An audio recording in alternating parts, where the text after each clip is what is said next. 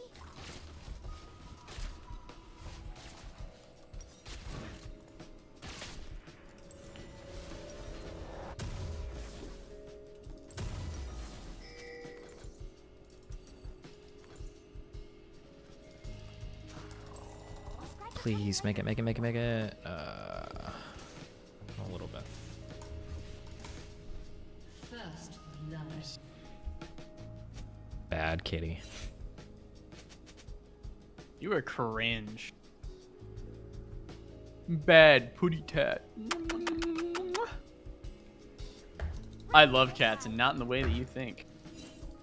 Well, what kind of ways? What do you mean? Well, what kind of way are you thinking? Right now I'm thinking anally. Okay, well, yeah, it's not that way. Really? You sure? Yes.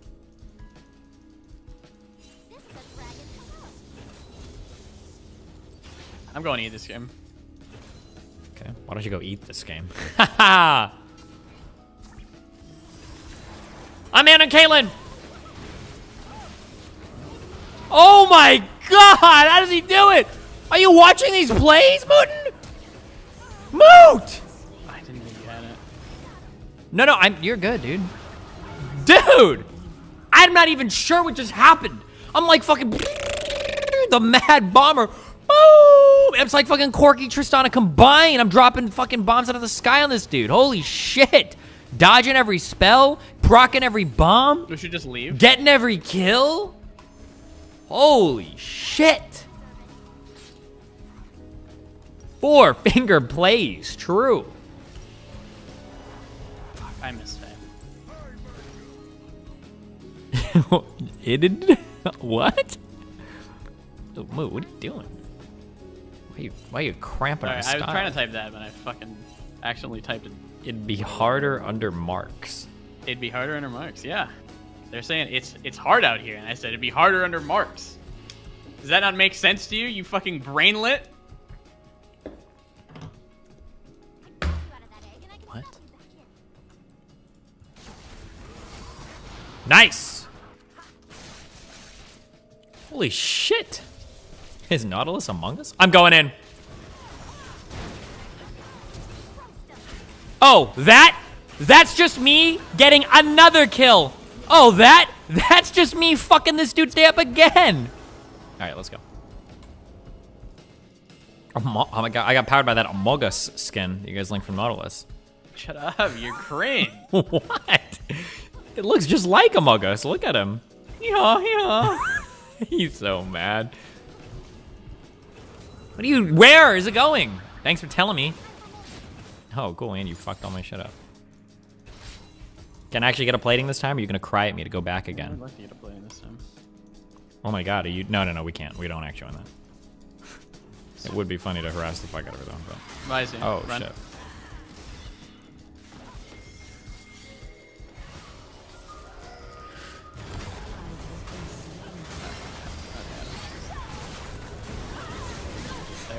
That was so dumb. Game went. This Galileo ult was the dumbest ult I've ever seen in my life. I don't know about that. I don't know about that one, Chief.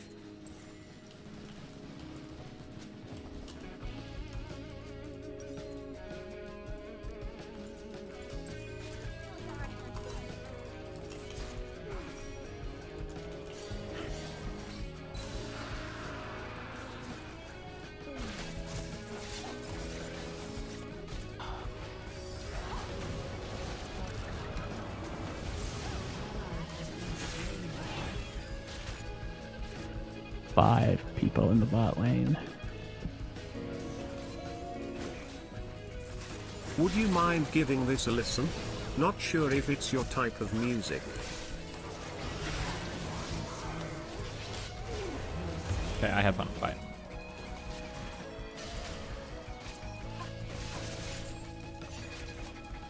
What was that? Oh, Velcro.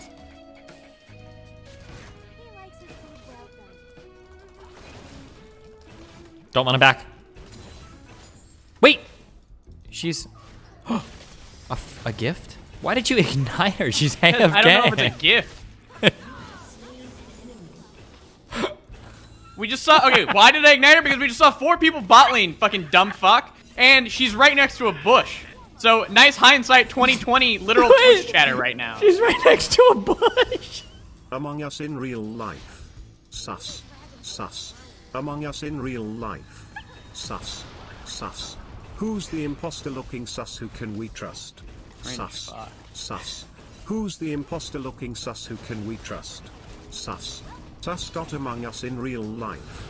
Sus. Sus. Amogus. Amogus. Okay, you done being triggered? Yeah, stop trying to trigger me. Play the fucking game. I'm only asking questions here, okay?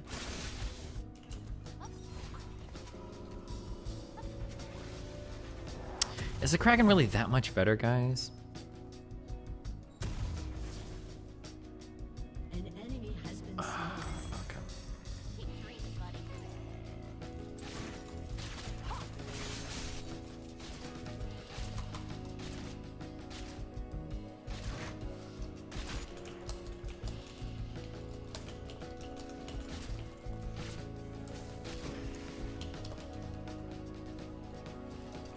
An enemy has been slain. Someone's on their best behavior.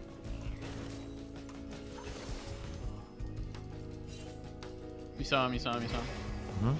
Oh, he has no tunnel. Yes! I'm in! Okay. I'm out. On Caitlyn if she comes up, though. No, okay. Okay, I'm just leaving. Yep. Don't like that. Okay, let's fake back. Heh, just like because they're listening to the stream, so we can't actually do that.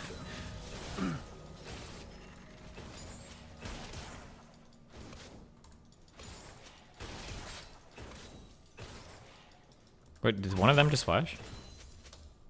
I don't think so. Okay, I thought I heard the sound of one. Hey, no chewing on me. Don't like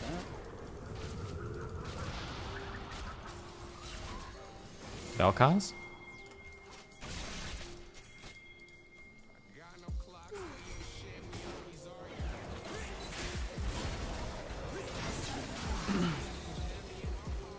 Okay, we're good.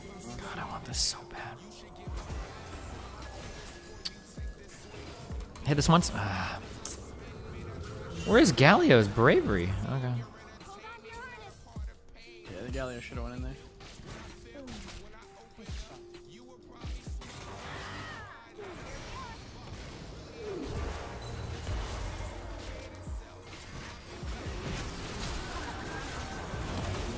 You gnome fuck!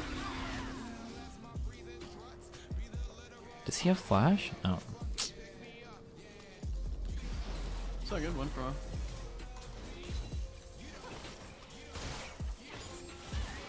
What are you doing? Nice. I'm probably gonna try to go. Here, can you come with me so I do me some mean shit? Ugh, Jesus. She's over here. She's over here. Hey, Bard should be coming back now. Okay, never mind. I don't know where the fuck she went. Let's meme here. I'm ready to jump. No, no, no, go. Stay there. I'll jump. I'll jump help. Yep, if you can. He's just watching the fucking stream, Okay. so.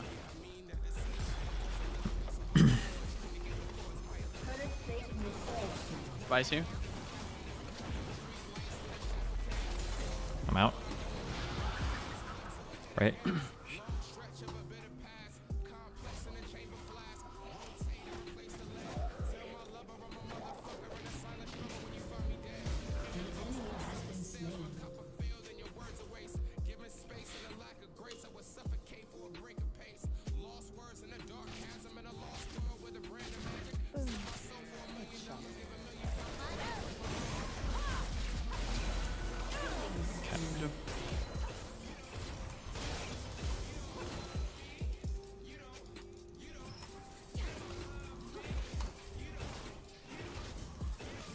I'm going to that red.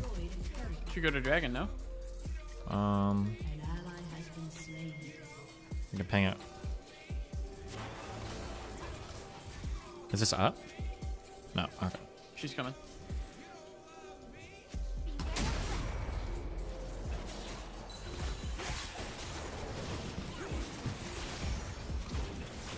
Are we staying? What do you mean? Like, are we staying in lane? Because if so, I want to get this. Oh, I mean, we're going for mid.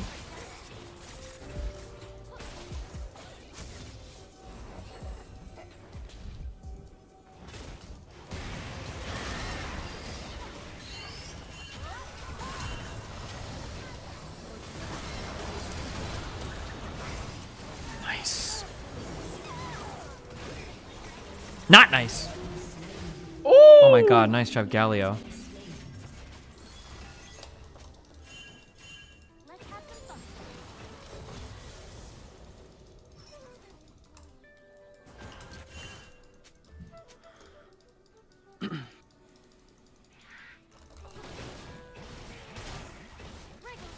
I can't see the thing I'm hitting. Okay. Fastback, boys.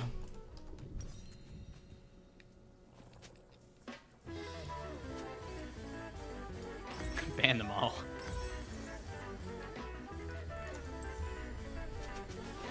Very sus.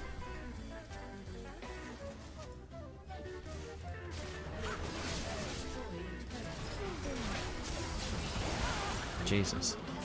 That Caitlyn was like, I'm done. That's how it feels to be an ADK.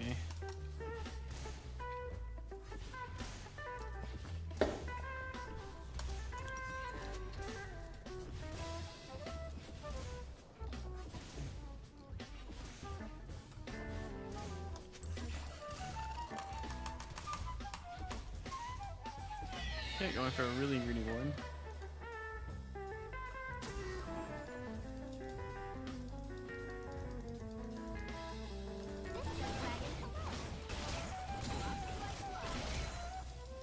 You gnome fuck! Around here?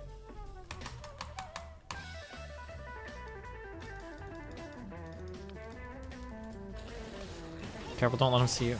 Oh, they're trying to grow up here. Can he see me when he's over there? If you cross here while there are minions out, they will see you, yes. Okay. Oh, we can super nuke that Rengar, I think, maybe. When he walks, he's gonna walk up, okay? Oh my god. Yeah, I lost bush vision! Okay. It's all good. Just run away. Oh no! A kills miss! I really hope that was your stomach.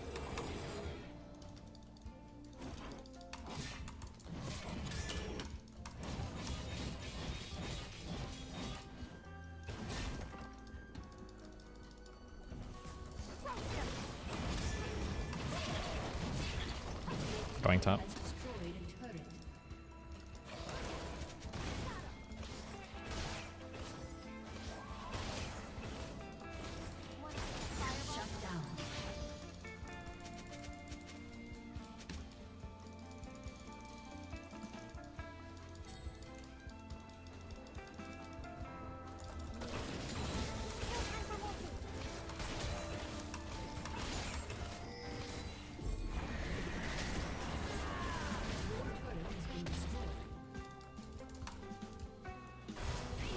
We're gonna lose our inhib. Holy shit. Maybe not. Never mind. They fucked off.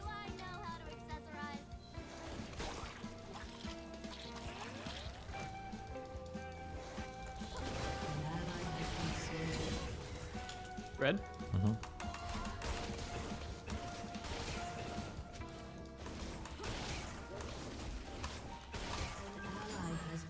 What's our team doing? They're inting one by one. Standing.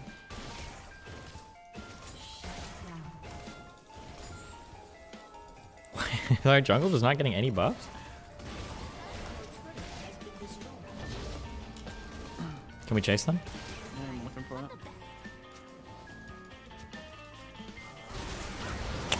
Okay.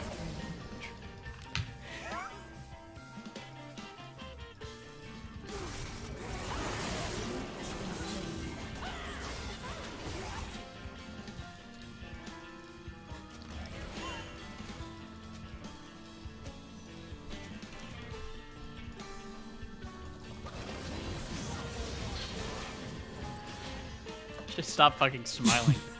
I'll just turn my stream off. Can't we chase them? The answer is fucking no. Do you know why? Because they're fucking stream sniping, and I'm too stupid to realize that. I'm so It's fine. It's not your fault. It's mine.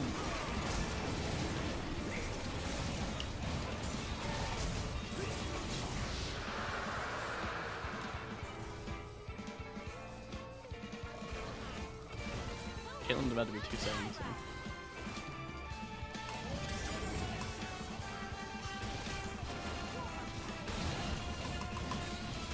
Okay, going mid. Okay.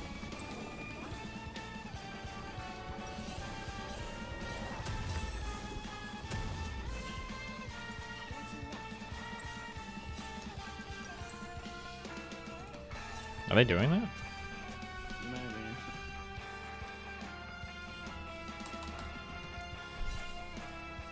No. Nobody ever has words.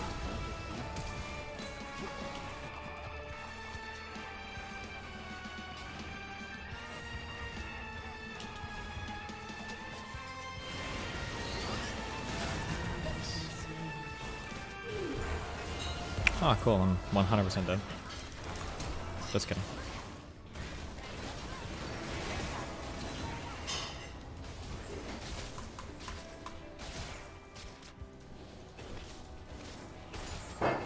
They're down 3 all. Does that mean anything? Did Eve just run in? Oh my god. Oh my god. Wait. Are we doing it? Can you help me versus Rengar? I don't even know where the fuck you are. I'm sorry. I'm right next to you. Oh, I see you now. But he's ulted somewhere. Are we really doing this? God's sneeze.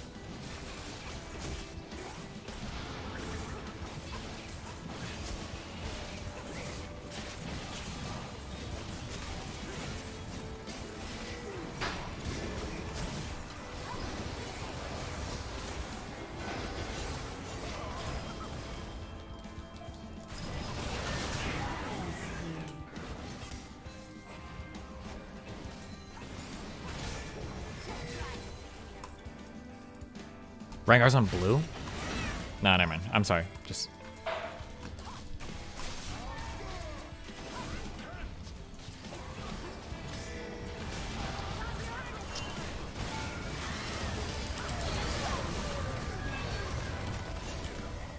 Him.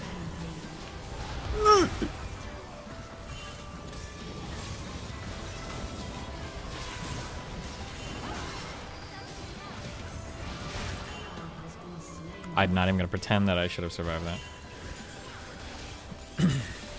True, I agree with that.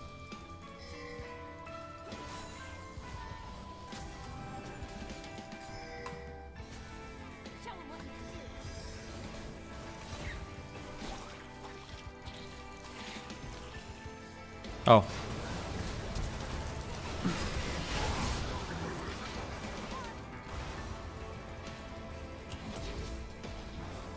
Just 3 screens away. Where are you going? Just hanging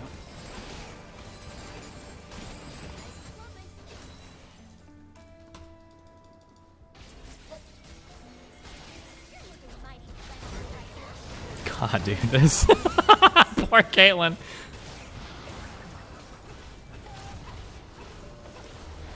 Ugh. Is that gonna make me jump when I'm out? No. Oh my god, the Janna ult. Nice job.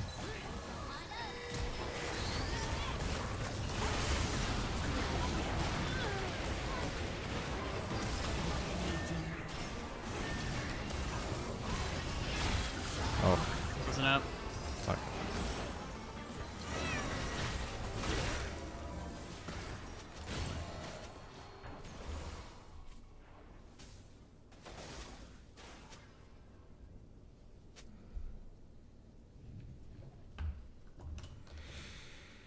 Jeez.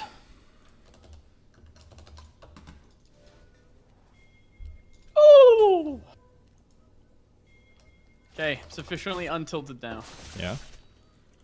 Yeah, it took me a while. Oh, get tilted again. I knew you could make it. I knew you could get back. Oh.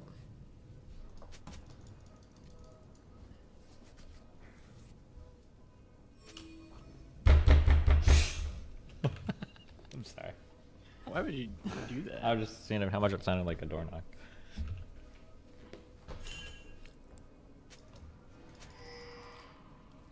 Okay, I'm tilted again.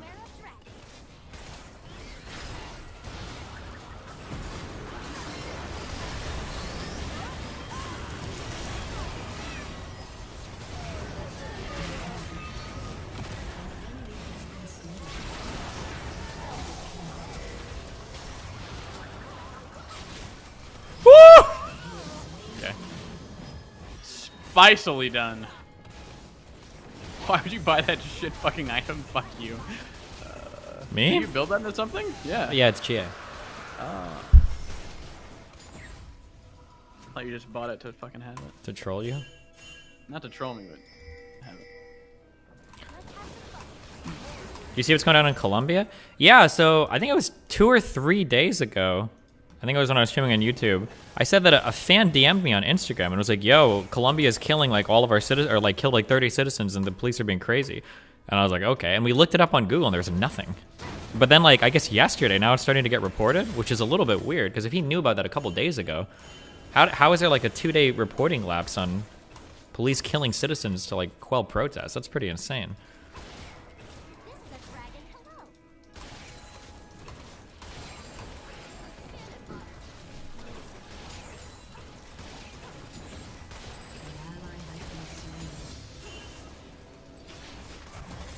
Aren't you the DGG analyst desk? God damn it, I just wasted everything. Oh.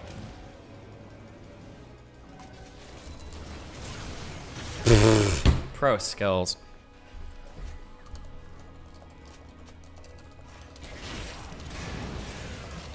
Nice.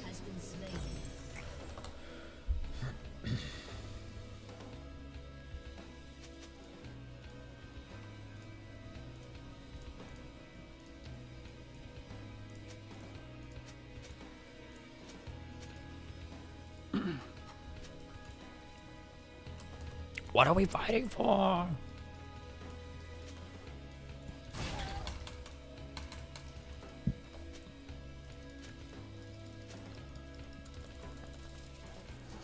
Thank you for this link, OpGG idea. It's fucking hilarious. What?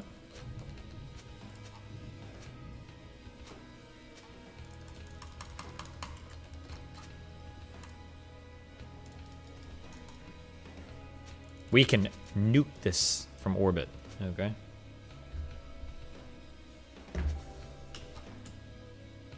Right now, you dumb fuck.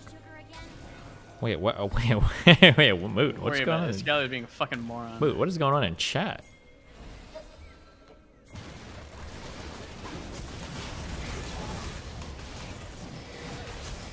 That's like an 8-second Baron, baby, okay?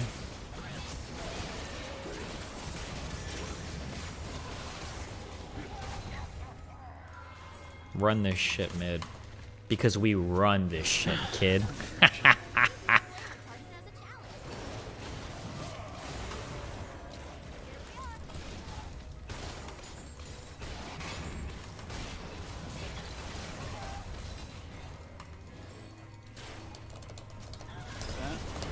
No!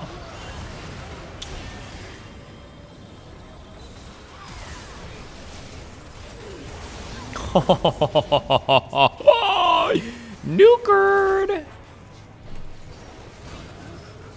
Can you just sit on me?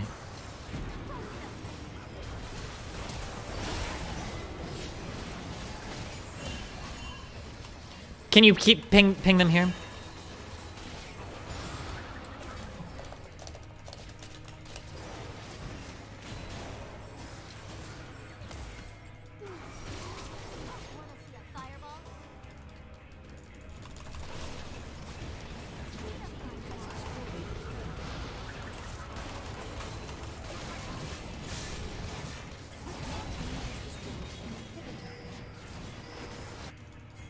To the bottom. True.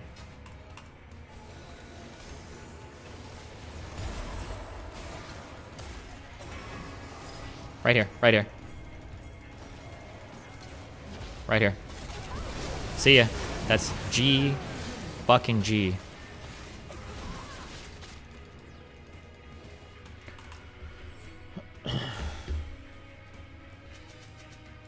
I don't know who is pinging that. It's Soul, but nah, fuck it. Let's just keep going.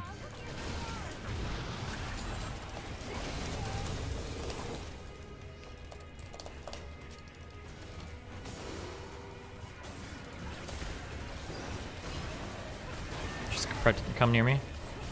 Alright. On bot side.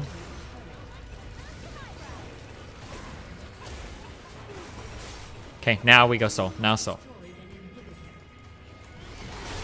Oh my god. Did we just get... no, we're good. Okay.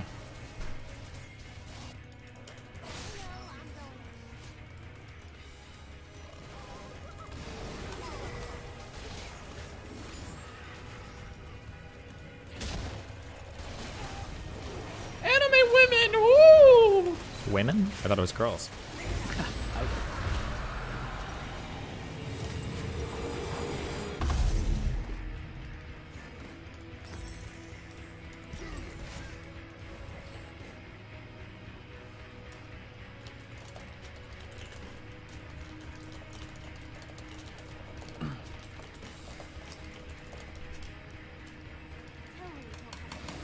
I see your rating. Garen dead in 3.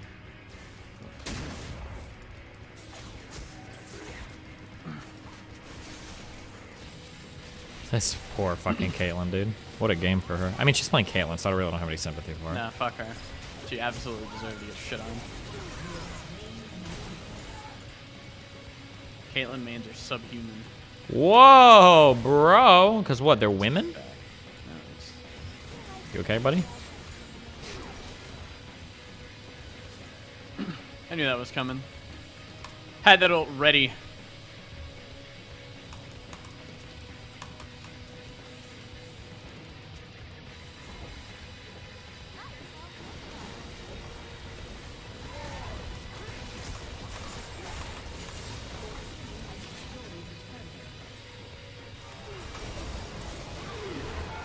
I'm fucking inting. Oh my god, thank god he stopped me from inting. You saved me from myself, Soy.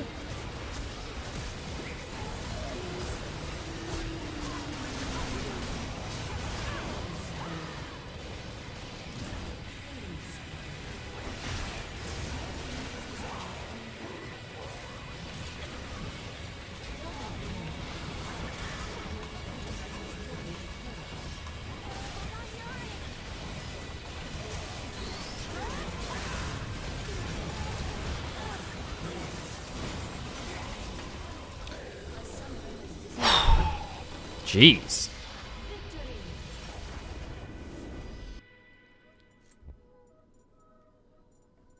There you go. How's your mental doing? It's recovering. You fucking stomped on it. For no reason. Okay, 2 wins in a row. It's not bad. Are we 4-1 today, or are we 4-2 today? Did we win 2? 4-2. Okay. Could be 3-2. I think we're 4-2. Look at that. God, we just fucked them hard. Ooh, my cats are cleaning each other.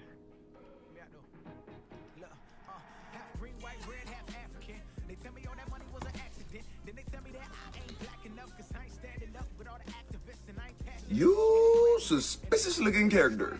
You're acting Among Us, bro. Like really acting Among Us. I was getting trolled for using other people's voices, so I'm... What? Oh, do you want to click that mood level 2 clip? Now that we're in a great mood. Can you link it? We're just watching it online.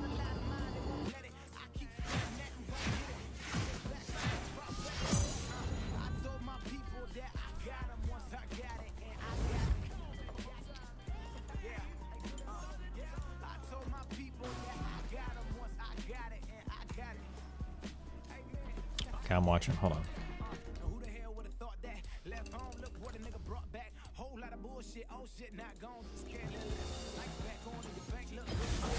Never ever cue the Yumi bitch because she's probably gonna hop around. Always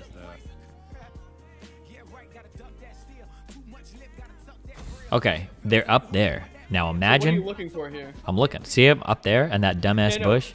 Now we know that when we hit this minion, we're gonna be level 2. So why not just like walk up here, and then boom, then we got it, and then when they're there, maybe be able to kill them. You know, maybe. Okay, yeah, but that's you were saying like here I should have queued it. I don't know where here is. Where you just. I'm just saying that like, it seems like we take like, we know the Q is coming on this minion. So why are we walking back? This happens so much. Then we walk back and then we get to it. It's like, okay, now we can go. But it's like, okay, well, they're gone now. In my screen, they're absolutely fucking gone. I don't think we're. Okay, well. I don't know. Amogus. Amogus.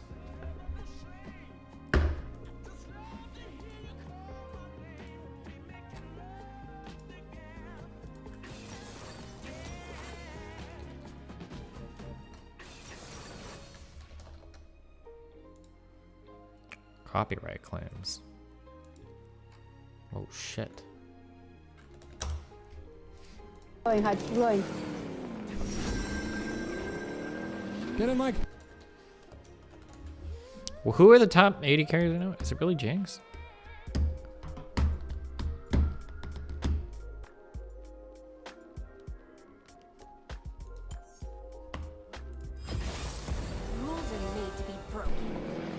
Run him over to your right. Oh my god. You just pushed me out of cover.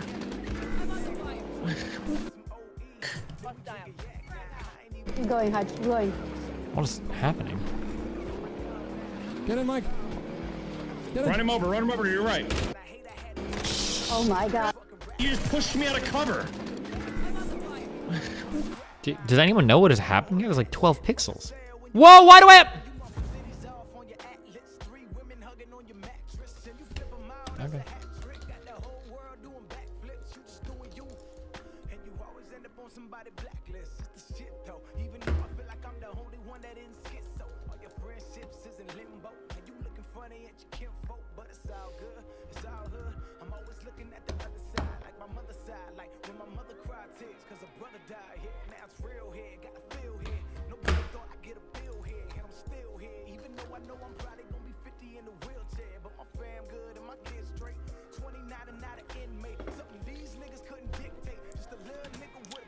Okay, apparently cleanse is meta, so. Does cleanse get rid of ignite still, or did they nerf that like 6 seasons ago?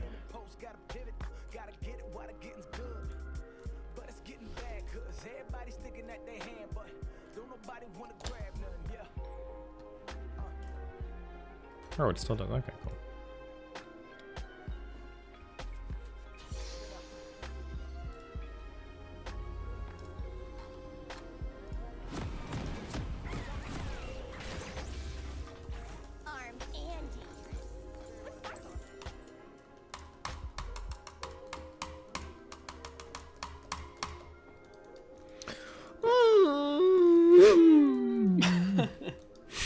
Okay. It removes all negative summon or spell effects. Wait, what? No, it should get rid of all ability, like stuns and disables and shit, right? 30 seconds until minions spawn. Alright, booty.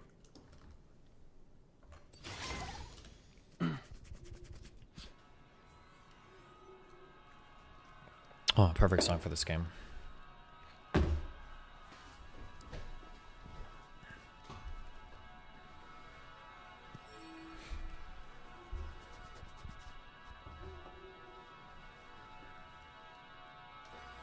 Minions have spawned.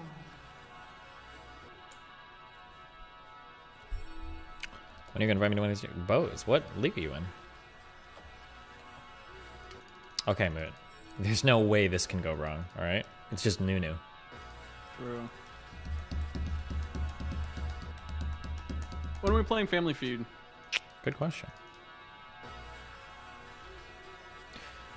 Alright, Moot, are you ready? 142. That's when we're gonna see him, and that's when we're gonna kill him. So you're talking about Rengar. Yeah, that's what I'm saying. Rengar sucks. Okay, who are we on? Who are we on? Who are we on? Front one. Okay, back up! Don't get that Q! Now watch this. One more auto! Whoop. Among Us, Among Us, Among Us, Among Us. What are you doing? Why are you spamming that move?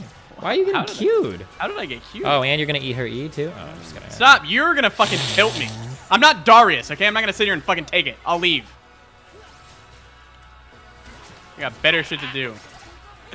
And gain Elo on the Rift?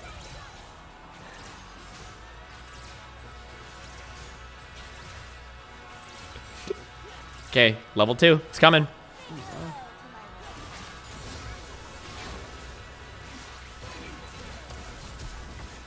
Okay, that's good. Yeah, it's good. Ping them all. Ping them all.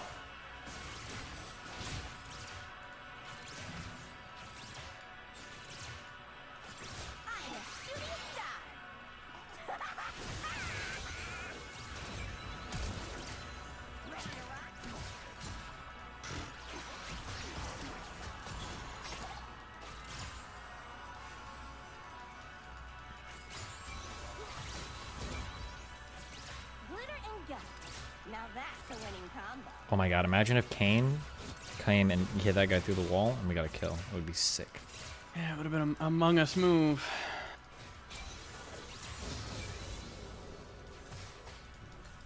Fuck, I'm taking a level on Q.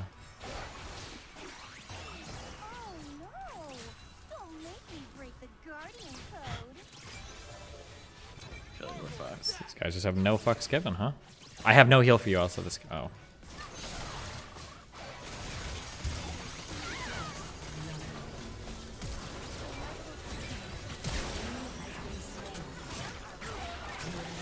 Okay, whatever.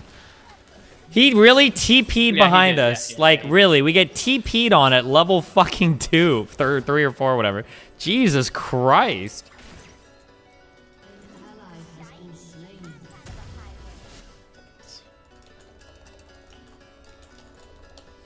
Okay.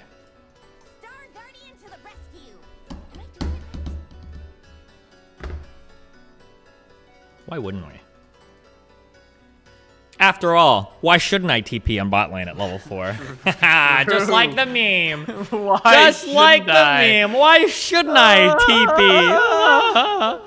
TP? Yeah, go, go, go, go, back, back, back. Going for it, sorry.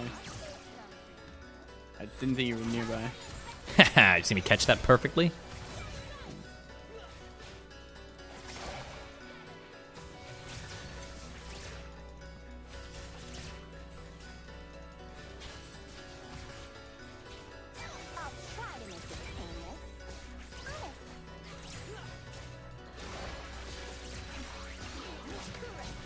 No, you know it too. Ping that worthless fuck Kane to do Infernal.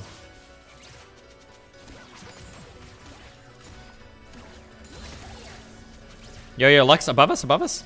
Yeah, sure. That might be because the jungle is among us, among us.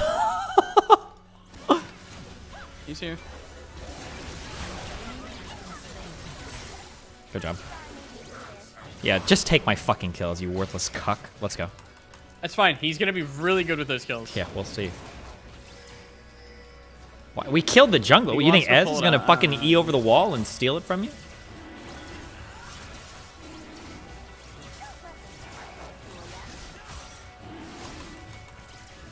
My face when Ez actually Qs and takes it. You fucking cuck. Actually Down here, down close. here, down here. They have no HP, but come. Okay.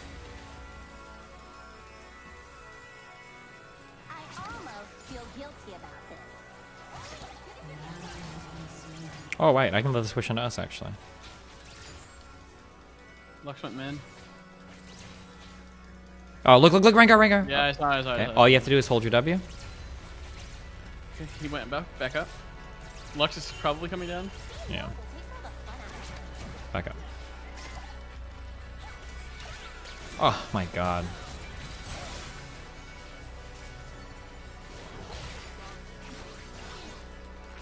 Okay. I'll be back. Well. Yeah, I have to.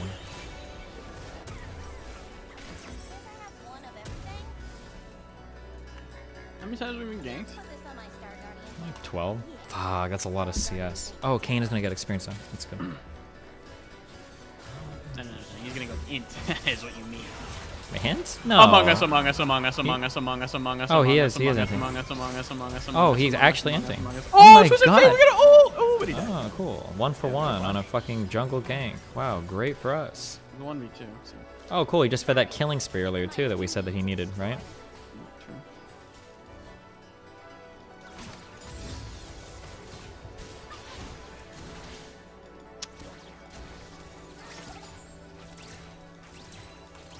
It's a little Among Us car. Whoa. Hate to be ruthless, but oh wait, no I don't.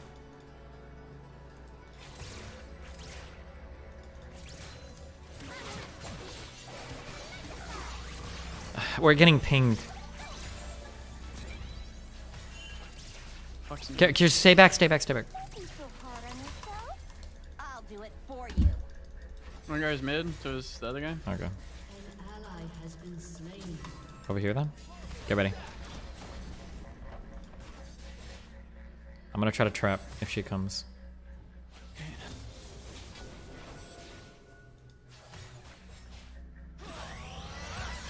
Okay, we're gonna go around. Go for Lux. Go.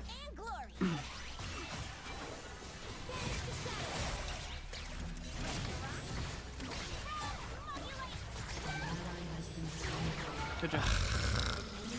Oh, did I get him? Okay, nice. You got both, yeah. Or you got the Lux spell, whatever. Take it. Nicely done. When the sus Ezreal walks right into the trap instead of doing his tasks, Lameo.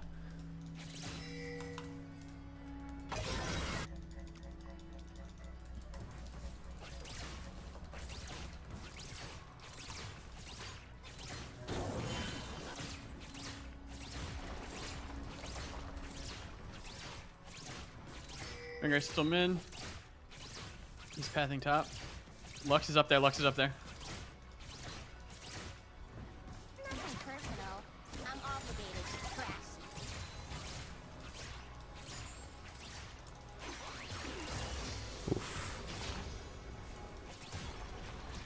Okay. If he comes back, EQ him because he just uses E. He's fucked.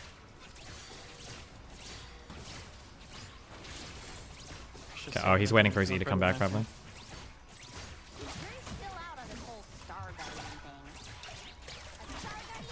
No, won't.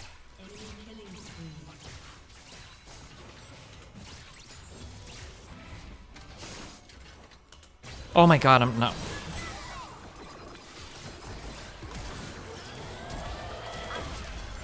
I was watching mid for an ult. Fuck. My bad. No, it's not alright, okay? Chill here, maybe? Can't get enough of these.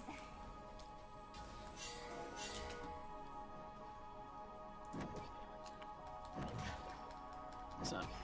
Okay, just say super. Get ready. No! Oh, I had to dodge it. I had to dodge it. It's, I was you're gonna right. get by it. True.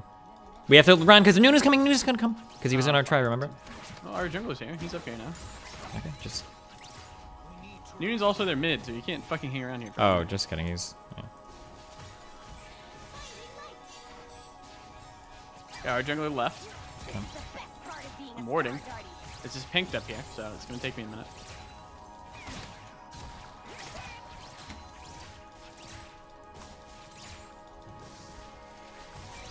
Ezreal's E is down.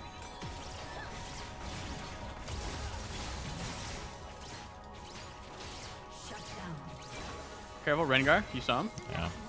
I have no ult. Save your W for me if you can. I'm saving it, yeah. I'm just. Fucking aged. Nice. Nice, and. Okay.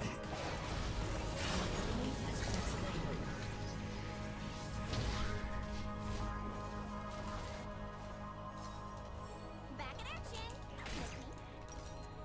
No limit on my first star card. Can you say shopping spree? Among Us, Among Us, Among Us, Among Us. I love Among Us.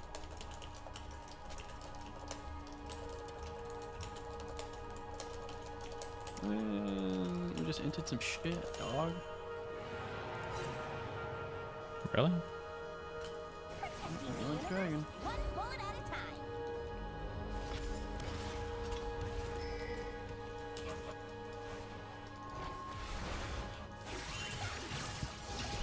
careful on. Oh, I thought they were like people. It was just you. Okay, fuck. Yeah, explain to me how Jax is 64 CS when he's been the lone top for fucking half the game. Good question. Riddle me that one. It's just. I'm just him. fucking this guy's back. Yeah. Oh, wait, never mind. He's... Oh, God.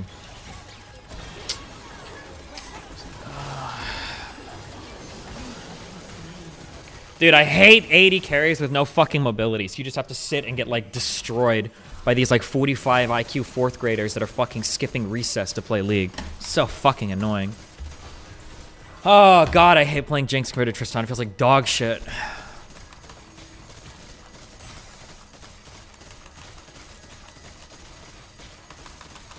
Imagine having a TF on our team and the fucking Nunu has more presence bot lane than the TF.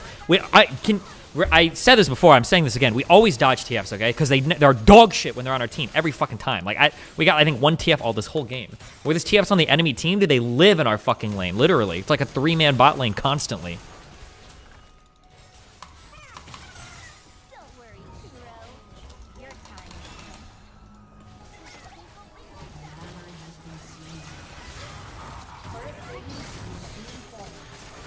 He's not gonna get him.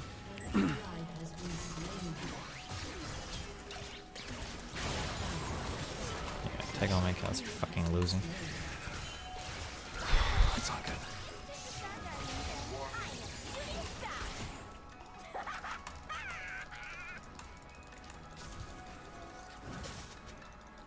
First turret.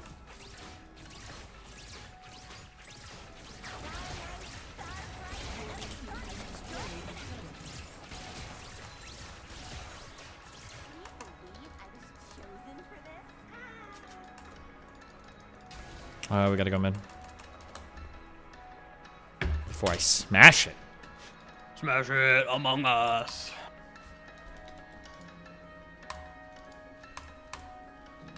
Go somewhere else, TF.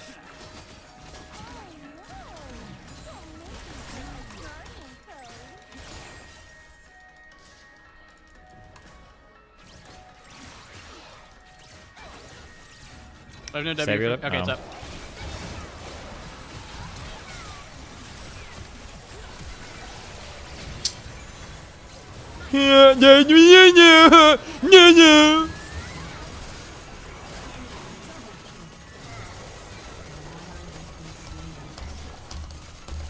Don't let me play this dog shit champ again, okay?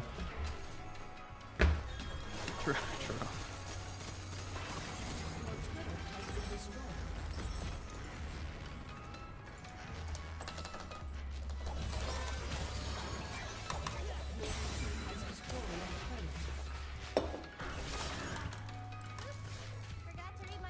I'm going bot lane. I'm farming for the next 35 minutes. I'll tell you when I have 12 items. Absolutely beast.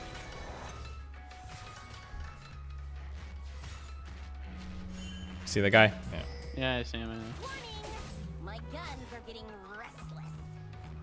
Is he really coming? He's going after that blue. Yeah, you gonna help?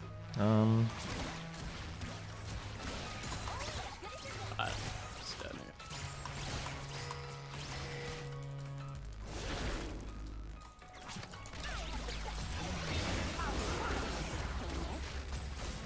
TF, why did you run mid to int?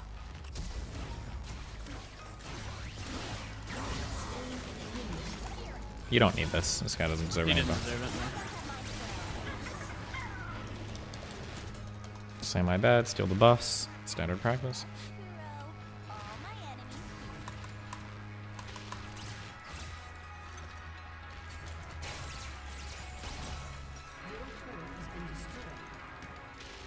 They're setting up for Drake, I think.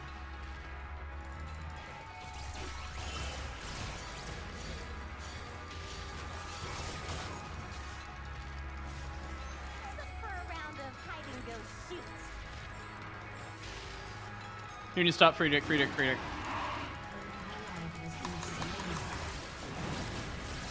When the free Drake is sus. Oh my gosh, oh my gosh, oh my gosh, oh my gosh, oh my gosh. Right, go to the left. Rift, rift, rift, rift, rift, rift.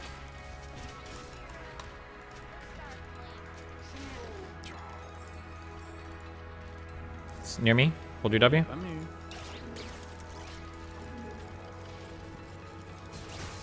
There he is. Oh, he hit my trap and nobody got him. Oh, yeah, here it comes.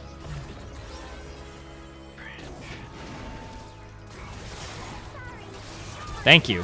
Free rift. Yes, please. Yes, please. Yes, I'll take some French fries queen! with my free rift. Yes, queen. Oh, Melina, sorry.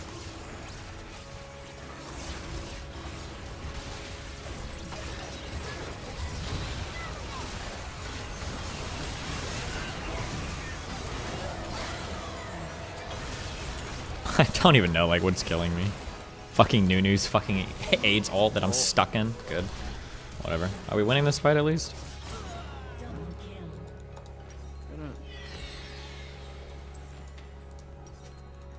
Okay.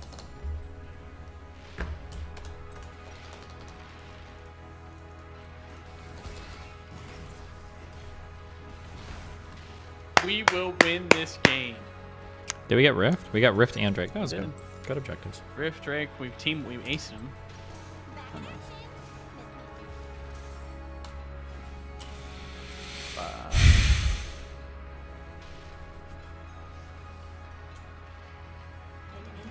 You're only CS you're gonna get is bot lane.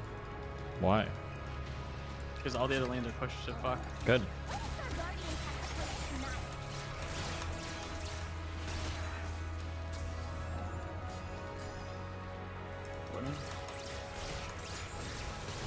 That's Woody.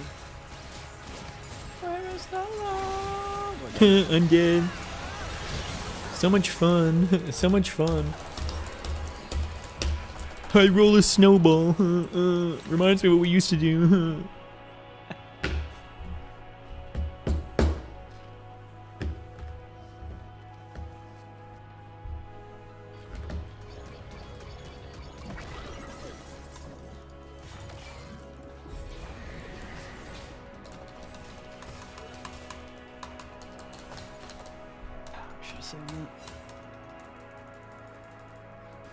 I wonder if you're gonna cleanse that new ult. One, no, I didn't. Two, you can't cleanse a new ult. What kind of dumbass shit is that? Dumb. So dumb.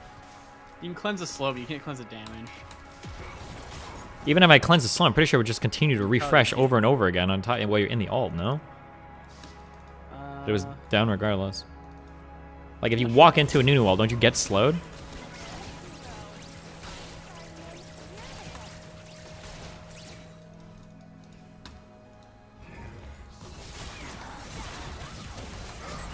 Oh my god, dude.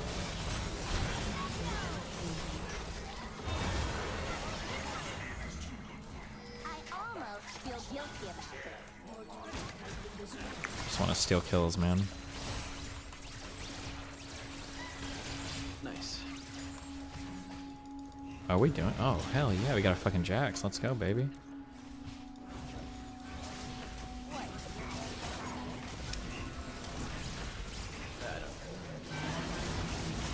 Good luck.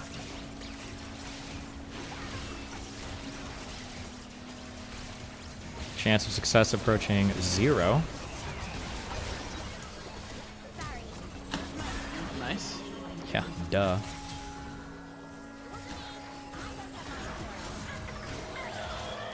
Just kidding. Nice one, dude. Well skilled, Nunu. Push R.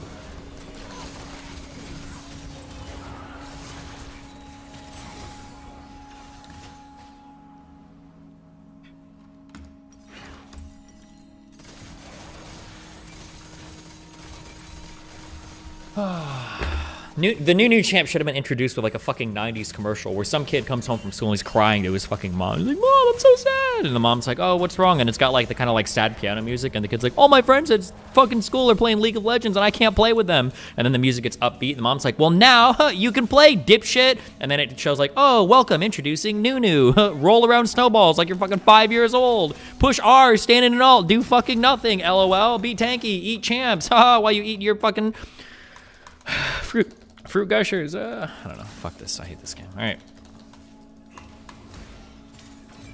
Let's go. We got this. Okay.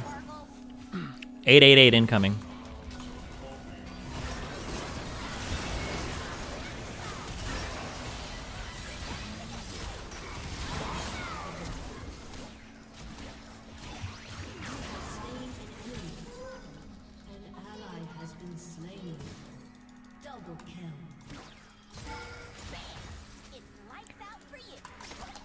You see how I do, guys? You see how I do?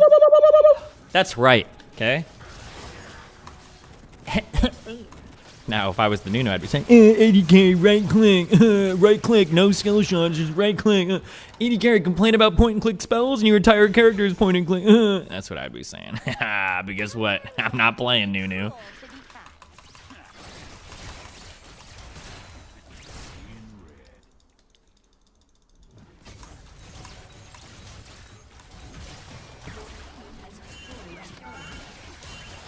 Why are you pinging me? Is Reddit back up, Soy? I hope so.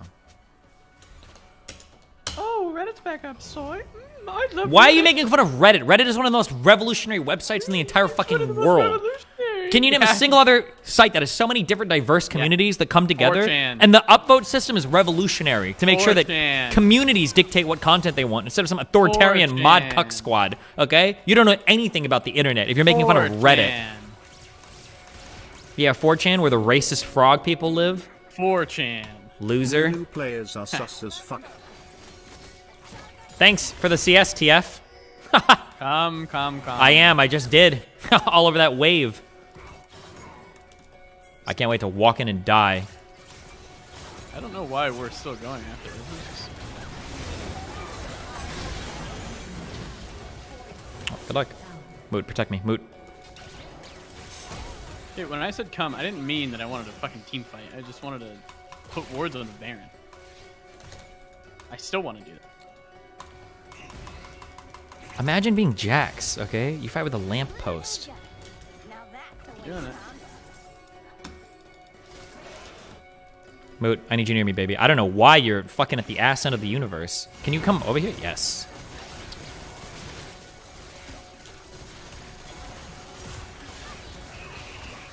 Alright, just use my W.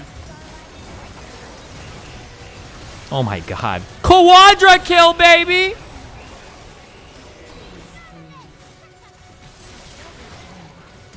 Why am I so slow? Hey, Snowball! It's just like a big school!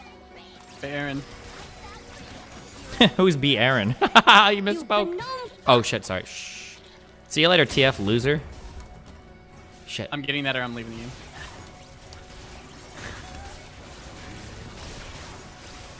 Oh, you already.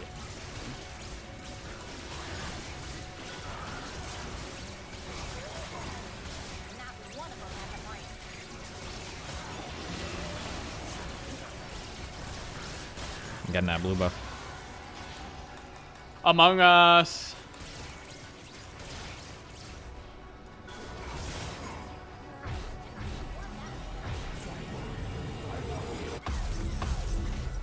Melina's gonna divorce me if I don't be quiet, okay? So shh, we need to be quiet. Yet.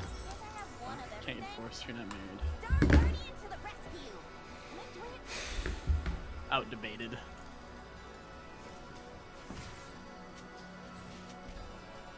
Your next place, are you gonna get like a 2-bedroom or 3-bedroom at least? Yeah, probably. I mean, I didn't know when the fuck Melina was gonna come back to the US, so that's why I got this one. Where's my support at? Oh, I went back, so. You're inting right now. Look at where you are. Yeah, I know. That's why I just asked, where's my support at?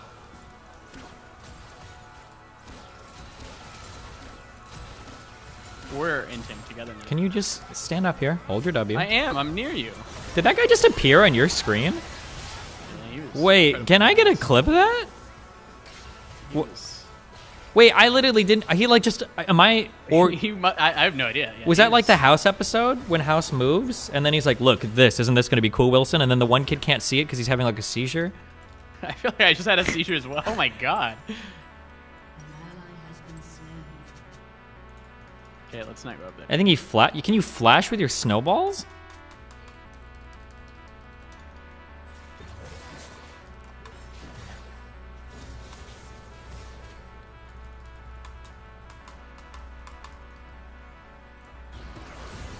Oh, we're inting.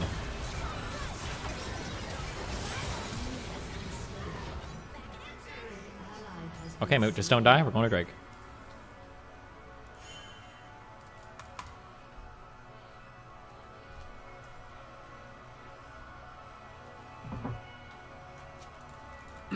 I think what we're doing right now is absolutely fucking terrible. Moot, just We're doing just moot. 2v5 right now. Just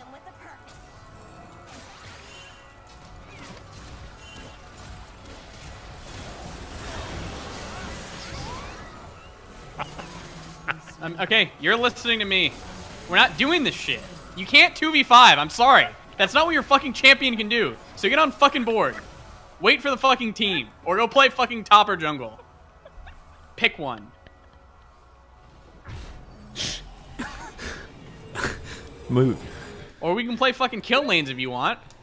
Go play fucking Yasuo. And then maybe you can 2v5. But as an AD carry, you can't do anything. You're fucking a leech on the side of the rest of your team. You are here to fucking hit towers. Moot the dragon. It was Dragon 4. Oh, cool. More air drakes. We'll get him next time, champ. Don't worry.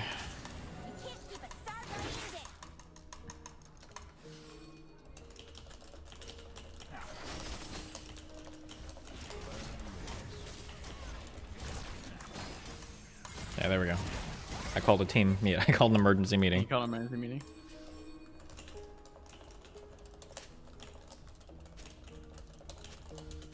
Don't let the sparkles fool ya.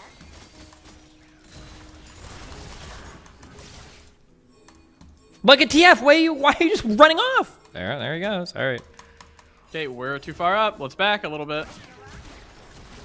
Nunu's gonna snowball out, and you're gonna be like, "Oh, I'm ready to dodge it." Dude, that shit is glitched.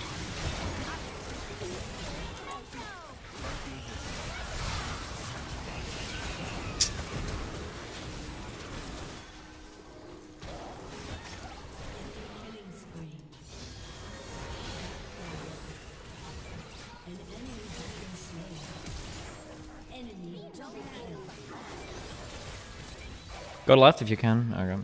Coming, yeah.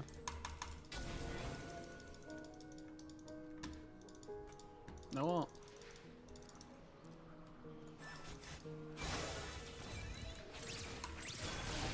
Wait, right here? Ah, fuck.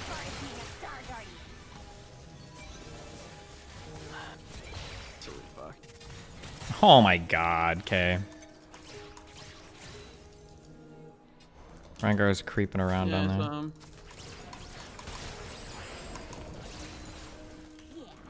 Star Guardian thing.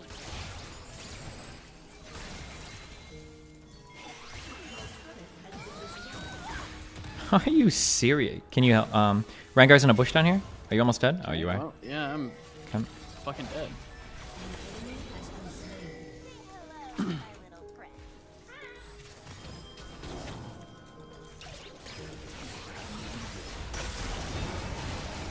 Get teleported on back here. Okay.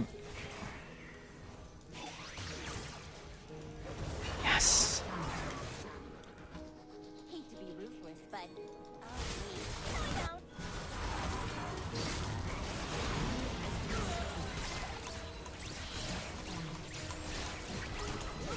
What? Are you serious? Baron's up in 20. Yeah. Should be free, as long as none of us fucking in. You'd think so, huh?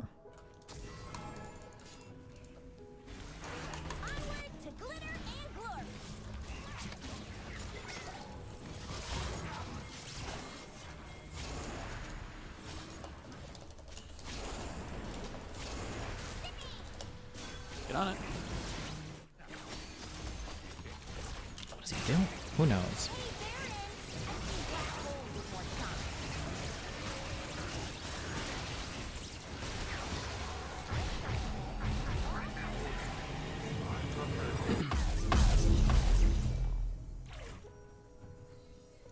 just put this on my Star Guardian tab. Should have got GA maybe. I don't know. This is probably. Oh wait, hold on. Let's get our.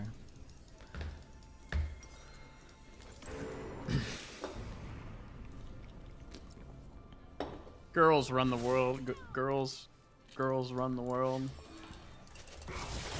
Sorry. I'm getting the random this random shit is just triggering the fuck out of me. This TF is just triggering the ever living fuck out of me.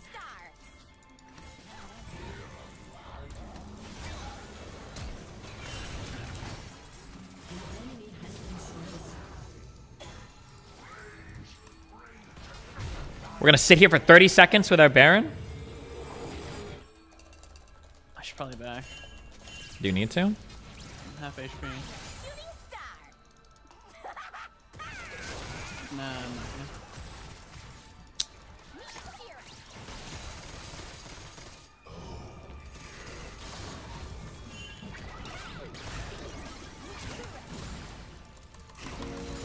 Okay, go to the dragon, I guess. We wasted all of our fucking I time. just want you to know you will be looked back upon with shame to the tune of how we view supposed crew who defend imposters.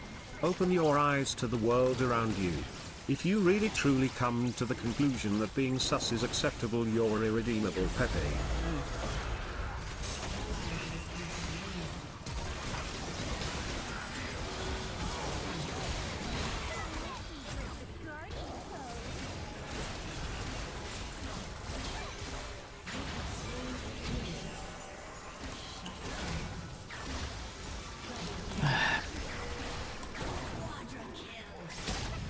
Okay, fuck this guy.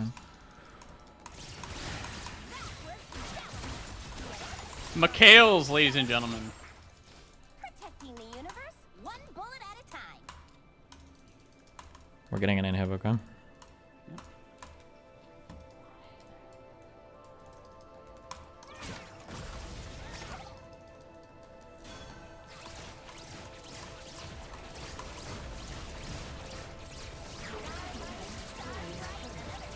Okay, run back. Debied myself. Baron, by the way.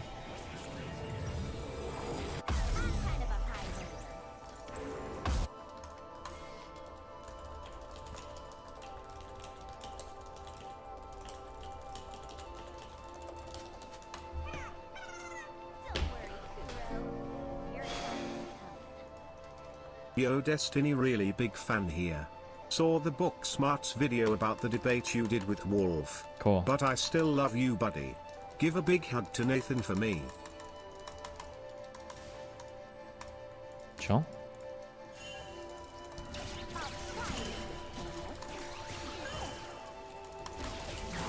Stop fucking pinging me, you dumb fuck.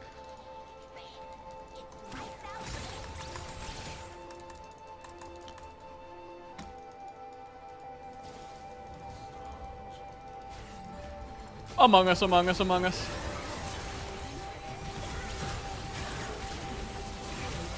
Oh, cool.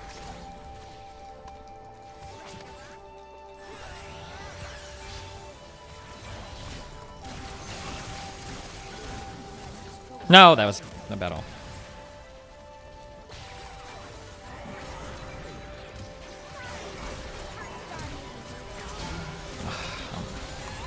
Okay.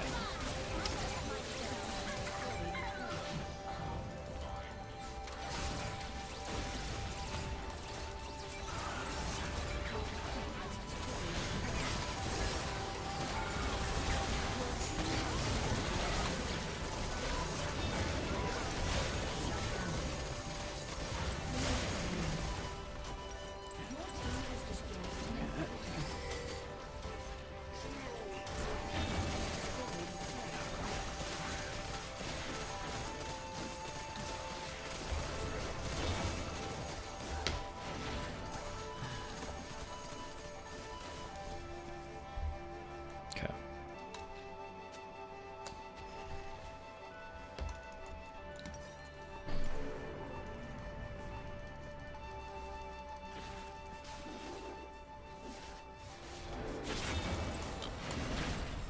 Did you take Bloodline? I don't even know how to check. A Ravenous Hunter? Is that the thing? Alacrity? You took these nuts. What?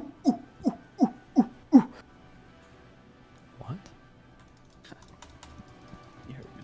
Go to Bam. Forgot to read my Guardian handbook.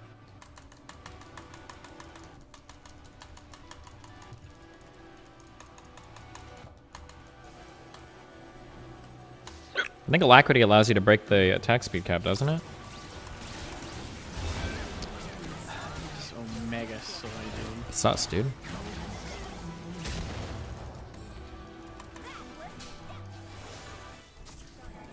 Hey, watch me, Doogie, okay? It could be game time, by the way.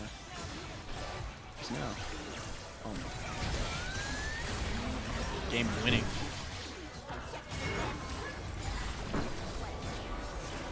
Oh my god. How do you do so much damage on this champion? Because I'm super fucking full built. And because I'm just really good.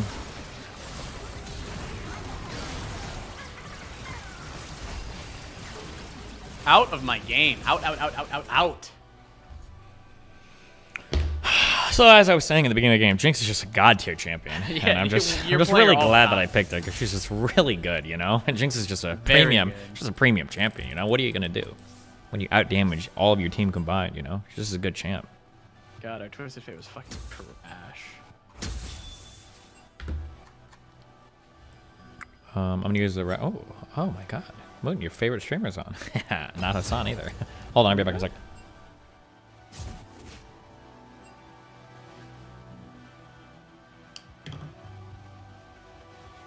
Wait, who was he talking about, chat? Moon's not on.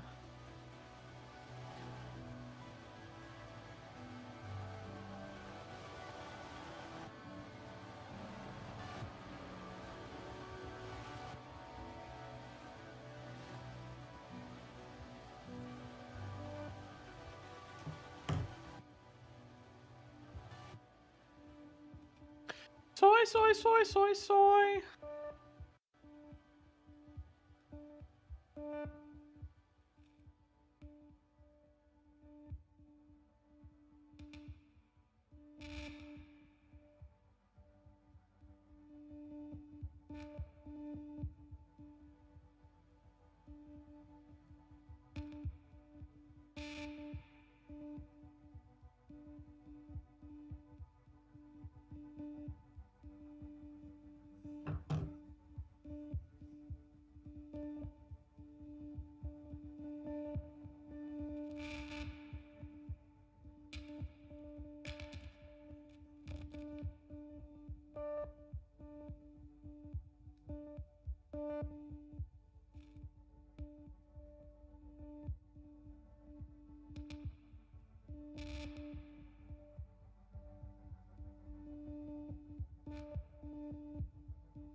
Moot, are you gonna start the game or what? What are we doing? Are you ready? Yeah, been ready, waiting.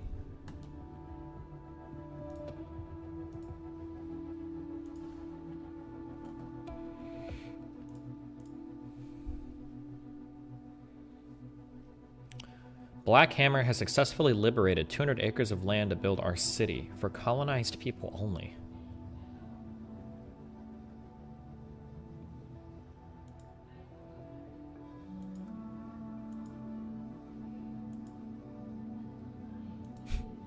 Okay.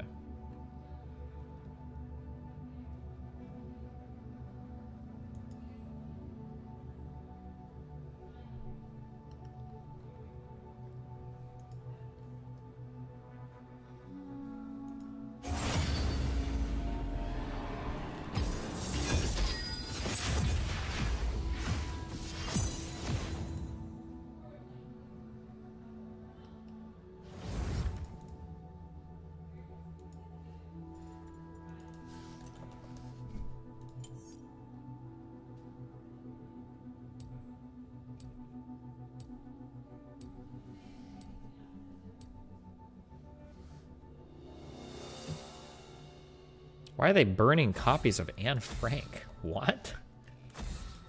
Okay. Afraid of the dark.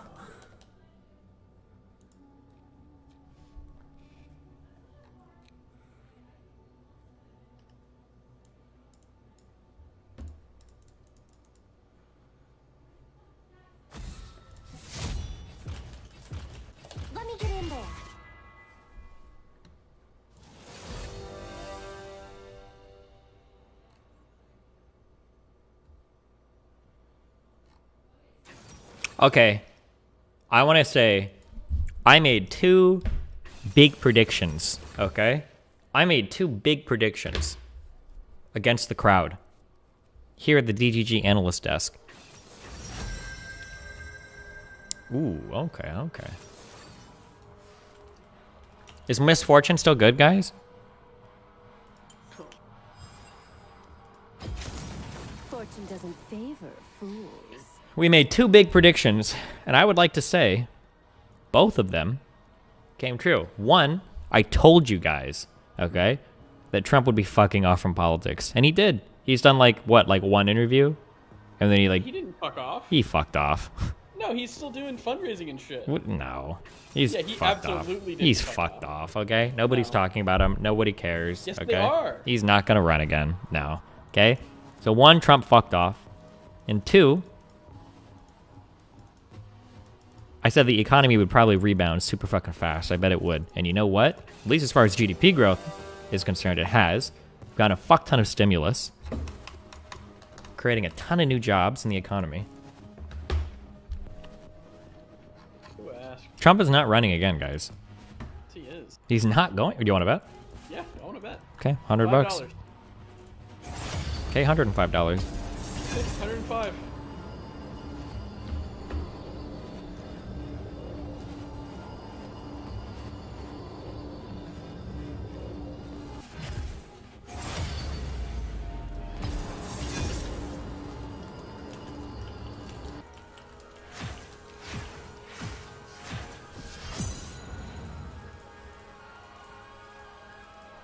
I thought you said creating jobs was a stupid talking point. What? No? Creating jobs is awesome. I said that starting a government program and then saying it created jobs is like it being successful is a dumb talking point.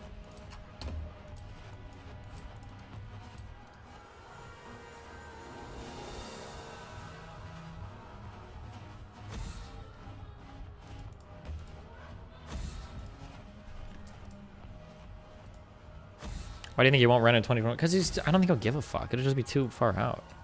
Fuck. Absolutely running. I think I'm gonna try to make a sandwich. An egg sandwich. Hold on. Good luck.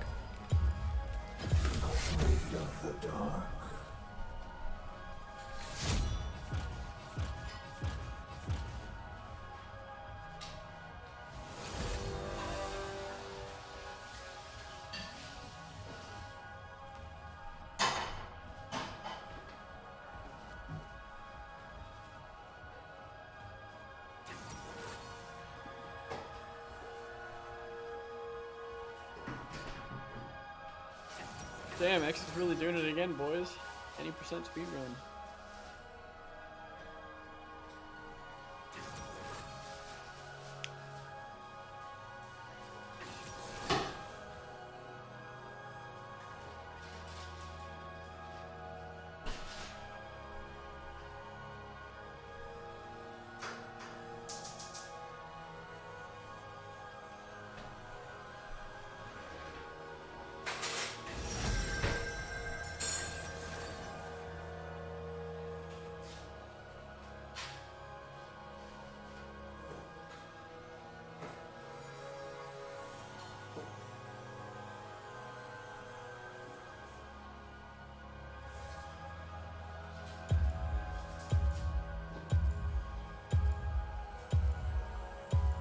What? Is it my turn? Yes. 6, 3. Wait, what? I yelled yes. You said no. I absolutely didn't say no. You're a dumb fuck. Hold on. Just go make your eggs. I'll wait. Yeah, I'll wait.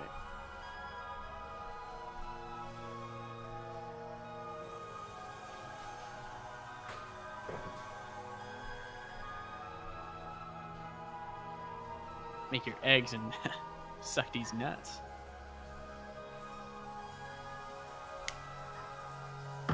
Alright, I'm gonna go kiss my cats. I'll be right back. Ooh. Cat kissing time. Woo!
What is our timer at? Oh, he's not even here. He's just AFK.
Hello?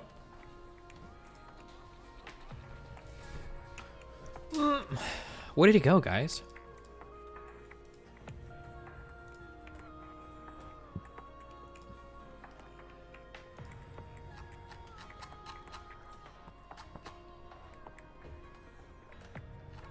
To do stuff with his cats? Ew.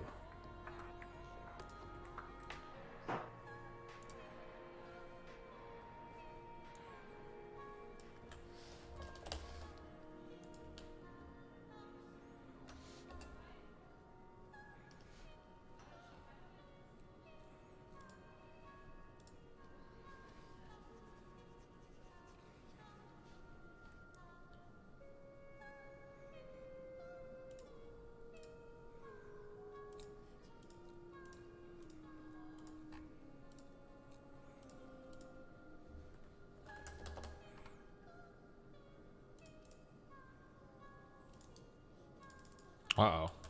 GTA drama, guys. Hold on. Last call of Burger Shot. We've done our fucking due diligence. We've done our duty to the fucking community. We did our one Burger Shot call comforted today. him, and then boom. I've seen people. Boom. Does it You to alright? me after I did nothing but try to alleviate the situation. You know what I mean? So it's like, yeah, you know what? At this time, now you're getting put on blast now. I don't even care. Because it's really annoying. Because I know how his chat is. And I know his chat is gonna be like, oh my god, I can't believe she got mad at that. That's all in character. Oh my god. But it's just not. It's just not.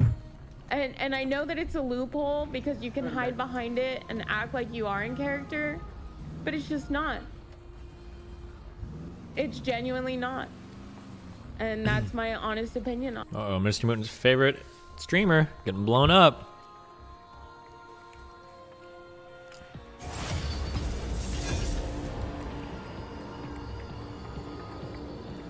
I'm not gonna say anything at this point. No, I'm not gonna say anything at this point. You say I keep silent? I'm silent. Okay, I'm just asking if you understood your rights. Well, I don't. You feeling like a gun in your pocket? I'm gonna go and reach in. Yep, there we go. Yeah, of course you don't have a gun. Because, like I said, you're using a bunch of info you shouldn't have against me the whole time. A bunch of info I shouldn't have. Okay. And I asked you what information I should have. I said the car thing might be behind the wheel. You did not. Right. They did not see me. I have a black on black with a black mask. They saw your vehicle and they pretty sure. It's a black on black in the dark. Even if they could, they wouldn't be. They said a male with blonde hair and a tan suit was driving the vehicle. How would they know this? It's black on black in the dark. How would they see my hair color? Black on black? Holy shit! Hey, did they have a night vision? Well, I don't know. You have to talk to the officer. No! Please stop it! There's no shot. You're serious about this. Alrighty. Whatever you say, Mr. Paul.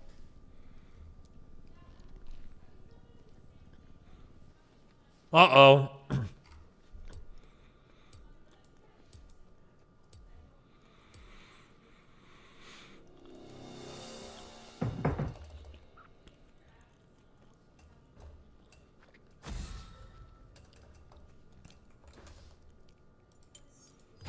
So what do cops do in this game if it's roleplay when they walk around and they see the same person that they've arrested like 30 times? Same shit. So they're just like, oh, yo, what's up? Yeah. Glad to see you're out of jail again.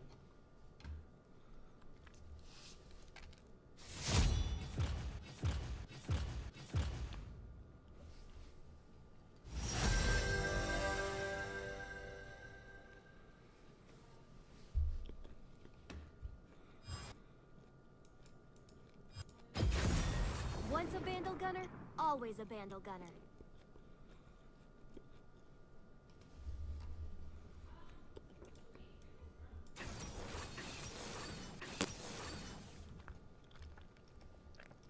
Last call. Are you keeping tabs on this drama, Mootin? Mm-hmm. I watched the AFK. What's gonna happen? Absolutely nothing. He needs to treat her right. Treat her so. You'd treat her better, am I right?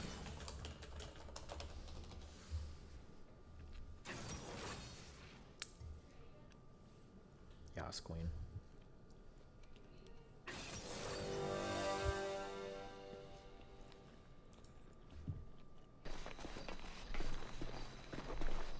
You have to give this back or they will set you on vacation so fucking long that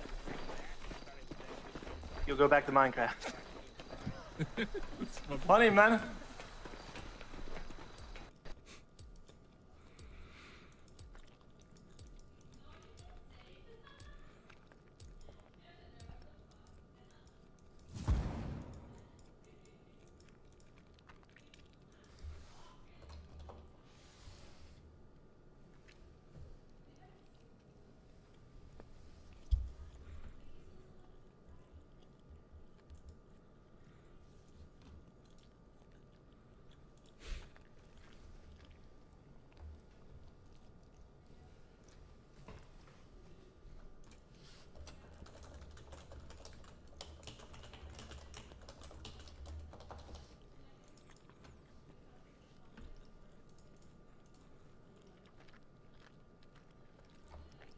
Booty booty cakes.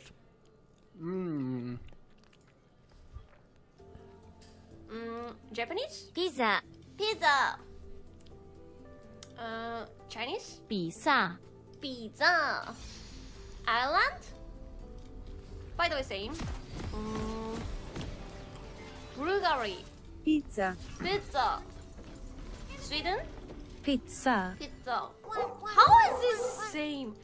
And there was other people because of squatting is must pay now. Pizza. Wait, what? Pizza. Why same? Pizza. Why same? No way! No way! Pizza. No way! Pizza. No way! Pizza. No way! Pizza. No way! Pizza. No way! Pizza. Why same? Pizza. No. No. Pizza. No. Popcorn Pizza. is based. No. Pizza. Based on what? Uh-oh. You hear that alarm? That's the Moody Mental Police. They're coming for his mental, guys. Watch out. Why are they coming? We got some ELO terrorists. Why are we playing with the Rumble Jungle? Wait, what?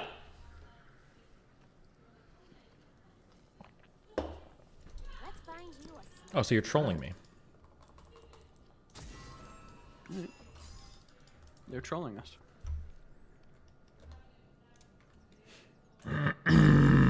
Good luck.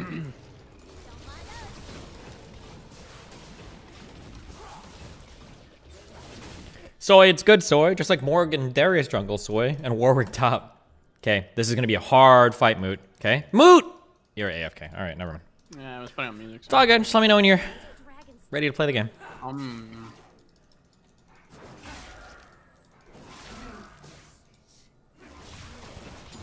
Ooh, cool. I'm actually dead.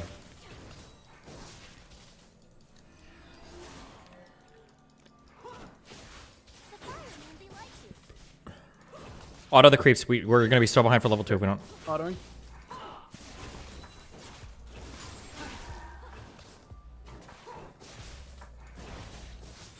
These melees. Ah, fuck us.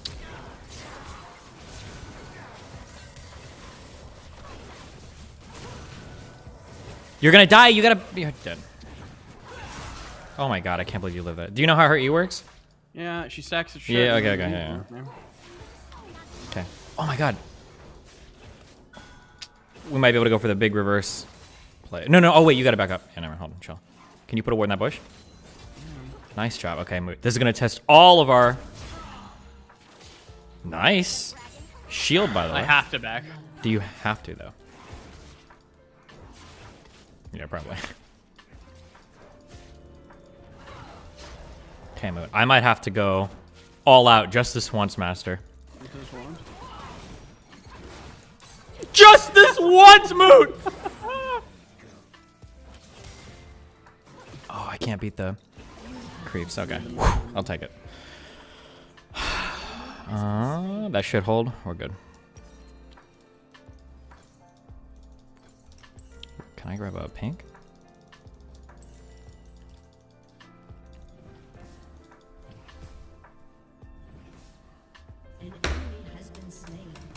Nice. Please. Lord Jesus, if you are among us, sus. Please, please, please, please do not let the enemy team have a god TF.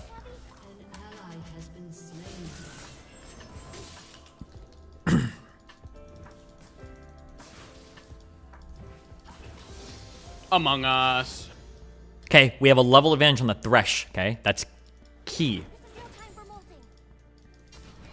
The Thresh is sus. If that Thresh Qs you, we are destroying. Oh, you should just let it happen. I'm going in, I'm going in.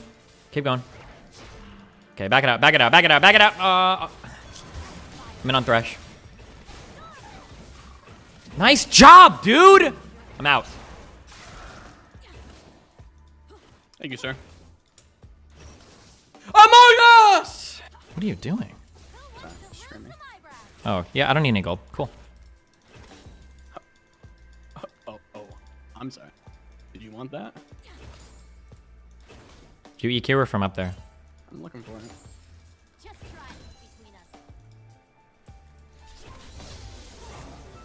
Wait, oh my god, can we get the Drake?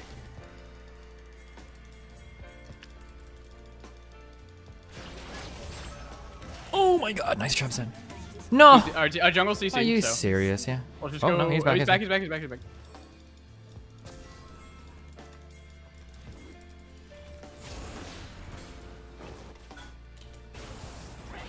Is that TF for real? Nope, he's not. He was just being a little sussy. You're fine, you're fine, you're fine. I'm holding him back. Oh god, I'm inting. Nope, just kidding, got him. And I'll be getting you too. And I'll be. Oh, dude, don't ever take kills from me, ever. Just don't do it, guys. Very rude. Oh my god, okay. Now, normally, Destiny would clear this wave, but you know what? I'm gonna go back here, I'm gonna delete the whole wave for them, and I'm gonna have a big-ass wave when I come back to lane, okay? I like that.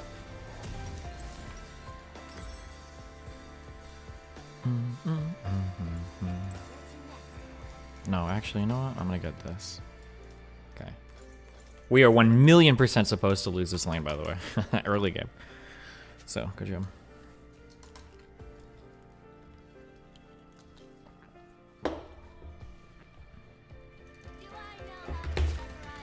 Lulu can't shield friendly minions anymore, right? It just puts her picks on it. It doesn't do anything. Just put the picks on it. Yeah.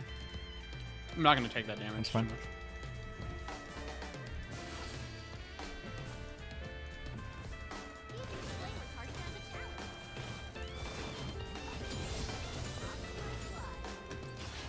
I want to get hooked here, yeah? No. 11. Okay. 10. Normally right, sorry. Cooldowns. TF is coming down. TF's coming down. Yeah.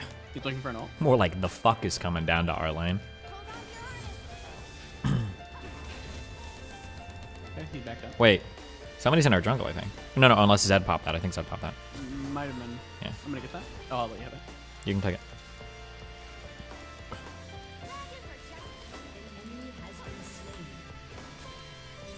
Their jungle's top. Okay. Oh, and I think TF just ulted top, so we got Prio. If you get hooked here, not that far up, though. Yeah, I know. Okay. Am I paying? Give me this. We're gonna take Scuttle too. Can you go check their blue? No.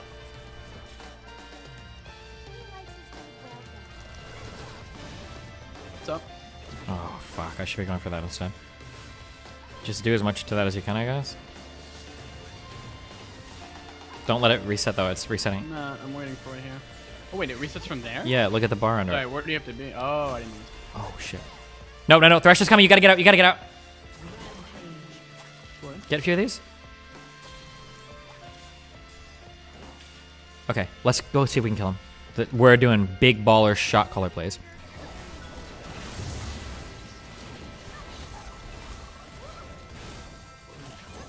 Are you serious? I'm healing you. Yep.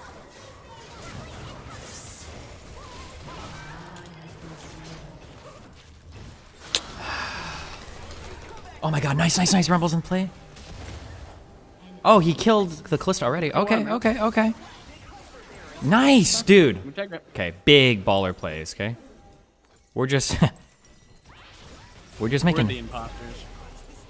There's an we were an imposter in the Jung, dude. We were. Okay, we're not as far ahead as we should be, I don't think. Dude, I have 5 assists. Euthanized Zen player? Oh my god. Whoa. Push, We're getting the team out, I guess. Never mind, we're fine.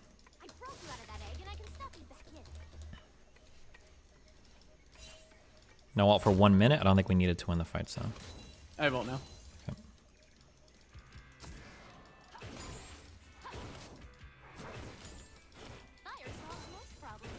He's gonna want that. Yeah, EQ this motherfucker. Do you have a word for this? Yep.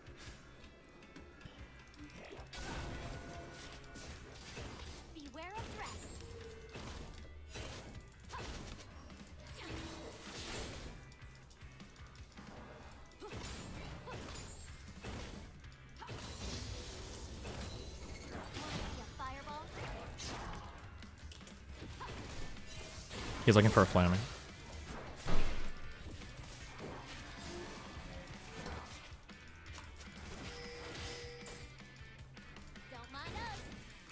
His hook should be back up. I think TF might be ulted. Yeah, I feel like okay, yeah, he went back. He's back. Yep, he was. Okay.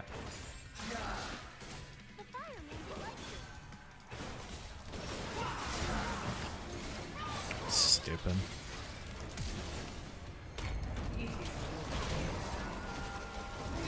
Fucking AIDS. I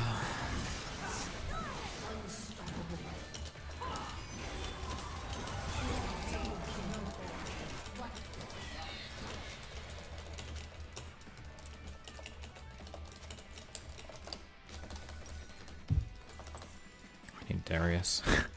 For some jungle that just wants to fucking do Drakes. It's so frustrating. Sorry, we're really ahead this game. Yeah, I know, but like, it doesn't matter if we're ahead if we don't do anything with it. So like, we should get every single fucking Drake on every cooldown. It should just be ours instantaneously. But for some reason, the jungle just walks around like he's got fucking brain damage.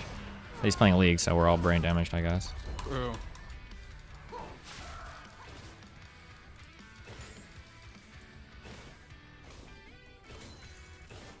No. Can't believe we lose this fucking Drake. So stupid.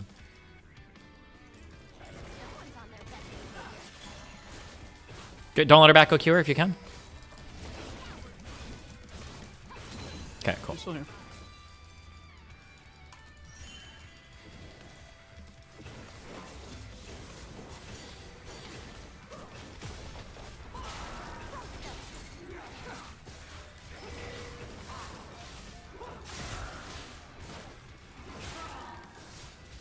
Okay, back up a bit. Can you EQ a minion? Like cast her and then Q her? Nice job. TF might be coming down? Oh my god, I didn't even see that.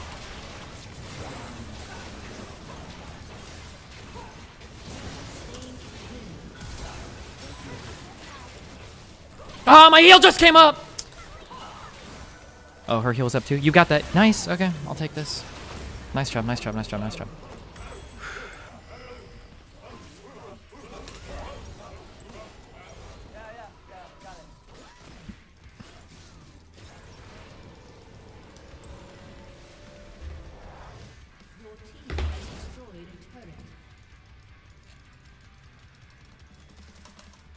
Nice, Aurelia is destroying Camille. Holy shit. Big Dick Steve. Dude, we have fucking funneled so much gold into Rumble. It's unreal. He got our turret and everything and all the plating. That guy better be a monster. I swear, dude.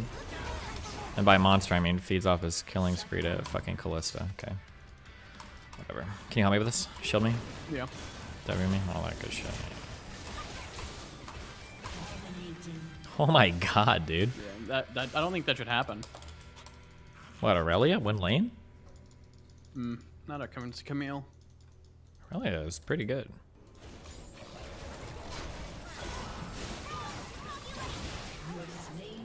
The fuck?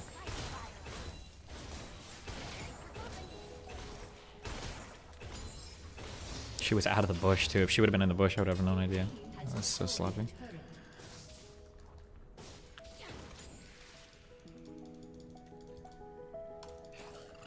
Get ready? Here? I'm in?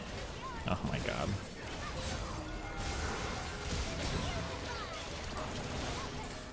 Fuck, I needed that kill so badly. Thresh is trying to hook over the wall, careful. Nice.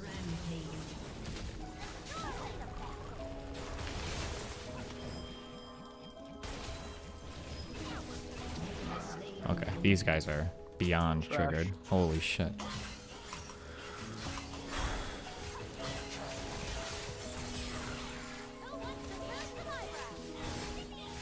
TF is 0-6 now, yikes. They didn't know. You're not supposed to play with TFs.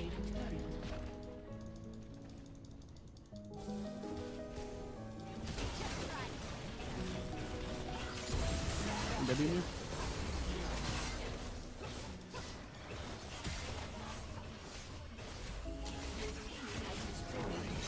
Oh, yikes. I don't know if taking the inhib this early is that good, but... TF is in the middle of the fight. Did she just throw him at me? Okay.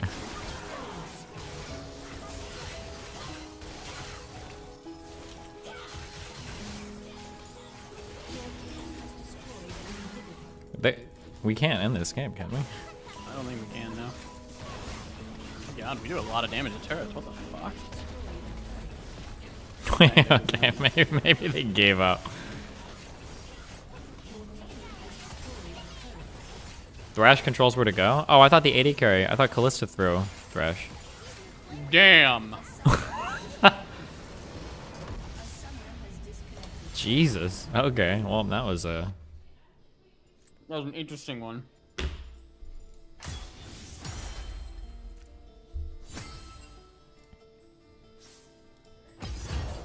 What rank are you? Gold 3. Oh, okay. I was got the plat too. Careful.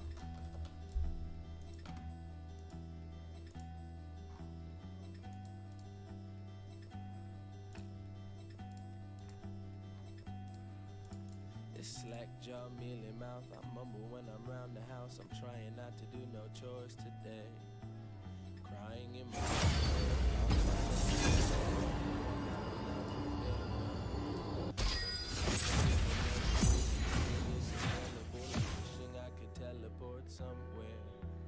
Transmolecular rise through the secular eye. I remember when Vegeta stomped Bardock's neck into prayer hands to the heavens. Good Lord bless him. I was a broke slob watching Ghost Dog writing post hoc. If I could muster just one good throat chop and honor my Shidoshi. You gnome fuck!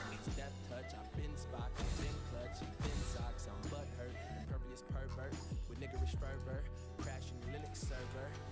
Didn't change his laundry over. Who needs to buy toilet paper? Indie rapper, sort of faker, cause I couldn't afford a mortgage. Cause I couldn't afford a mortgage over Studebaker.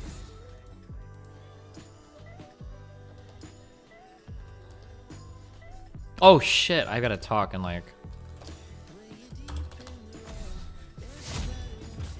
What if I'm gonna have a 15-minute game? Don't worry.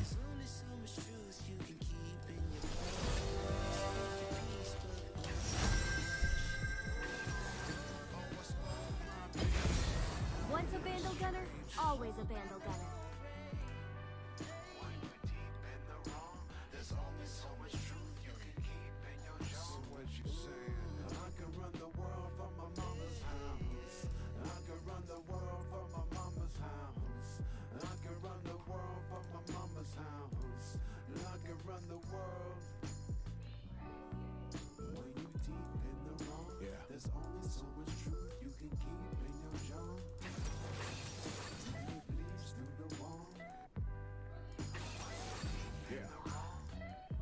Every song responds to a threat.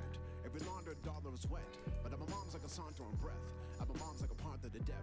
And the kings are distinct lunacy. While roll the rings in sync with the jinx that I have me sink the moon in the sea. Bakers cling drinks of the link to the sphinx. Wait, how far away are you from promotion? Or did you get promoted today? Okay, you can just not respond to that.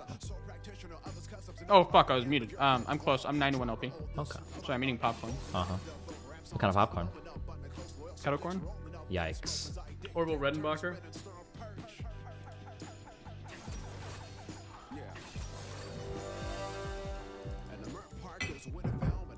It's like very slightly Sussy?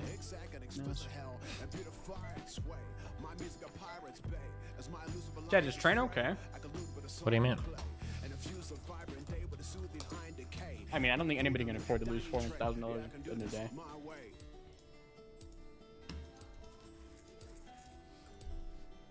Welcome home.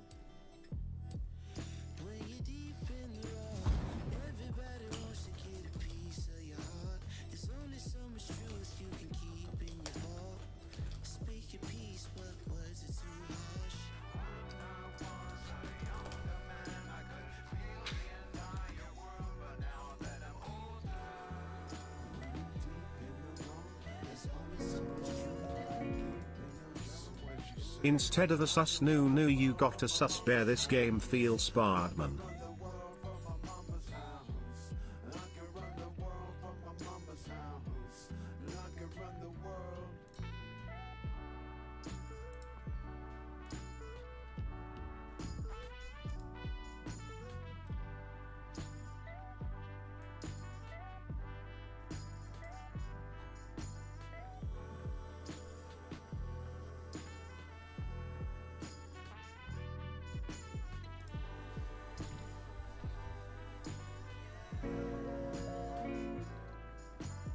Hey, just wanted to extend the olive branch to DGG from Twitch chat. We know you guys are the favored chat, and by favored I mean favored to get this dick fuck you Twitch chat on top. Lol noobs get baited easy rage. Good one.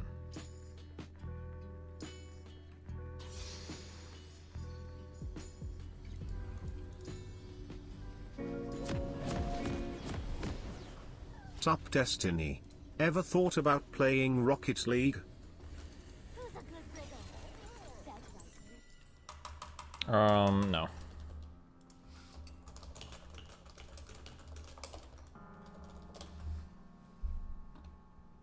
Welcome to Summoner's Rift.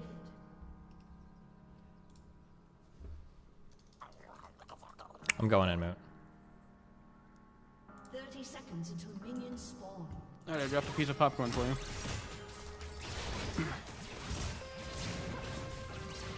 This guy is literally AFK.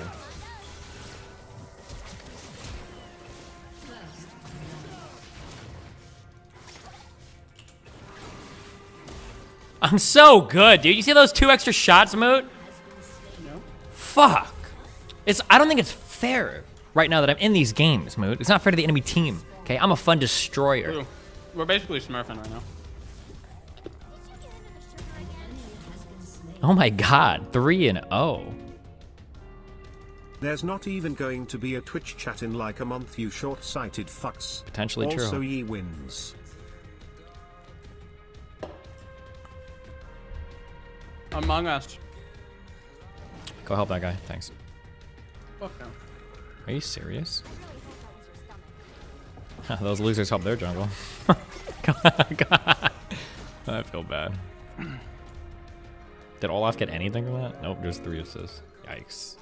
Saw some DGG degen say paying money for attention, so I had to drop another $5 to flex my ULIT. Enjoy the lunch on me, Destiny. DGG get fucked again. Twitch chat superior in every way. Chill, chill, chill. Okay.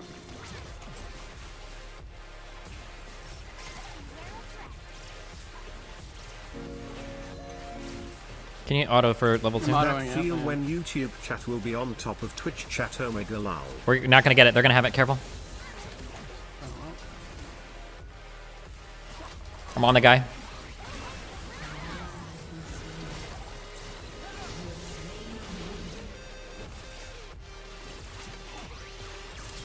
No!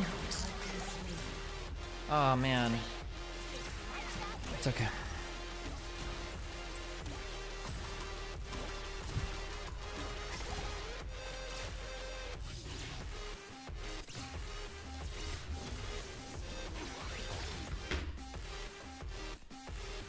For some reason, I figured we were stronger. They had level 2. We're so fucked.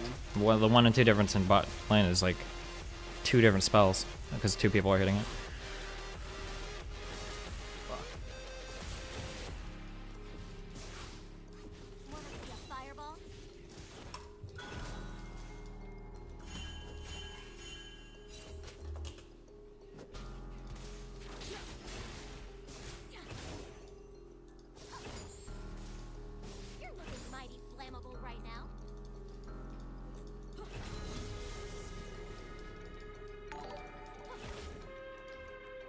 King Stallion, $5. Twitch is for Kuma's lol. Chill, chill, chill. You gnome. Okay. We both have level Has 3, so anyone big proposed advantage the here. Twitch If you chat go on versus anybody, yeah, just run it in, run it in, run it in, run it in versus hard. YouTube chat Olympics yet? Lucky fucking. Just back up, back up, back up, back up, back up, back up.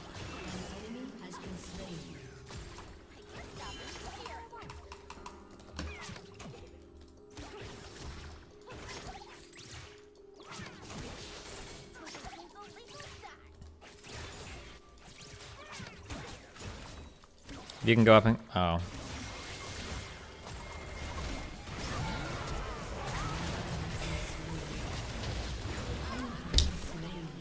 Okay, this game is fucked. Nice job. Oh, he's gonna stay and fight? Why wouldn't you run away? What are you doing? Method is d.gg chat and YouTube stream. Ye never ever lose.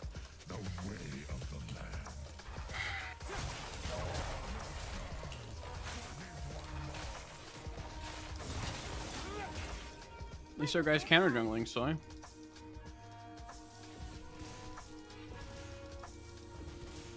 Can you W me?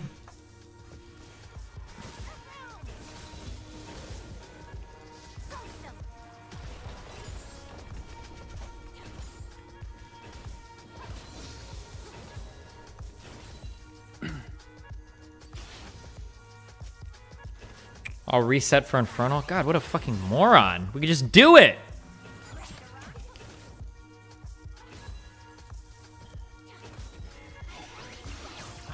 I'm fucking garbage, dude. I just even clicked the wrong fucking spot. I'm going up.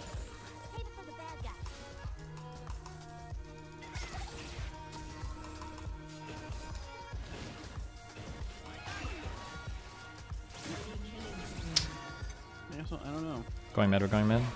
Nope, now we're going bot, and we're doing nothing. Just wasting our fucking time. We're gonna go after this pink again. Ready? Come.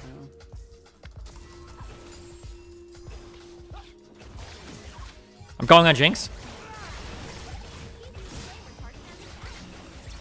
I just can't click my mouse, I guess. Good job.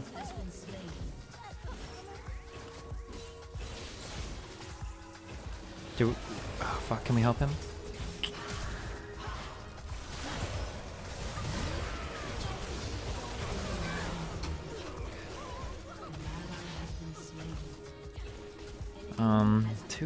I guess it's actually okay. 2v2.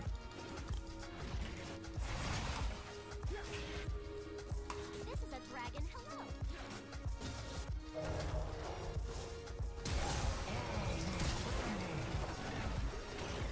Alt?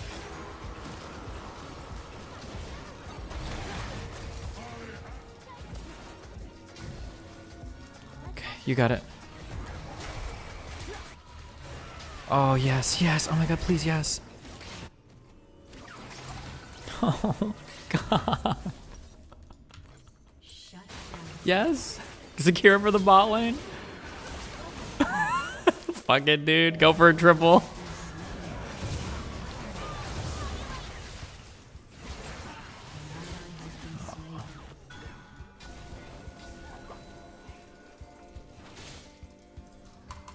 Okay, whatever.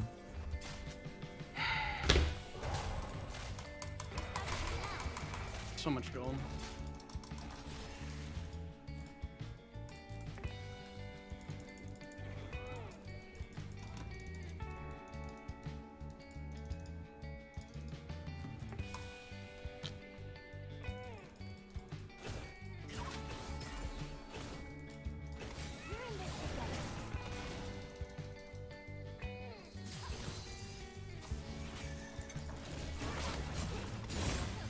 Good job, dipshit.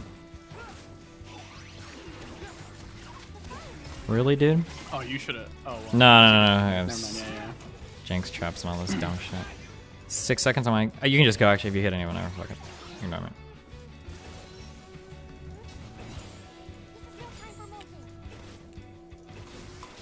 Yeah.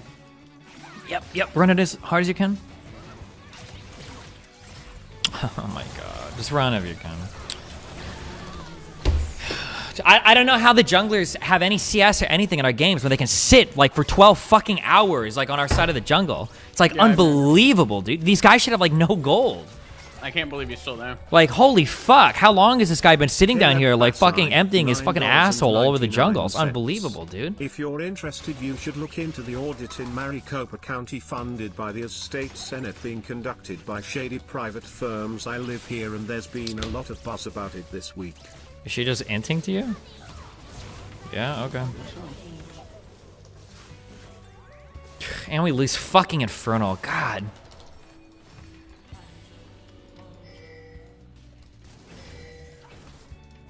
I'm gonna go fuck with his back.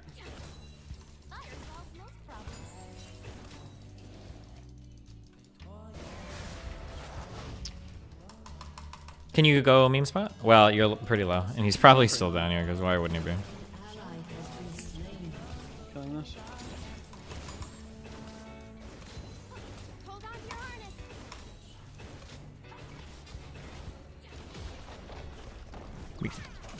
I can't really get to No. you.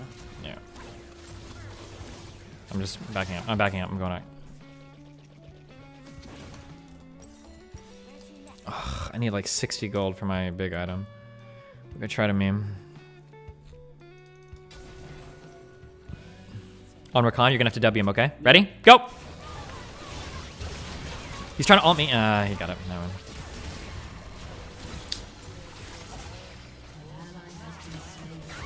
I would get blown up in time. It's all good. No, it's not. It was fucking dog shit. Oh my god.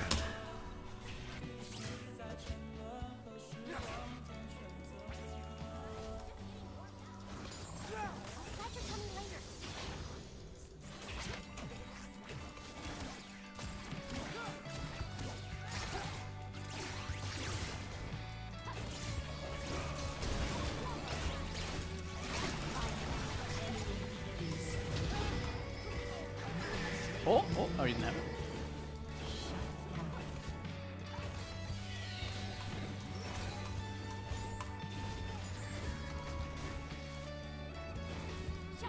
Can you EK these guys?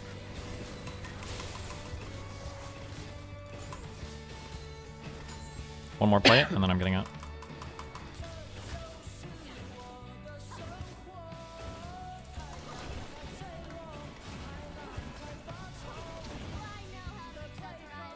Olaf above you, careful.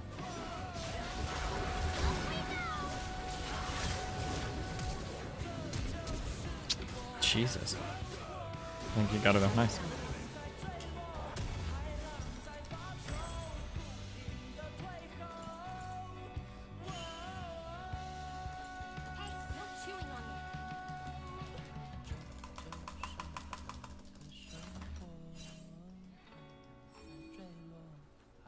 What are you guys screaming about in DGG chat?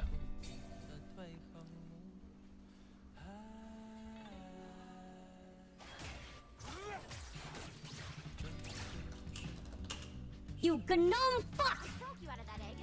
XQC sad? Oh no, what's happening? We already watched it.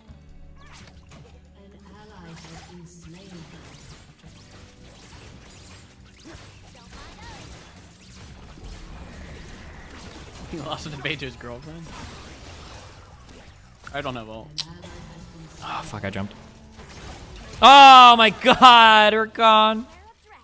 His ult is down. It's 16 seconds, I'm going in hard, okay? 12 seconds. I have ult. Fuck, I should have kept going in. 6, 4. Yeah, run it in if you can. Okay, back up. I don't know what the fuck is happening in our mid. I'm looking over here, I'm looking over here. Coming. I'm fucking inting hard.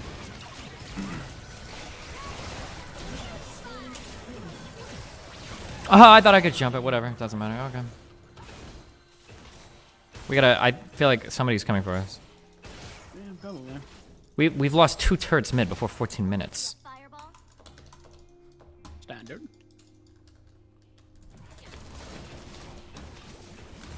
Can we? The Camille? Oh no. Lol. Imagine thinking, oh, never mind, just kidding. I don't have to imagine. We killed her.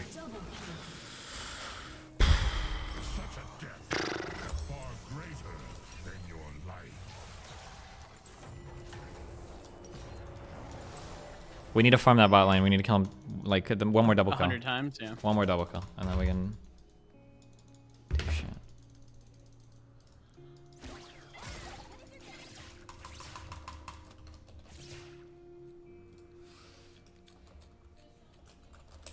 Your team has destroyed a turret.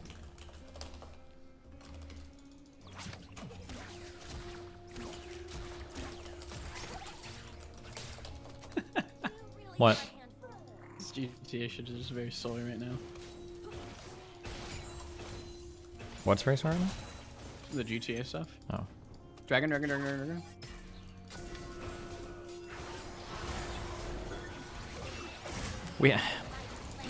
You gnome. He has his ult. The amount of white names in chat I right can't get now out is of this. sickening. It's over. I We're can't just take fucked, it dude. Our anymore. team is fucking worthless. So Olaf got fucking chased out. I don't know how we have to carry this game. We have to like play like a 45 fucking minute game until these fucking morons can catch up. You gnome.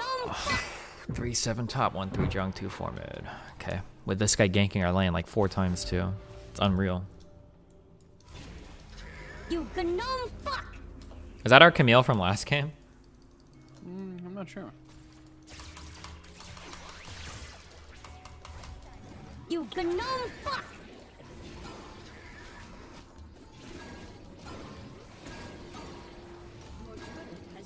Okay, let's go mid because this guy clearly doesn't want to be mid anymore.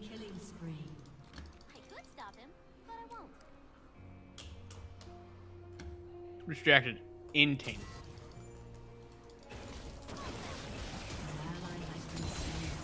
Maybe you'll beat him next time, Soy.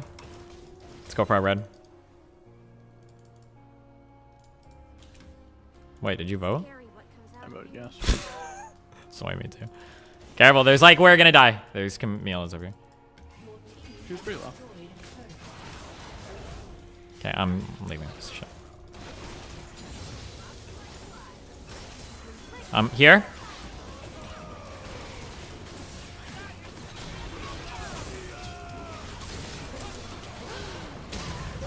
And I don't get a fucking reset because I jumped too late. Fuck me. W'd you? I'm dead. Oh, soy! Just kidding. 600 gold. That was good for me. Okay. That wasn't bad.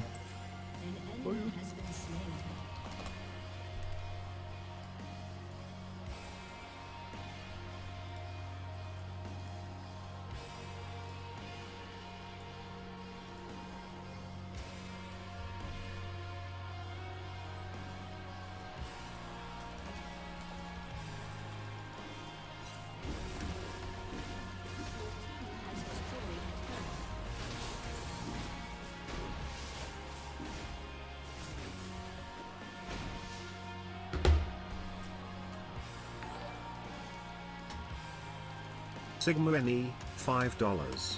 Just stopping by to say I love you all. Also checking the leaderboard. And, yep, the results are in. Peps for life. Win-win. Victory din din.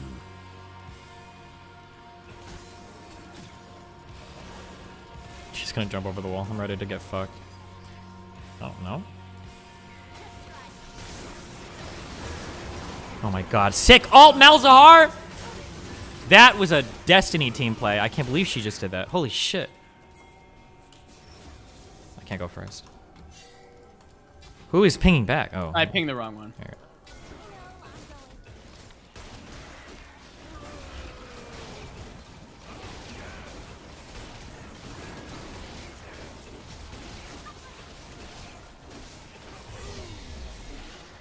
Okay. Can't be trusted with this.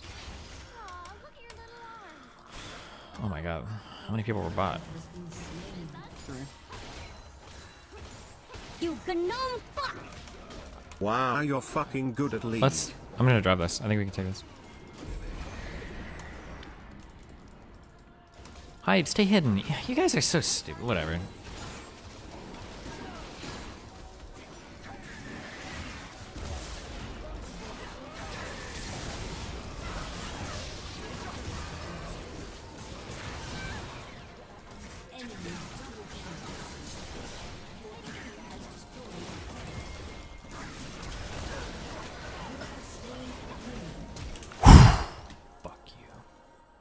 Oh my god, go Rift! Get some value, baby!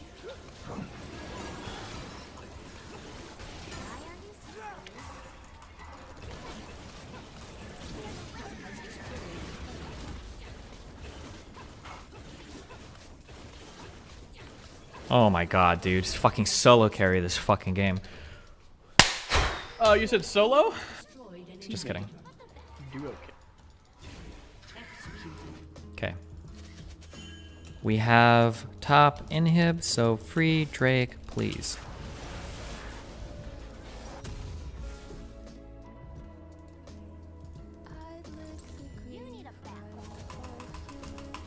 Maybe.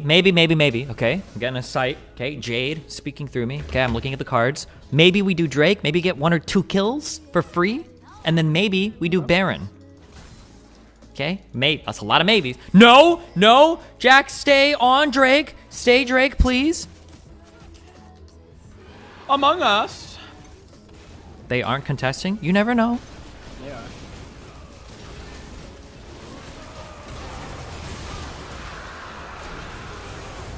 This is why we all stay here. Yes.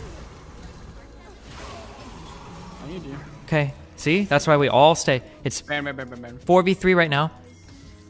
You're alone.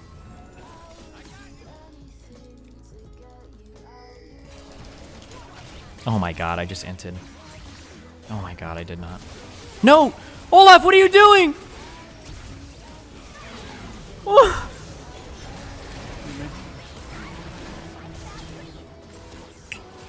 What? I was trying to save him. I know.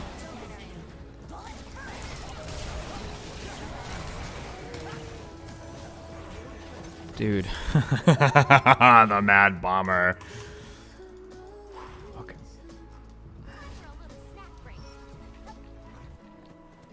You know what? I might be inting.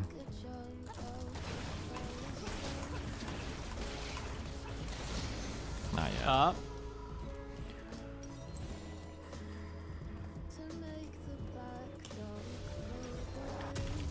You gnome fuck! Dude, wait, is she trolling? So what if I'm a tier 2 sub to XQC? So what if I cream my pants every time XQC? Yo, that trade is sees my hella good for sub-message? us. So what if my creamy load drips onto the screen where XQC's face is and I use my juice straw to slurp it back up? Why does it matter? Oh my god, imagine if we killed that guy. Imagine. XQCL. Imagine. He's holding him, he's holding him, he's holding him, he's holding him. Come on, you can do it, you can do it.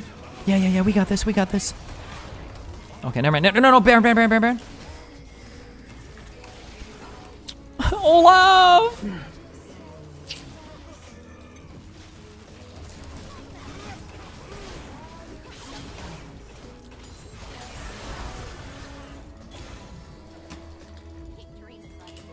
Oh. Yeah. No, no, Olaf, run!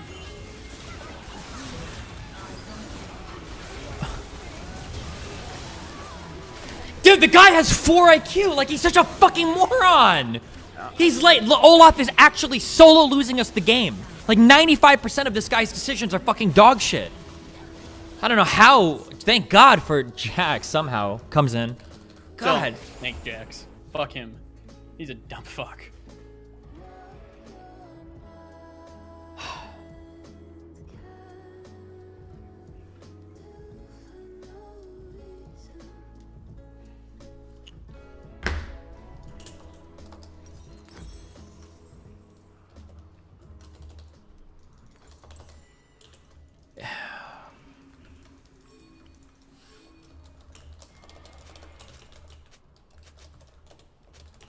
I'm out of kettle corn.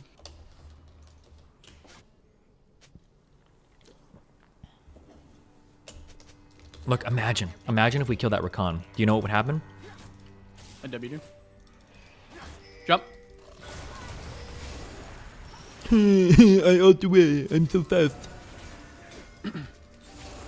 Jax is bot being a dumb fuck.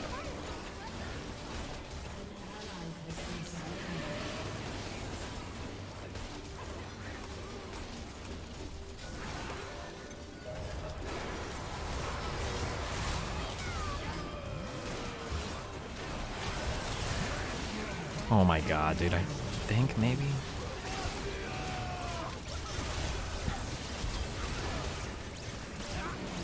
Or W do. Just go top and win. End the game. We're done. End the fucking game, Moot. I'm done with this shit. Get me the fuck out of here.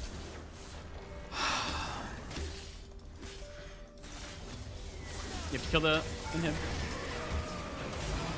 Who? Can you please report the Olaf, actually?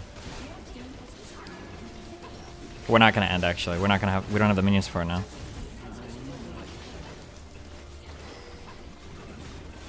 Never mind, here we do. Oh, no! Jax! Report the fucking Jax. Everybody, report the Jax, report the... You have to, like, drag these people kicking and screaming over the finish line. Jesus Christ.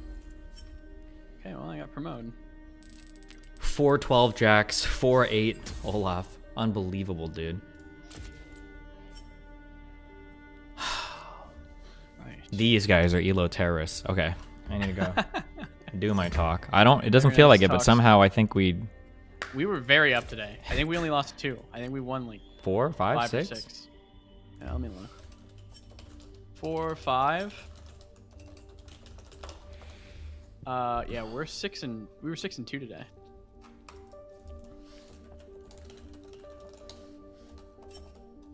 Big wins. All right, good luck. Yeah, peace out. Bye, Trap.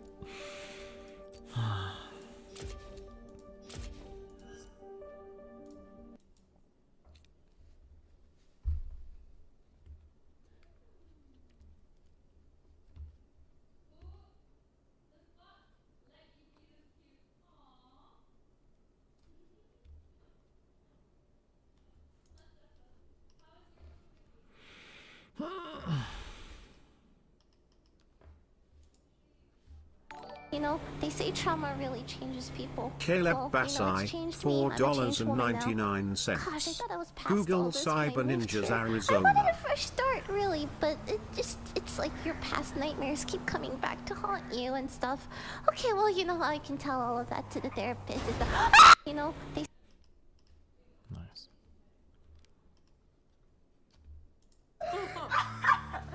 Are you kidding me? No way. Look at what you're wearing. Wait, is he stealing my React content to this Dar guy's videos? Is that last year's Animal Crossing t-shirt? Yeah.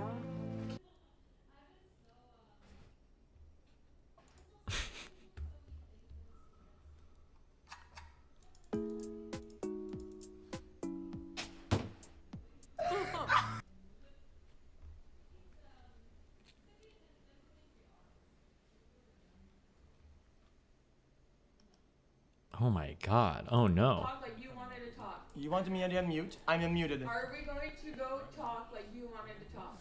I mean, you said unmute. I unmuted. Right. Because I'm tired of hiding behind this fucking shit that you do every fucking time. Okay. Now I admitted to you the other day that in character I was molding, and then out of character, Don't go there with all of that. Okay, but Do you want to end so that we can have the talk that you asked me for or not? okay. Can I say something? Is he role playing? Is like a schizophrenic or? That is the question. Okay. Well, can you understand that I always do this, and it's not target? Oh God, here we go. I know you're gonna try so hard to justify it behind your character, and I know your chat's gonna make you feel you're incredibly justified, and you're gonna double down on it. Okay. But they don't know the shit that you did the other day in the room, out of character, no streams, no game involved. They don't know. Yeah, but I was. Oh no! Oh no! Oh no! Oh no! No! No!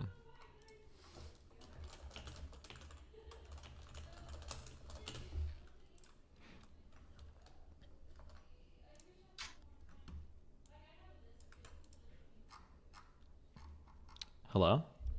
Hello. How's it going? It's going well. How you doing? I'm doing great. I won a lot of games of League of Legends today, so I'm feeling on top of the world. Yeah. I saw the tail end of the last one. It seemed a little frustrating. That's every game of League of Legends, but what are you going to do? Yeah, that's basically why I don't play. Well, that's good. All right. Do you want to introduce yourself and all that jazz? Sure. So my name is Kevin Gustafson, and I'm the host of the Sensible Socialist podcast, which is, I think, a small podcast that doesn't have a huge amount of viewers or whatever, but it's a small little niche. And then I'm also the co-host of the All Things Co-op podcast, which is produced by Democracy at Work, which is Richard Wolf's whole outlet. So I, consume a fair amount of YouTube and watch debates that I think are interesting and things like that. And obviously, I've come across you, and so I was interested to hear the debate between you and Rick. Mm-hmm. And I don't know. I think it was honestly sort of disappointing in general. I think that I've talked to Rick a few times on my podcast, and he definitely has a certain style, but I'm not sure it was really kind of tailored to what you normally do. I'm not sure how familiar he was with you, and so it was a very Rick Wolf style responses to some of the questions and stuff like that. And so there was a feeling for me, it was like, oh, I know, I think Rick's perspective fairly well, and I'm kind of in the cohort to a certain degree, producing content at least under his name. And so I felt like I had a little bit more of an understanding of kind of where you've come from and stuff like that, and wanted to maybe address a few of the things that were left on the table and get into a few of the things specifically about like cooperatives, but just even about sort of general definitional things about capitalism, socialism, communism. I do want to touch on the 5 things that you said you hadn't heard a socialist respond to, and just kind of be curious what you think my responses to those would be, just as a kind of, I think, presentation of a different perspective that you may or may not find a little bit easier to understand and slightly less annoying, because I can't promise I won't mention the word feudalism at some point in the conversation, but I definitely won't do it every response, which is absolutely a Rick Wolf style. So there's kind of, I don't know, there's like sort of 4 big things. There's kind of a definitional thing, like making sure you define terms so that we know how we're using them. Mm-hmm. Talking about those 5 things that you talked about with Rick and answering those sort of practical questions about cooperatives, specifically about like investment in cooperatives, and then even some kind of bigger sort of philosophical questions, because I think these all kind of tie in and they make it a lot easier to sort of talk about these things in a way that makes sense. And so I don't know if you have a preference in terms of what you want to do kind of first or way to go. I mean, I think definitions are always helpful to know what people are talking about, but I do think getting some of that philosophical background would help.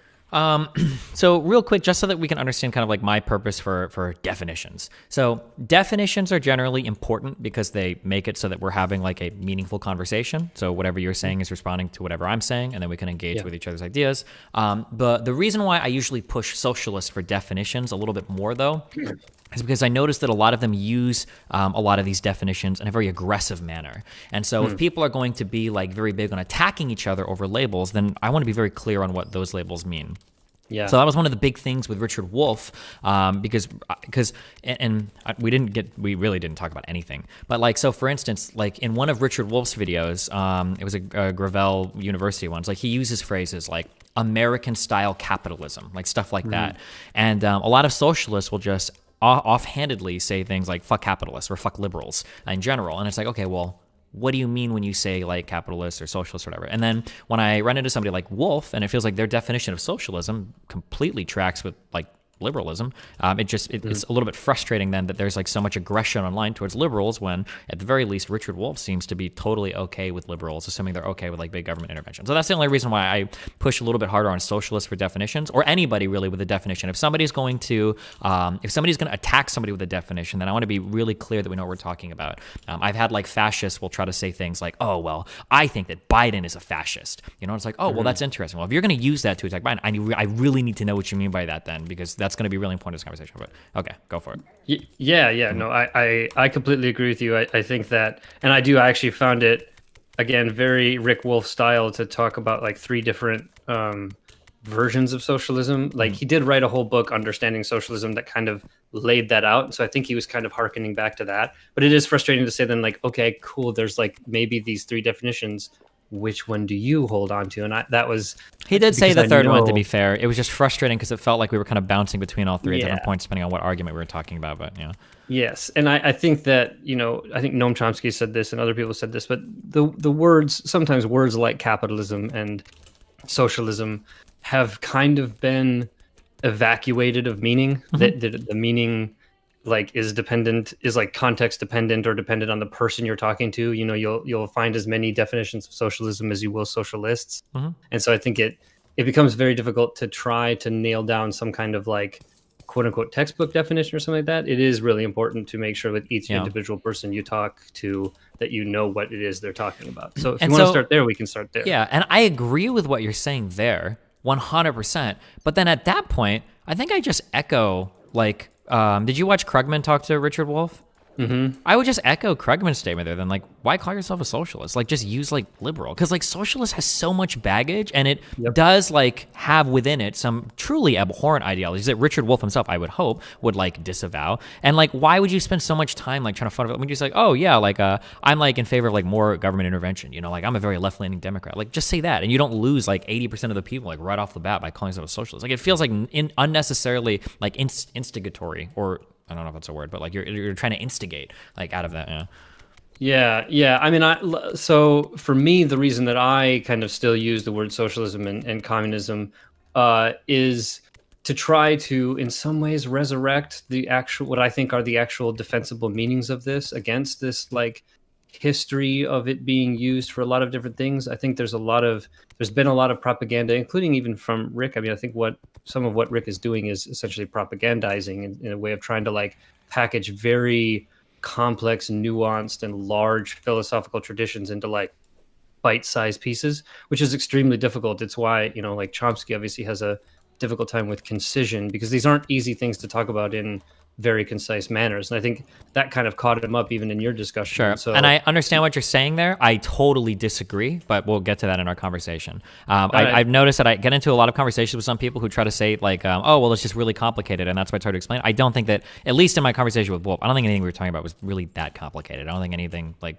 was that impossible to understand. But I agree with that. I think the philosophic tradition of Marxism is complicated. I think it has a long history. There's a lot of different strands. They agree on some things, they don't agree on other things, and so it creates this like really difficult situation to know even what the fuck someone's talking about. Sure. And so, okay, so at least for me, I tried to come up with definitions that would have generally the same kinds of aspects, so that would be like easier to kind of pull them apart and see the different constituent parts. So like for me, if we're talking about a definition of capitalism, I would say that capitalism is a mode of production in which, generally speaking, the means of production are owned, controlled, and managed by either a single person or a collection of people, and that the means of production are employed for the purposes of producing something that can be sold for a profit, that obviously being at a higher price than the cost of what it is, like of the cost of production. Okay. So that's a very simple definition of capitalism. I don't know what you would include that I haven't included, but I'd be curious about how you feel about that definition. That 1,000,000,000% tracks onto my complete understanding of how like a socialist or anybody would define like capitalism. Your means of production are generally privately owned and managed, and your mode of production is your like part of that is you're generally producing commodities. You're producing things for a profit, not like what's socially necessary or whatever. Yeah, 100%. Yeah. Okay. So I'll just keep going on then. I think I want to break up a definition of socialism and then a definition of communism, just because I kind of want to use those, at least in the course of this conversation, for kind of what they are, knowing that like socialism usually gets the sort of over-encompassed meaning that someone might mean by communism. So I'm going to be pretty particular here, and let me know if this is either annoying or overly pedantic, and we can figure out a definition that works. But to me, socialism is a kind of transition period, maybe something like mercantilism, where the working class, usually represented by one or several different groups or political parties, are able to assert dominance over or replace the existing apparatus, both social, political, and economic apparatus, and their associate government bodies, and use a sort of legal process, some sort of legal process, to expropriate individual and collective owners of the means of production and facilitate the transfer of those enterprises or firms to some sort of employee organizations, one that we might call worker self-directed enterprises or workers' councils or cooperatives, whatever we want to call it. So that's what I would define socialism as, like this transition phase until we get to a sort of communist period, right? Which is a mode of production in which, generally speaking, the means of production are owned, controlled, and managed by through principled democratic processes by those people who either add labor or potentially, this is a debatable question, but a debatable part, are like affected by or are stakeholders in the enterprises, and that those means of production are used for the purposes of producing, firstly, the satisfaction of basic needs of all the members of society, and then after that, to provide the ability to allow individuals to freely associate their labor in enterprises or firms engaged in pursuits beyond the satisfaction of mere basic needs. So those are that's what I would use as working definitions of these terms and phrases. And I just wonder how you feel about those definitions in terms of completeness and ability to kind of use in terms of facilitating a conversation. Yeah, that's my understanding of all three terms so far. Yeah. Cool. So if we turn to what I would like to do, maybe also just as a quick thing, I don't know how relevant it is to this conversation. You're the first socialist that I've talked to that's been able to like concretely define like all three of those things, which is worrisome. I don't know if you run into a lot of socialists that can't seem to understand what socialism or communism or capitalism is, but just thank you for that. But, so yeah, I've been playing in the playground of socialism since I was 15, and I'm 35 now. Yes, it's been consistently frustrating to have conversations with people for whom they claim to be adherents to a certain kind of ideology but couldn't explain the ideology. I think that there are, for me too, there's a significant frustration with the number of people who would identify as socialists who are not in any way Marxists. I think that Marxist perspective as a sort of philosophical framework is extremely helpful to understand like the world and how things relate, and much beyond merely like giving you a reason to be pissed off or something like that, which I was for a long time.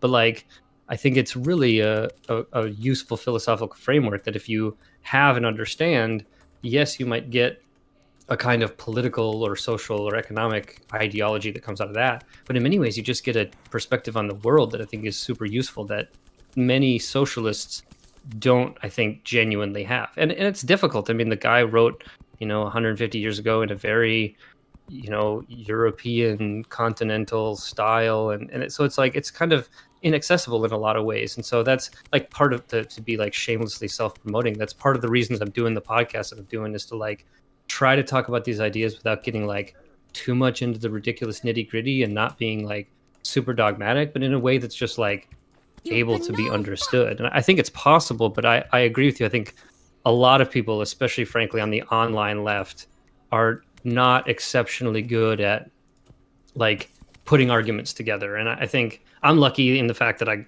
went to school for philosophy, and so I studied for years on like how to construct arguments and to how to like put things together in a way that makes sense, and like went to law school and like have to do it for a living and stuff. And so I think that's a benefit that a lot of people, for a lot of different reasons, obviously don't have the kind of privilege to be able to spend years just sort of making arguments and doing things better. But I appreciate that, and I think these definitions are in principle defensible positions.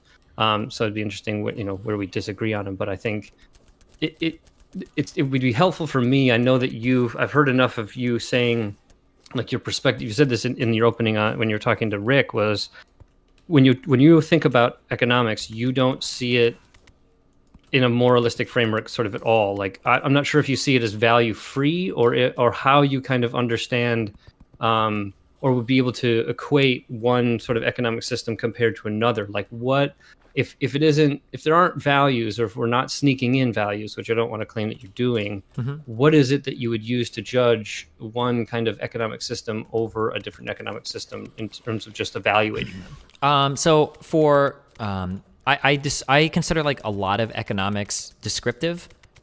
So when we look at, for instance, like how do we value labor, or how do we value like goods and services, like I would look at a lot of these descriptively. And then when I think of like how do I want to, like what do I want in society, like how ought things be distributed or whatever, I would look at these types of things from a moralistic framework, I guess.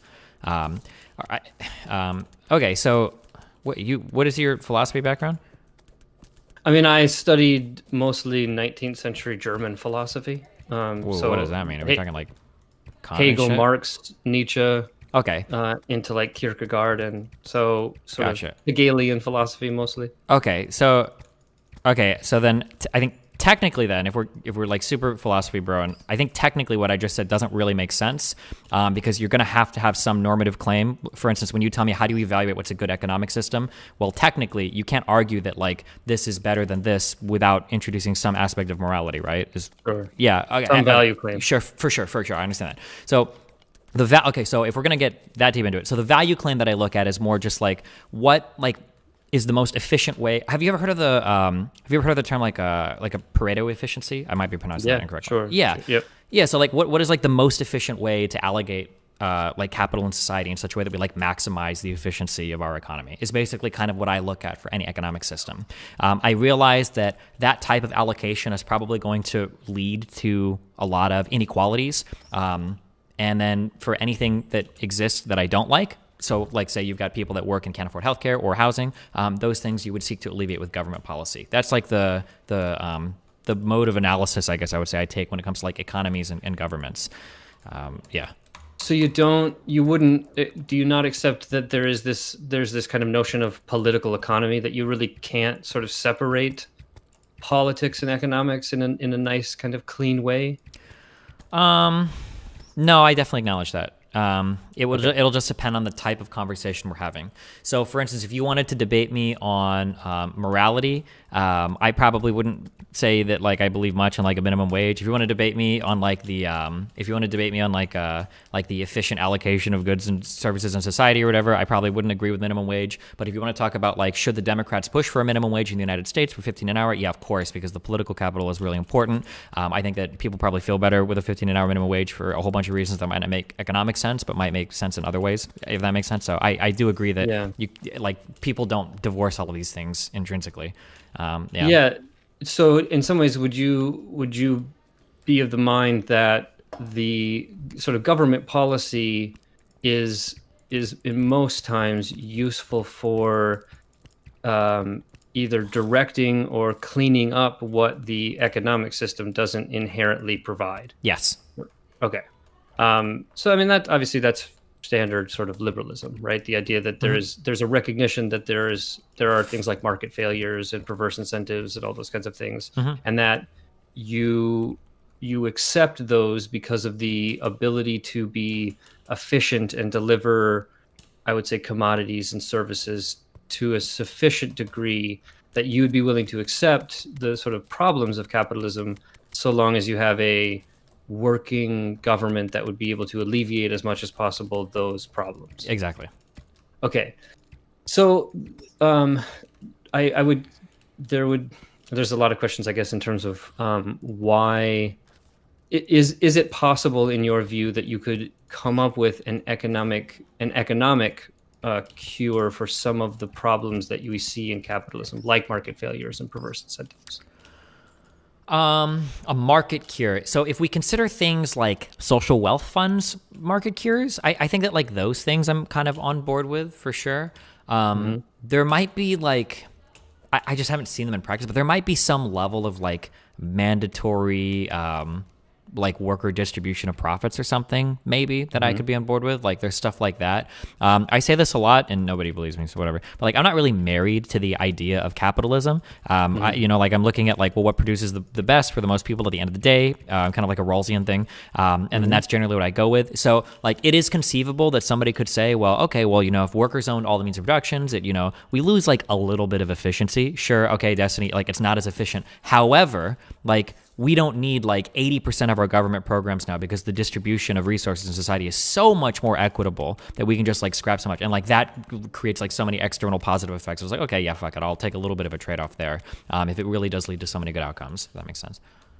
Yeah, there are questions in my mind, like in terms of the good outcomes. I want to like think about the issue of, say, slavery. Or the owning of individuals for the purposes of using their labor. If there's a kind of amoral position on economic questions. Yeah, 1,000,000%. So like it sounds bad and I have to qualify this a million times, but like I would easily bite the bullet and I would say that if we could theoretically create such a world, I don't believe it exists now, but if we created a world where there was like a master owning class and slaves, but in this world like every single slave had like access to healthcare, the ability to consume media and go to school for what they want and et cetera, et cetera, et cetera, but they had to work like 6 hours or 8 hours a day that was dictated by their masterminds, whatever. Assuming that like all the other outcomes were good, I would prefer that over like some post-apocalyptic nightmare where everybody has like Mad Max ultimate freedom, but like everybody's life fucking sucks. Yeah, so there's competing values in terms of freedom over, let's say, some kind of social security. I guess so. I'm interested in what is the kind of point at which you would choose one or the other. How do you kind of, because if I'm thinking about arguing for socialism or something like that, there are other kinds of values in terms of sort of having the ability to genuinely participate in things that you're not able to participate in a capitalist structure and things like that. And so I'm wondering if those matter to you in terms of what we would call outcomes. I almost don't. Are outcomes. Yeah, I almost don't consider freedom almost much at all. I know that at least in the Western world, I think that especially, ironically for a lot of liberals, like freedom or whatever is a really big thing. I think that people overvalue freedom. I think that they think they really like freedom a lot, but I think that freedom, I take like a kind of an instrumentalist approach to it. I think that people say they like freedom, but what they really see is freedom as like a means to an end to achieve better outcomes for themselves because they think they can pick better than other people can, which in some cases is true. But like, if you show me a world where you've got like so many other better outcomes, like let's say there's like some world where there's two hallways in front of you, and in one you walk down and you become a teacher, and in another you walk down and you become an engineer. And let's say that I construct some hypothetical second world where you have more freedom, and now there's a third hallway where you can walk through it and fall off a bridge. Like I don't think that's good. I think that a lot of people obsess over like notions of freedom or like autonomy or control, but I really don't care about these things too much. I don't think just giving people more choices, especially at the expense of their material well-being, is a good thing. So like to explore that, if we were to I think you could, if someone made the claim that if you look at the current sort of situation for a quote unquote normal middle class kind of regular worker in the United States as compared to the regular quote unquote middle class worker in the People's Republic of China. There are obviously a lot of criticisms of China in terms of its lack of freedom and its sort of control, the area, like social controls in a way that seem insane to an American. But one could like argue that they have a greater amount of social security. If that's the measure, would you in that sense would have to say that the situation in the People's Republic of China, at least for that individual, the sort of middle class person, would be better? But do you use the word better to describe that? I would be careful because I'm not 100% sure what the average middle class Chinese person is like. Yeah, but like I could easily conceive of saying so. Yeah, for sure. Because like my retort would be like, I truly believe that in America we have unbelievable freedoms. The poorest person in the world could theoretically become the richest person in the world. There's a pathway for that to happen in the United States. But what does that matter, right? If we look at the actual access, if we look at the actual like material needs that are served and underserved by the average American, right? Like who cares about that level of freedom? Like that's not doing anything for 99% of people. Yeah. So if in theory the argument for a socialist economy would, at least in that theory, produce what you might call better outcomes, so a higher quality of living, let's say, or a higher standard of living. Yeah. Then you would concede that would be a quote unquote better system. Depending on like what types of freedoms we've lost, yeah, for sure. So like, I'm not gonna sit here and say like, oh, like yeah, freedom. But if we're talking about like a world where like every single career and everything is forced upon you, and you're not allowed to watch anything but like state-approved media or whatever, like there's gonna be some level where we've lost freedom that's actually inhibited our ability to make choices that would genuinely make us happy. If that makes a sense. Yeah. Right. So in some ways, there's a difference between the Democratic People's Republic of Korea and the People's Republic of China. They're not maybe, one has less freedoms than the other. Yeah. I said, like I value like people's ability to live good lives at the end of the day. And I think that freedom can be a useful proxy for that sometimes. So like I have the freedom to choose like generally what I want to eat, which I think like can in some ways enable me to be happier. I've got the freedom to choose meat, blah, blah, blah. But like if say for instance, like all of that was provided to me and I never made a choice, like maybe I wouldn't care as much. But if you're taking away like every choice you can make and now you're stuck with shit that you don't like, okay, well now we've got a problem. Not necessarily because we've lost freedom, but because we've lost like things that would have otherwise made us happy that we no longer have access to. Yeah. Yeah. Okay. Gotcha. So that's all very helpful, I think, in one answering the questions, but also trying to like there is a part of me. It's very kind of easy, and I think a cop out in many ways to go the moralistic argument with socialism. I think that you can kind of easily. I mean, there's a standard argument that I would say to someone who is more moralistically inclined. That would be something like the nexus between chattel slavery and wage slavery and the need to get rid of both. But like if that's not important or convincing, I think, to you, then it's not necessarily kind of to make. But I think so for me, at least, just to kind of at least paint the whole picture, I do think that there are moral arguments that one could make about the failures of the current system, the social consequences thereof. I think we should talk about that. The difference between like wage slavery and slavery. Sure. Do you have you ever heard of like in like ethics? Have you ever heard of the term compatibilism? Yeah. Okay, so I'm going to give you my understanding of it because I could be wrong because I don't have a formal background on this. Sorry. So my understanding is that like if we look at like if we've got a spectrum of like free will is on one side, we can make decisions free of causality and it's awesome, and then on the other end we are stone cold determinists. We're like, okay, well truly you make no decisions, everything is antecedent causes and you have no free will at all.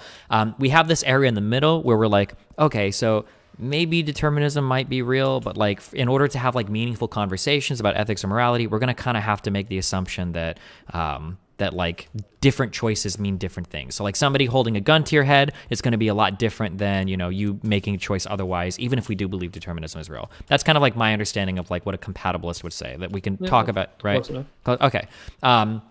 So I would argue that I think we need to do different things with the word slavery because because if somebody is going to say like wage slavery exists, and we used to have chattel slavery, now we have wage slavery. It's like, okay, well, if we're going to use the word slavery that way, I'm going to argue that we need to look at it differently, because at that point, literally every single society is going to employ some type of slavery, because even in an ideal communist utopia, you're going to need people to work, and if they don't work, they're not going to get food or something, right? There has to be some buy-in there, I would imagine, right?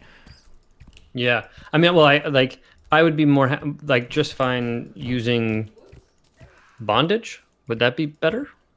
It's still pretty loaded, but okay.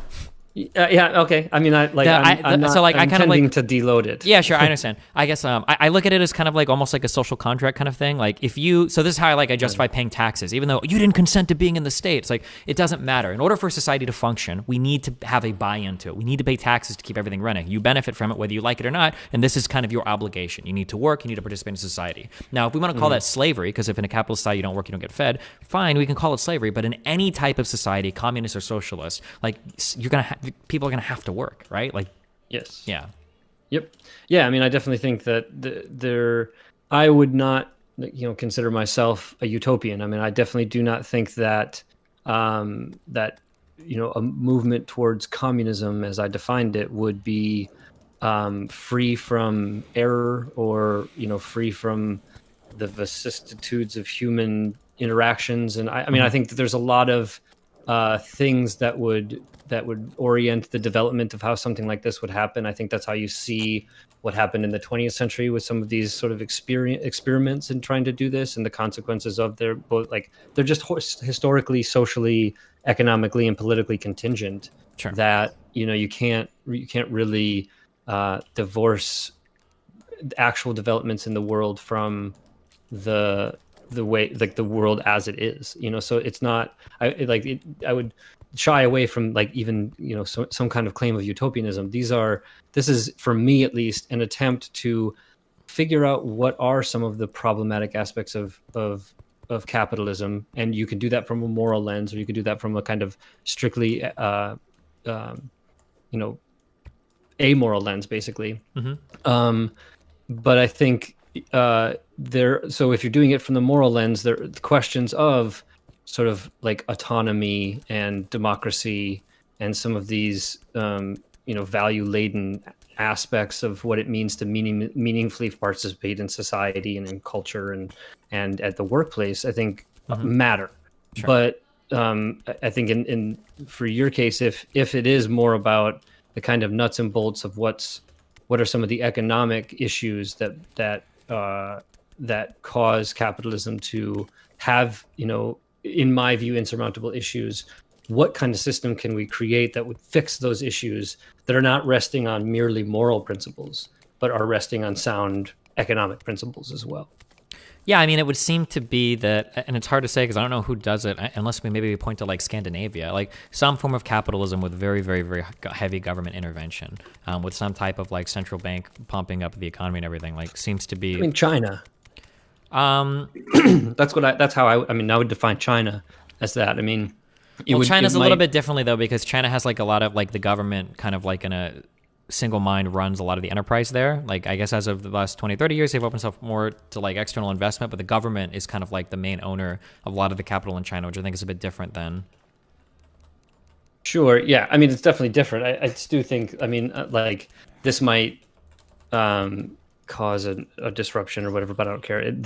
When I look at when you had your opening statement with Rick, and there were part of the argument that you were making was look, there have been socialist economies and they didn't work very well. And I think specifically the Soviet Union. And I studied the Soviet Union for my grad school work, specifically the bureaucracy of the Soviet Union, and the sort of got really deep into the history of the sort of Russian 19th to 20th century history. And I think it is slightly simplistic to sort of say the USSR was a socialist economy and that socialist economy didn't work, and so therefore socialism's got some particular problems. I think if you look at the Soviet Union, what you really happened for a number of different, again, historically, socially, politically, economically contingent reasons, is that you got to a level of kind of state capitalism in a state that desperately needed massive development,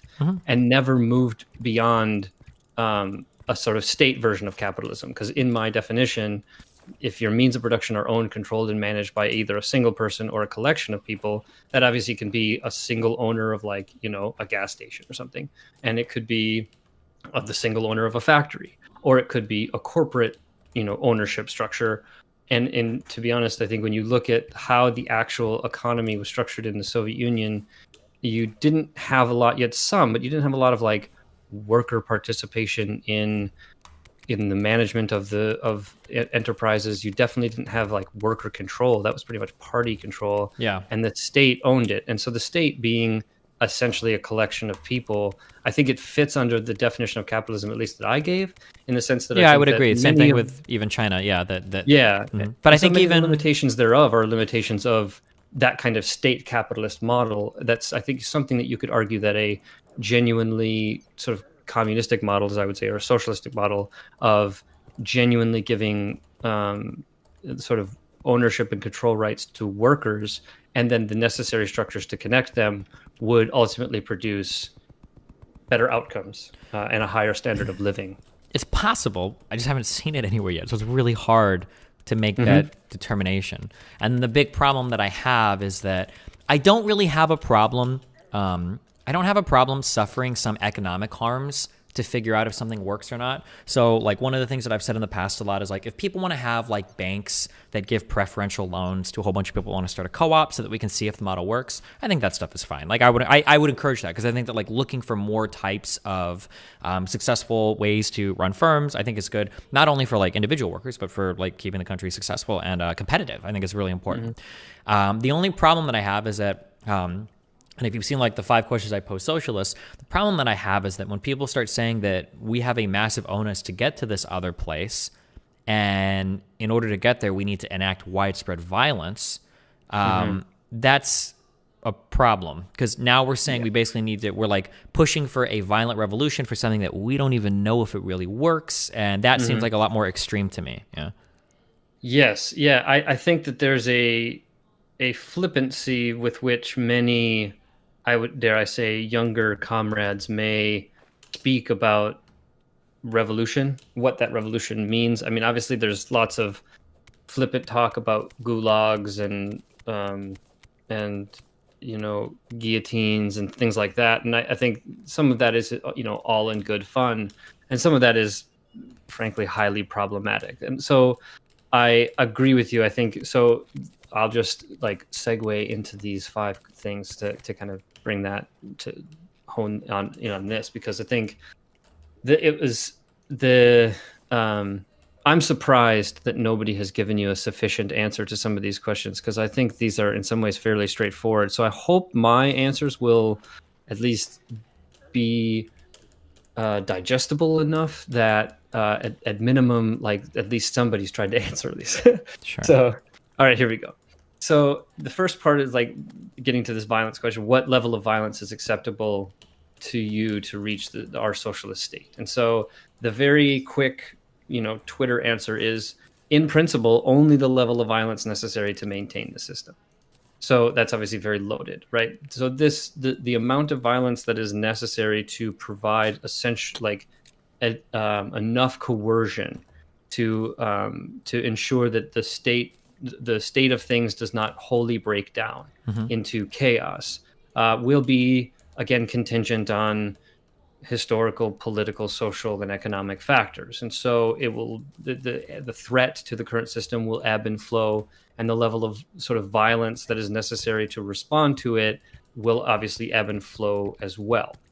And so I would never suggest that a socialist or communist system would be utopian and violence free, but I also don't think that it would always be necessary to institute a gulag archipelago, for instance. And so I think that I think the level of violence that would be necessary, I think it's fair to say that when you look at attempts at organizing the working class, even generally, but specifically organizing them towards, with the oriented goal of expropriating the means of production from individual or collective owners' hands and placing it back in the working class, that movement towards that, even organizing for that, is often met with like pretty intense levels of violence by those for whom it is a threat.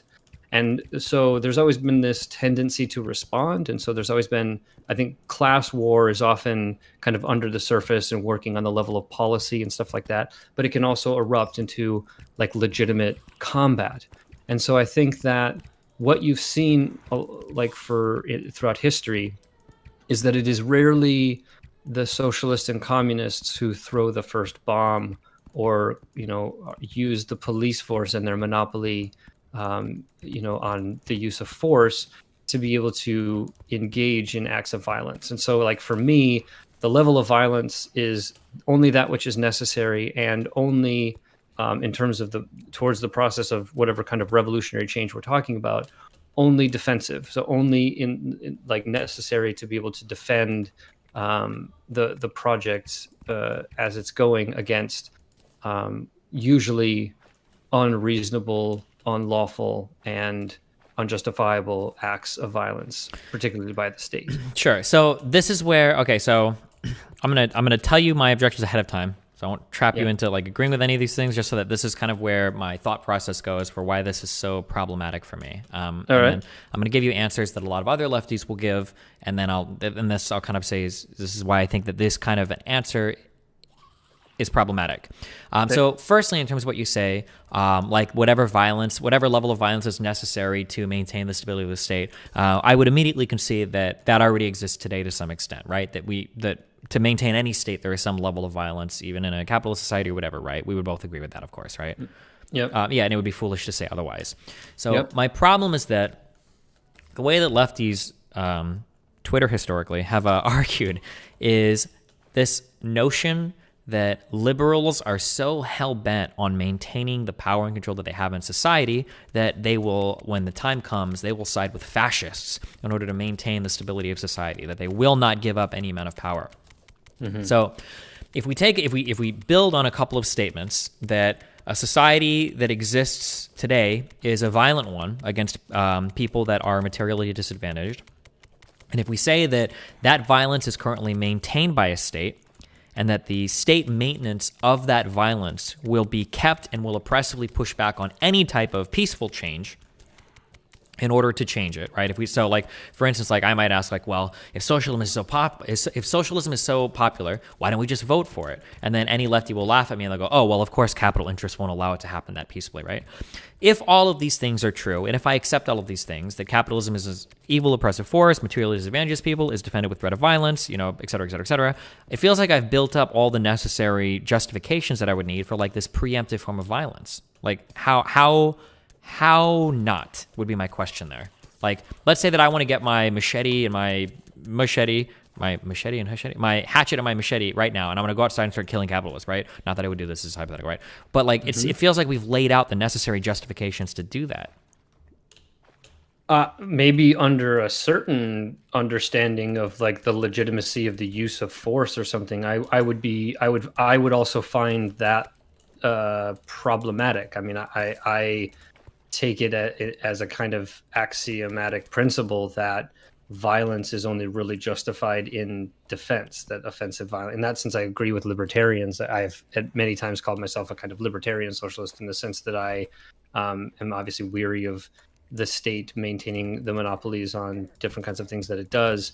And I would find the notion that that there already exists sufficient justification to quote unquote defensively, I mean, this is the argument that George Bush used in 2003 for invading Iraq, this kind of proactive defensiveness or something, right? I think that it is ultimately justifiable. And so if I were to hear somebody suggesting that acts of violence, terrorism, say, is justified based on the already existing levels of oppression against the working class or historically marginalized groups or whatever, that would the response to that would be a kind of attempt to have a calm pat on the head and say, like, we need to make sure that we understand, we have a good theoretical basis to understand what's actually going on, why it's going on, and how to fight it. Sure. So and then I think that, you know, this is a long tradition in like Mhm. specifically in the Russian context. I mean, there was the Black Hand and other groups that were committing acts of terrorism against the Tsar and Tsarist, you know, Yeah, and so- there was a long debate about, like, dude, this is not a good strategy. This is, like, not only is it not justifiable in terms of a kind of a moral sense, but it isn't justifiable in the sense that it actually gets you anywhere in terms of organizing the group that you want to organize. So I guess like that's my that would be my I would be curious then if we just run that down. So how do we move from here to socialism? If we start voting on policies, wouldn't we expect there to be unstoppable pushback from capitalists in society that would necessitate violence to overcome? Or do you think that they would just willingly give up the social hierarchy and we would be able to move towards socialism if we just voted on it? Or so this was again, I'll do a shameless self-promotion. This was the last episode of the Sensible Socialist podcast that I talked to my friend Brandon Madsen, who's in the Reform and Revolution Caucus in DSA,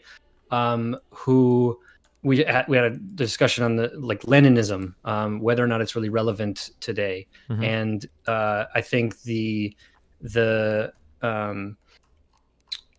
if you're the process of getting to the kind of a socialist, let's say a socialist transitionary period, is going to be different in different places. Again, like this whole perspective on Marxism is the focus on and the insurance that you take into account the historical, the social, the political, and economic contingencies of the different places that we're talking about. So not every path to socialism is exactly the same. There is no recipe towards getting there. It is going to be significantly dependent on the situation that you exist in. So if we have to narrow it down to, say, the United States, what is a possible scenario in which this could happen?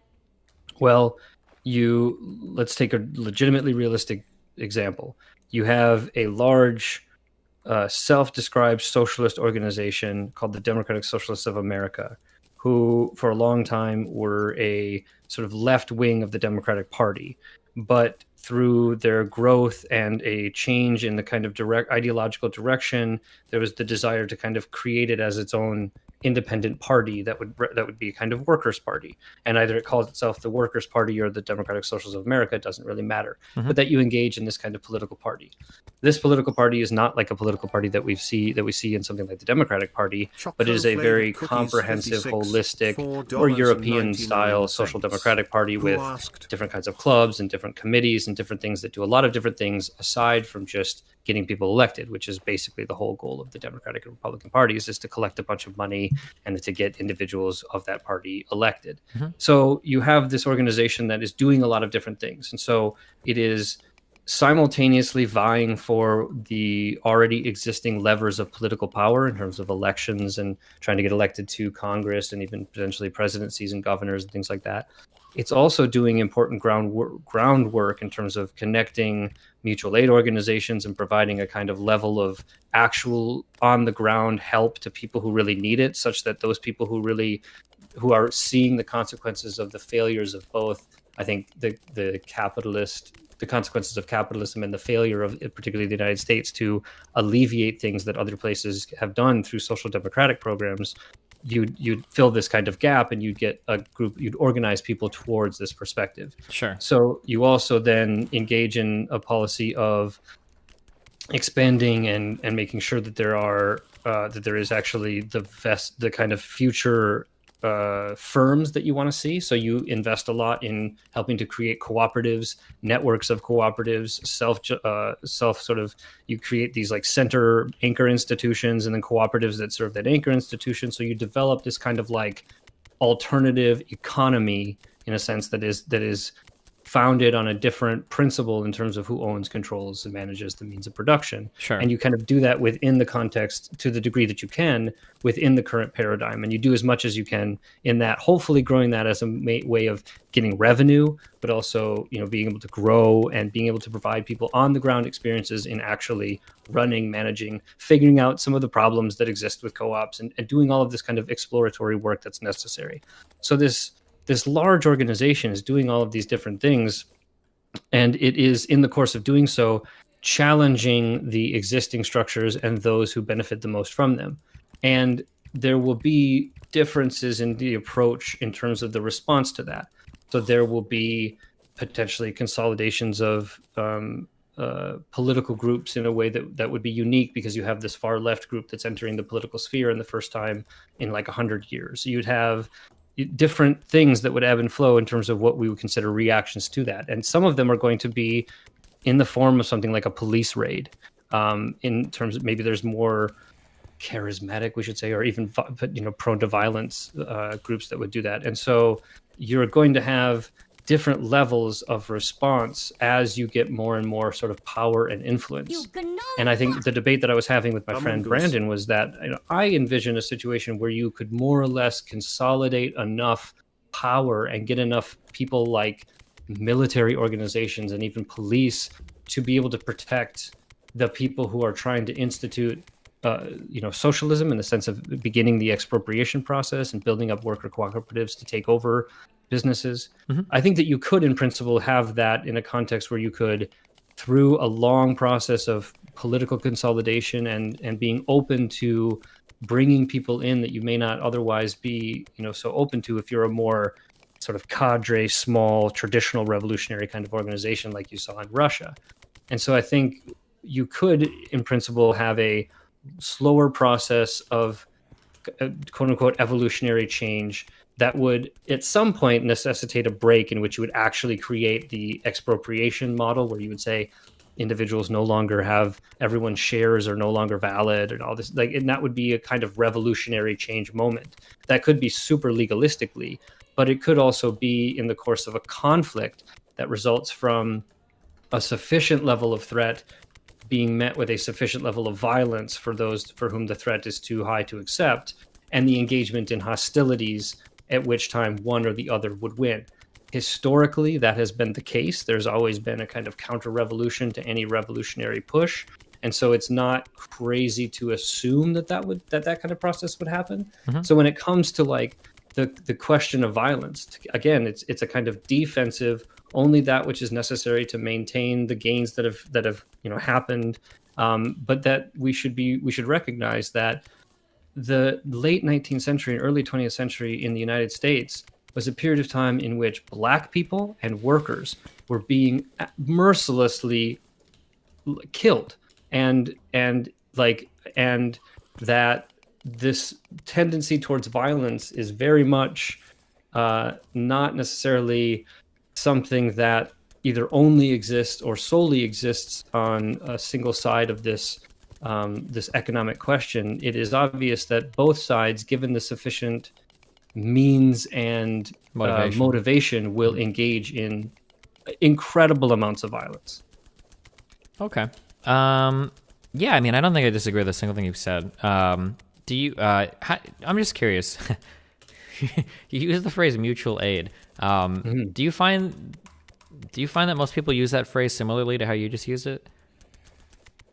I like your description of mutual aid. I think is very good, and it's the one that I'm more familiar with. But it feels a lot when I hear people say mutual aid. I feel like 99% of the time people say it, they just mean charity. But the idea of what you're talking about in terms of like establishing like kind of these self-sufficient like paradigms that it can exist and like provide people with what they need and people participate in them, they build up these institutions or whatever, that's interesting because, or it's not interesting, but like it's how I like understand like mutual aid is supposed to be. But I find that when so many lefties and people on Twitter talk about mutual aid, they are literally just talking about charity, which is kind of strange to me.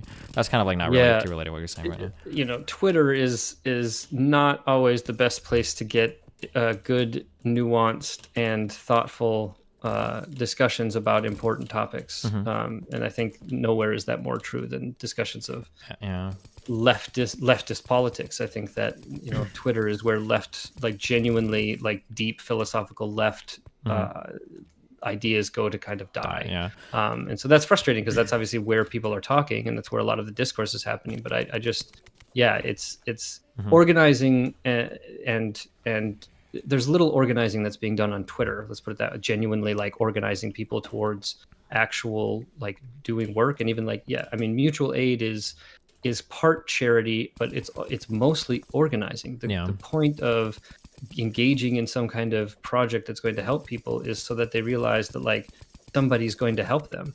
And when you can identify who's going to help you, those are the people you go to when you have another problem. And so, you can, in principle, if you had a sufficiently organized mutual aid society, you wouldn't have to call the police when, your neighbors are fighting and things like that, that you'd have a place to go to. That's much beyond simple charity. That's actually in creating different structures. Because I think that when you're talking about the violence aspect of it, the final ability, this is the point that we were talking about in that podcast episode, is you need an organization that has, historically it's been this sort of dual power situation where in Russia in 1917, you had in existence for a while the Soviets, these workers' councils, these organizations where individual factories and stuff would send delegates to sit on these councils, and they would make what amount to laws, but essentially decrees that would help organize production and get things where they needed to go. And eventually people saw this as a legitimate other kind of power structure and other kind of way in which the decisions could be made that, especially for Russians at the time, was a fuck of a lot better than the czarist bureaucracy. And so it's all right, yeah, power to the Soviets. I mean, that was the 1917 cry in terms of the revolution, was all power to the Soviets. Let's get rid of this provisional government that's not really representing people and keeping us in World War I, and let's go with these workers' councils. And again, because of all kinds of historical contingencies, those workers' councils didn't last long as a genuine organ of democracy within the Soviet Union, but I think that in principle they could have. And so that's again a kind of model of not only worker ownership, control, and management of individual businesses, which I think is important, but also the additional structures that you need in order to create an actual working economy that would organize these cooperatives together, such that it isn't just capitalism with cooperatives, that you're actually talking about a different kind of governmental institutions that would create different policies that would allow you to actually realize the promises, at least, of an economy so organized towards, meeting human need first and allowing people a certain set of freedom in terms of their ability to attribute their labor where it is that they'd like to, rather than where they have to just make a dollar. And this feels like a way more socio-political thing than I don't know how much I don't know if you follow any of the dumb fuck online conversations today, but now because so many people refuse to engage with any economic theory or any leftist theory or any theory at all, rather than actually try to defend socialism on any of its merits or have a more complicated conversation about how it would work, everybody's kind of turned to this thing. Have you ever heard of the term market socialism? Sure. Yeah, where people are just oh, well, we just want to be market socialists. We just want to have the exact same everything, but it's all co-ops now. But hooray, now it's socialism. And that's the extent of the conversation that most people seem willing to have about anything. And it's okay. Yeah. I mean, I think that, there's obviously a long tradition of of ideas around market socialism, and there's different ways that people have tried to replicate the market. And there's, participatory economics. There's a lot of different ways that people have theorized how you'd be able to, deal with some of the real economic questions. But that stuff's difficult. That stuff's hard. It takes a long time to really understand that kind of stuff. But I think that because it's hard, one, you get a lot of hot takes and stupid bullshit like that stand in for actual theoretical positions. But you also get responses to that I think are kind of lame or Sure. Even infantile, to use a good old Marxist term. But I think it's just it's easy to combat a bad argument, and there's so many people on the left, particularly left book and left Twitter, that are just a litany of bad arguments, that it's sort of difficult. I don't engage with a lot of it, partially because I just I have tiring. a kid, so I don't have the time. But the other one is I just don't have the mental energy. I have to try to actually read shit that helps me understand things, and I can't do that if I just read Twitter, because it doesn't help me understand anything. And in many ways, it's just for me a kind of indication as to where things are in terms of the level of depth there are in terms of people's theoretical understanding. But I'm sure you're familiar with this, but the whole notion of praxis of making sure that you have a really good lockdown theoretical position that you can defend, that's defensible, that then gives you a perspective to be able to see what's happening in the world, to be able to make the right decisions about what you're going to do. Mhm. And I think for me, if your theoretical perspective makes it such that you are going to spend the majority of your time on Twitter dunking on people who make bad arguments, like, your theoretical position isn't very good. Yeah, and if there's no, that is. I think my favorite huge retweet that went out a while ago was posting on Twitter is praxis. It's like, okay, dude. It's a kind of praxis. It's a very bad version of it. Yeah. But and then to be clear, things can have their place, of course. Like, I'm not saying that like all forms of advocacy online are horrible. Yeah, but like if that's like literally all 90% of the people are doing, it's probably doesn't say much for you. And I think part of it is that I'm like 35, because when I was 25, I mean, I was definitely a keyboard warrior in that sense. You know, it was on Facebook then, but like, you know, I mean, that's where the conversation was happening. So I get it, but it's you know, the mediums are designed to specifically not really spread good information, and they're designed for different purposes. They're not, you know, there's algorithmically and all those kinds of things. I mean, the goal of Twitter is not to spread information; it's to make money. Yeah. You know. Here's like a random kind of question. This is half related to what we're talking about. Do you know who Michael Albert is? You brought up his I heard your debate with him. Yeah.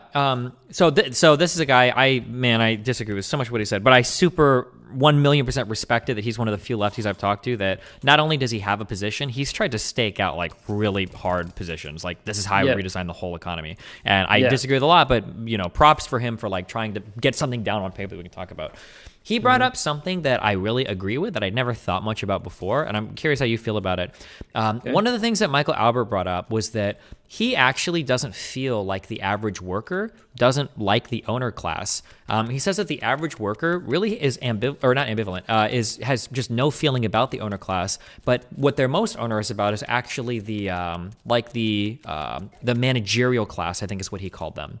So if you talk to like the average worker, they don't hate like the Jeff Bezos and the Bill Gates and blah, blah, blah. They hate like the doctors and the lawyers and the engineers that like they see or interact with more, that they feel like kind of exist on a higher plane than them and look down on them or whatever. I'm just curious, like what is your feeling on that kind of idea in terms of, I guess, like, do you think that would impact people's abilities to see things changing, or would it prevent certain workers from working together? Or I'm just curious how you see that. It's just like a random idea.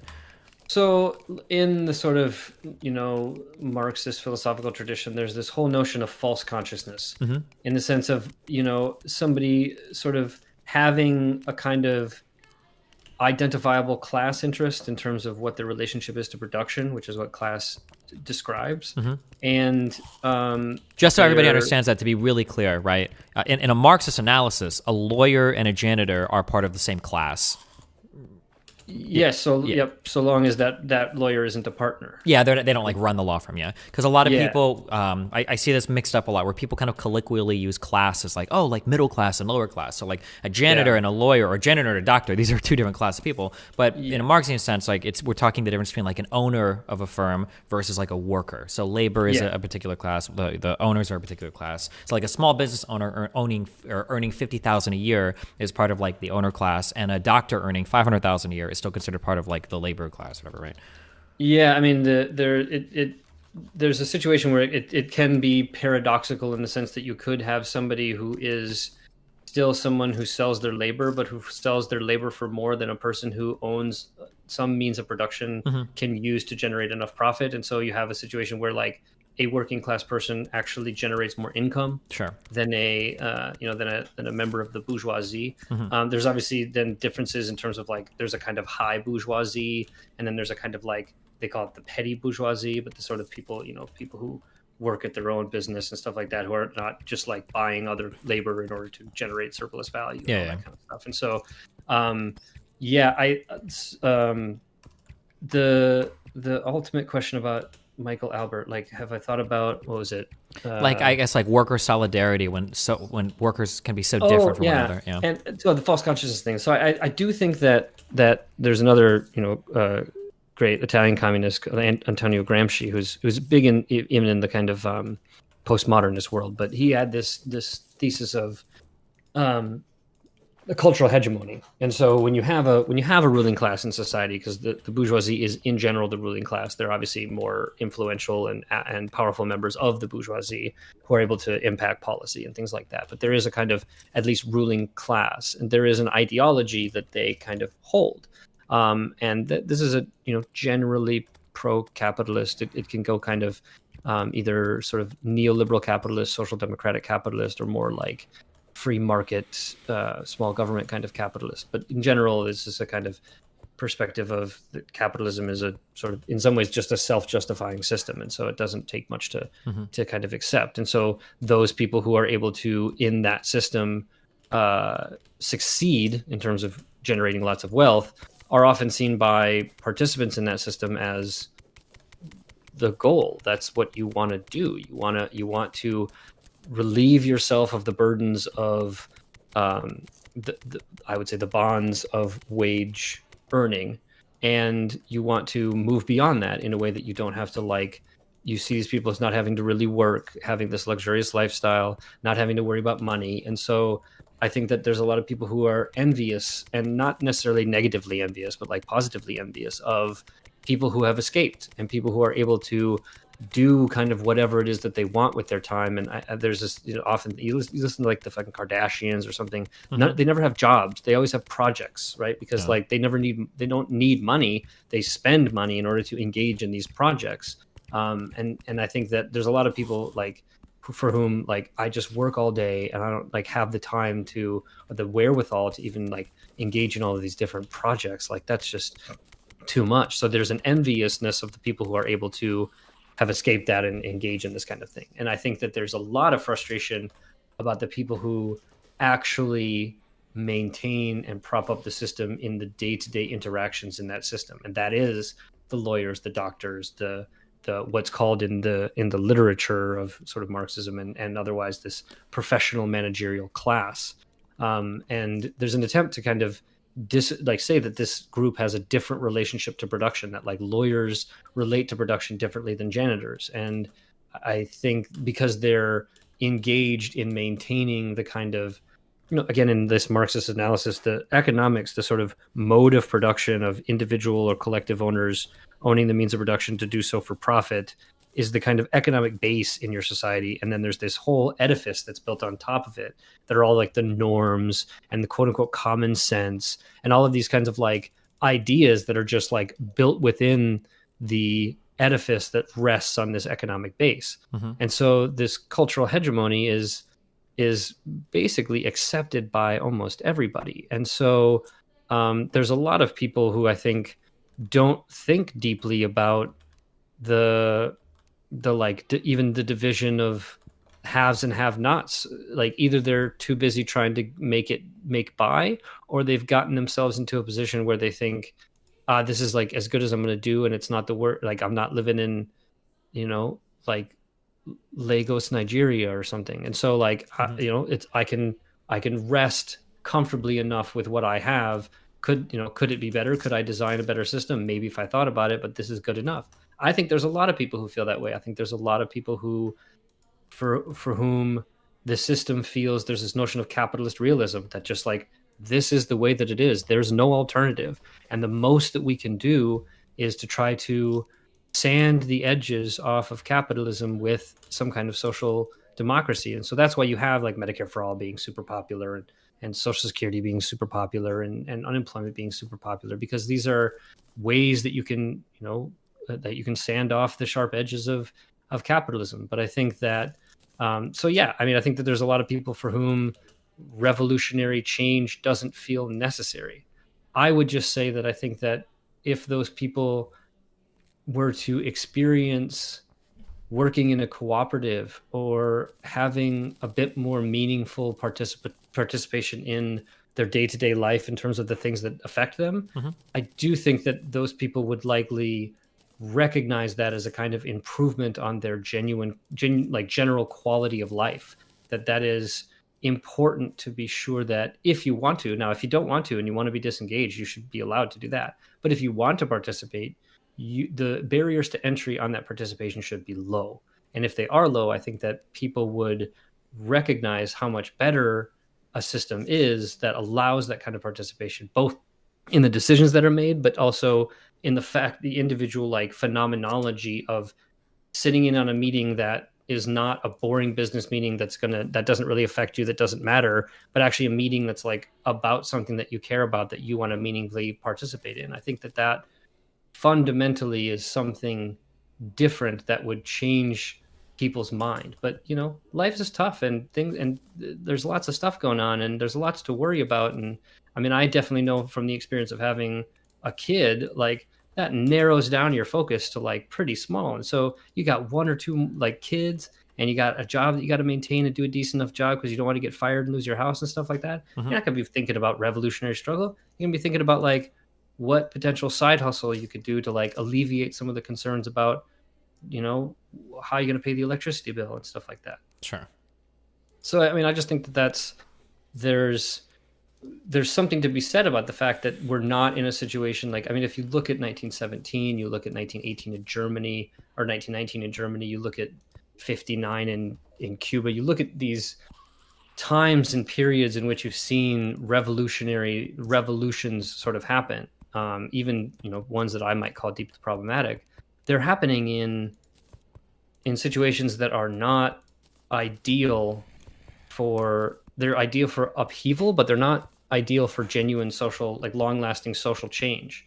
And so, they're happening during wars and periods of deprivation and stuff like that. And so there is this accelerationist theory that like what we really need to do is just let capitalism get to the point where it's totally fucked, and then people will realize how bad it is, and it's only at that point that people will stand up in sufficient numbers to make the change. And maybe that's true, but I do think that when you're looking at something like the ecological crisis that we're seeing, I think some of the consequences of the failures of the capitalist mode of production to take into account externalities and other aspects, these again market failures that are potentially putting, like as Chomsky says, organized human life on Earth in jeopardy. And if that isn't sufficient enough to wake people up and get people active towards finding a new system, it's hard for me to see what will, until it's like the day after tomorrow and there's a giant freaking snowstorm that covers the Earth or something like that. And by that time it might be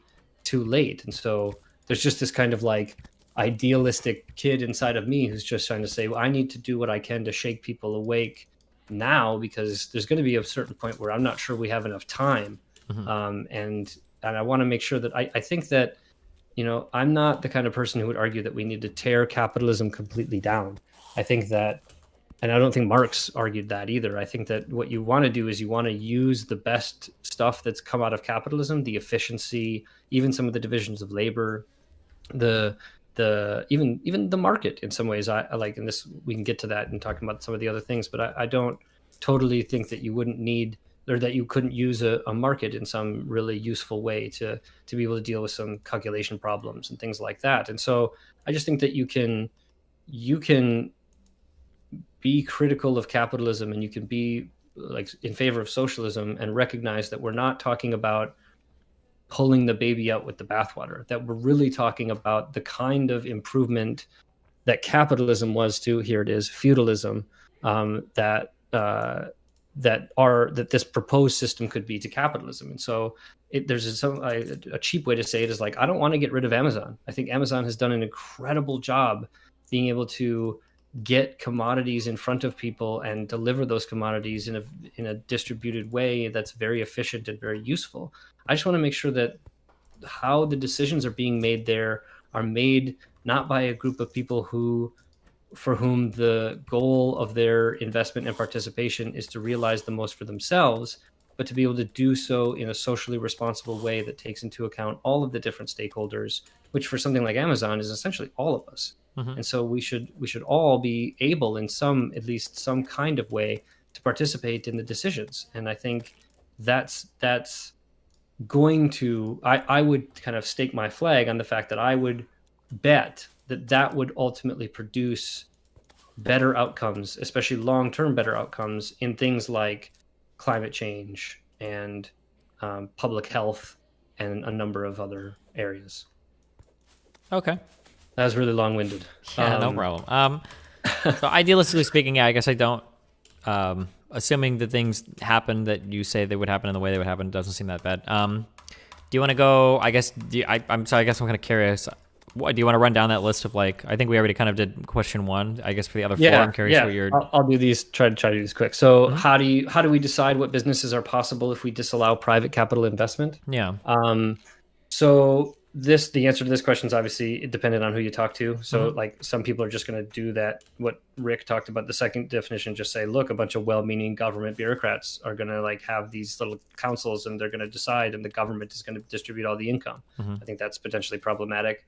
Some are going to just have like a market like apparatus that people can that everyone's given a kind of fixed income, quote unquote, and they can choose what they want to do with that. So like everybody kind of becomes an investor. And that way there's a kind of democratization of what enterprises you generally want and can participate in. And maybe that income is like only able to be invested. And so it's like a capital income rather than, income from something else. I mean, you could do these kind of things. I mean, I think for me,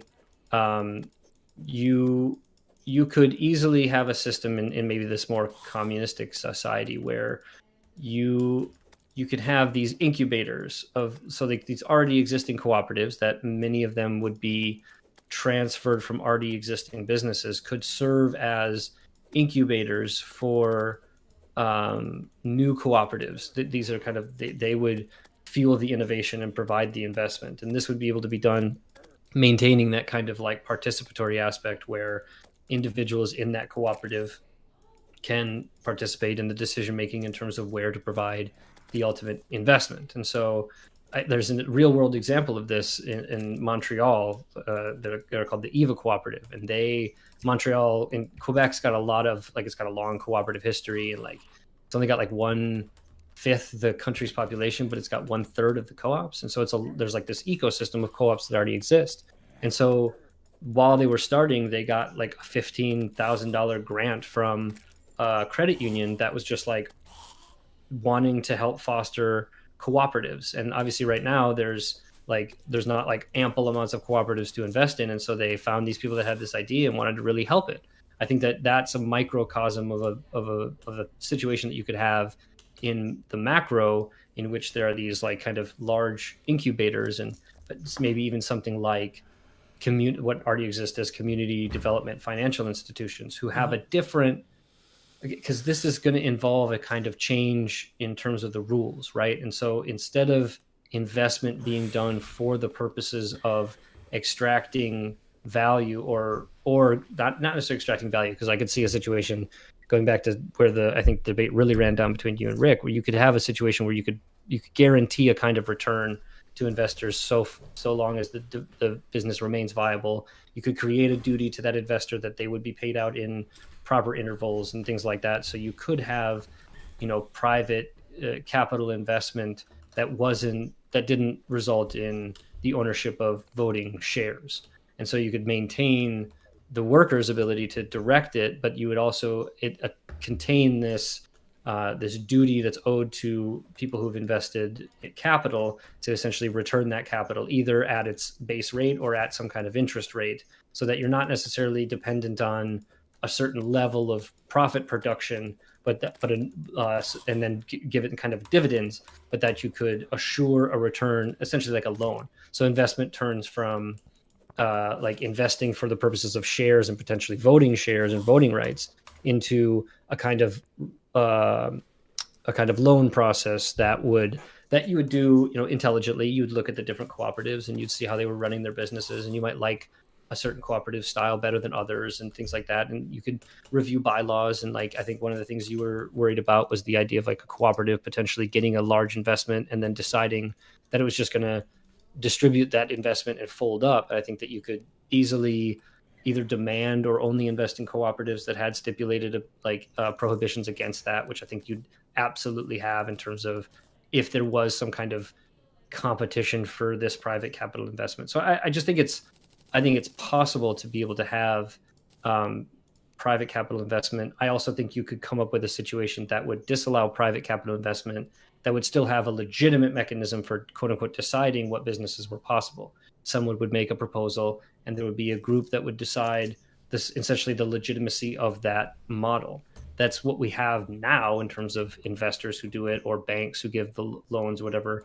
But the difference would be that the purpose for investing the capital would not be return itself or potential return, but would be other things that would depend on the community development financial institution, for instance. So maybe there's something like a CDFI that's specifically tailored or wants to invest in fostering innovation in habitat conservation. And so they're kind of going out and looking for innovative new cooperatives or even existing cooperatives who are doing a good job in order to be able to kind of make an investment to allow them to engage in a new technique or conduct a study or do some of these kind of things that would help their business expand. And so I think this is kind of getting into the third thing, which is like, is any sort of investment whatsoever allowed in a social society for the expansion of a business? I would say, yeah. I think that you'd want some kind of community development cooperative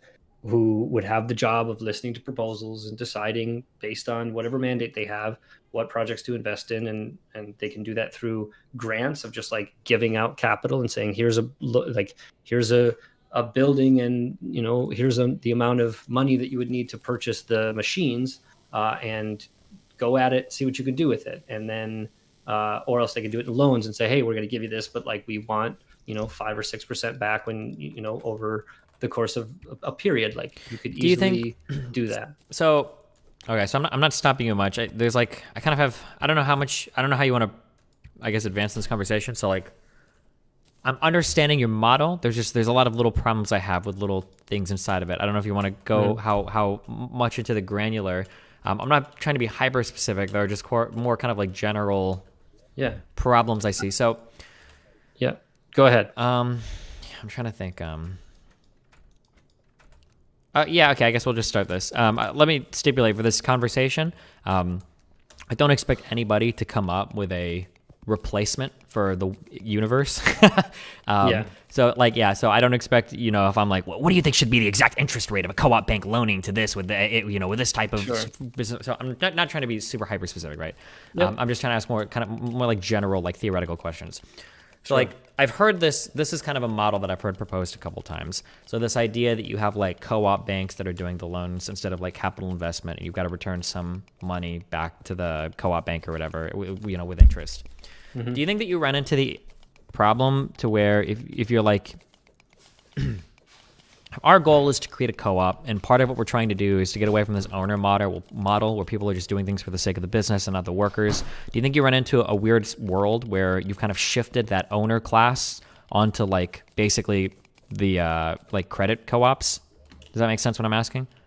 Yeah, I mean, I think it would be possible. I think that I think we've seen the even the kind of best high-minded attempts at creating structures have often produced perverse consequences. And so, yeah, I think it's absolutely possible. I think that lesson of history you need to learn is you need to create structures that are able to, as much as possible, prevent that from happening. I think that the goal of participation, the goal of like allowing a diverse amount of people to participate, is in principle and in a principled way. So there are this kind of principled democracy in the sense that you can't vote away certain rights, and there are going to be certain principles by which they kind of ground it and define the ability to make decisions and the kind of decisions that are made. Mm-hmm. If you construct the situation correctly, I mean, I think I've worked on helping to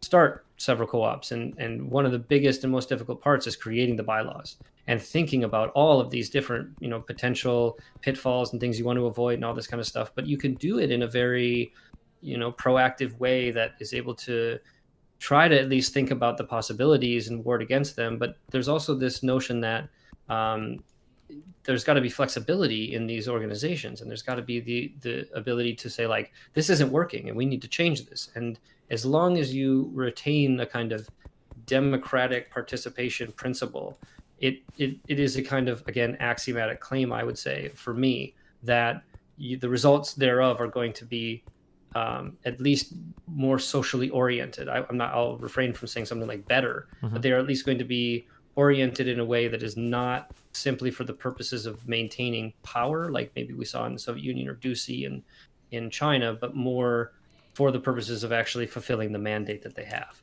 And you'd have enough people and enough ability to orient those institutions so that they would maintain fidelity with their mandate. Mm-hmm. So I mean, I think it's possible. It takes work. I mean, this isn't simple. Like things will just happen. This is a new process of making important decisions that affect a lot of people, and so it isn't like something to kind of flippantly think about. It's something that you have to like create a good set of rules and a good enforcement mechanisms and all of these things. Again, this is trying to, for me, socialism and the whole project is trying to do liberalism better than liberalism has done historically. That we can kind of recognize that the promises of equality, liberty, and brotherhood have not been fully realized in a way that we might be able to. And so if we commit ourselves to retaining that and not allowing that to be a kind of pretend ideology that we rest upon and actually fill it, I think that we can. I at least am idealistic enough to think that human beings, if properly motivated, will make good decisions. And I'm just not convinced we're properly motivated given our current mode of production. Gotcha. What are like some I don't think we're gonna disagree on anything, to be honest. I said I know this is not the non-traditional. Yeah. Well, no, it's frustrating because like it's frustrating because like a lot of the work that I see for people kind of like I actually don't get too big of an ego, but I often say that like I feel like I could do socialism better than like 95% of people on the internet that say they do socialism. But I feel like if I was doing that, I would basically be saying everything that you're saying. Like the idea of this kind of like slow churn and burn where you are slowly creating these structures in society that become like capitalism, like you said, like self-justifying, right? Like say you have a neighborhood where you've got like a few guys that you've pegged out that are, good guys you can call for help. And then say you like start to get these small businesses started up that are all ran kind of cooperatively and like you don't need to rely on the police. You've got like internal funding that like when you build these structures up, like you get to a point to where it's not a matter of like, like the point you make about violence. It's not a matter of like, we need to violently overthrow the system. It's more like we need to defend ourselves because we've actually become like so self-sustaining and so self-justifying that now we're facing external pressure, right? Yeah, and I think that like, that's like a compelling idea to me. And like, if it works, I mean, I think you would have to be dogmatically committed to capitalism to not say, okay, well, maybe this is an alternative model that we ought to consider. But it truly feels like, and maybe it's just on my world lost on the internet, like these arguments are just wholly, completely, and totally fucking absent from everything. Like instead, it's like we need to kill all capitalists and murder landlords because they're destroying society like ASAP. And that's like the extent of the conversation that exists when you talk to left-leaning people. And unfortunately, it's not even just like the crazy people on Twitter. It seems to be like a lot of the larger, like I don't know if you consider Chapo Trap House to be like good representations of lefty ideals or socialism, or any of these really, really far left progressives. I don't know if you call them like the Brianna Joys or whatever and all these other people, but yeah, like this type of talk just seems to be totally fucking absent from everywhere. Yeah, I don't disagree with that. I think obviously I think those podcasts and things like that have a lot more play than mine does. I think that it's a few people have said it in the chat too. Like I can be very long-winded. I think these are complex topics that need quite a bit of explanation. They do not fit very easily in the kind of Twitterverse and hot takes and quick things like that. This is really important to think about in a kind of deep and meaningful way. And I don't think Twitter fosters that kind of communication. And I don't think that a lot of people who are using that as their primary vehicle for even discussing it or making inroads with people who don't agree with them are like that. It's a very successful kind of project. I think, again, the most important thing that we can do is to organize actually existing people. And that, for me, I mean, the subtext title of my podcast is like a podcast for the rational left, because I have a difficult time with, in many ways, the kind of postmodern aspects of the left that sort of frustrate me, because I think that they distract a lot from the problems. And, I'll take the kind of view, throw it out there, be curious what you think of the idea for me that I don't know if you saw like the CIA advertisement that is all like, kind of a woke imperialism.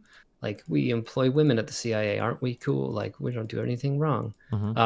And I think that there's with social issues like racism, homophobia, sexism, these issues that have become, part of the discourse in a different way than they have previously. I think are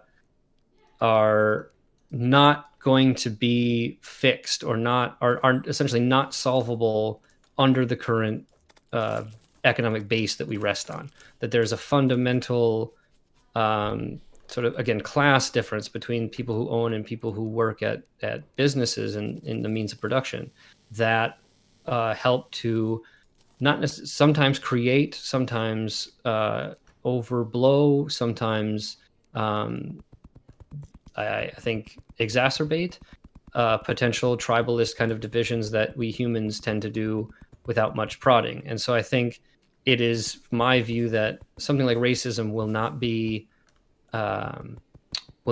sort of curable, for lack of a better term, under the current system. So in my view, a transition away from capitalism is a necessary but not sufficient condition to addressing some of these like social ills. And so I would consider myself an anti-racist, but I'm an anti-racist in the sense that I am essentially a sort of socialist first, because I think it's only in terms of a new economic paradigm can we even begin to address some of these horrific social ills. Sure. So so this is something that that I would push back on, and I'm kind of curious. I think, so broadly speaking, in terms of how you've identified like your goal for social progress and everything, I think I generally agree that it's like a good thing to try.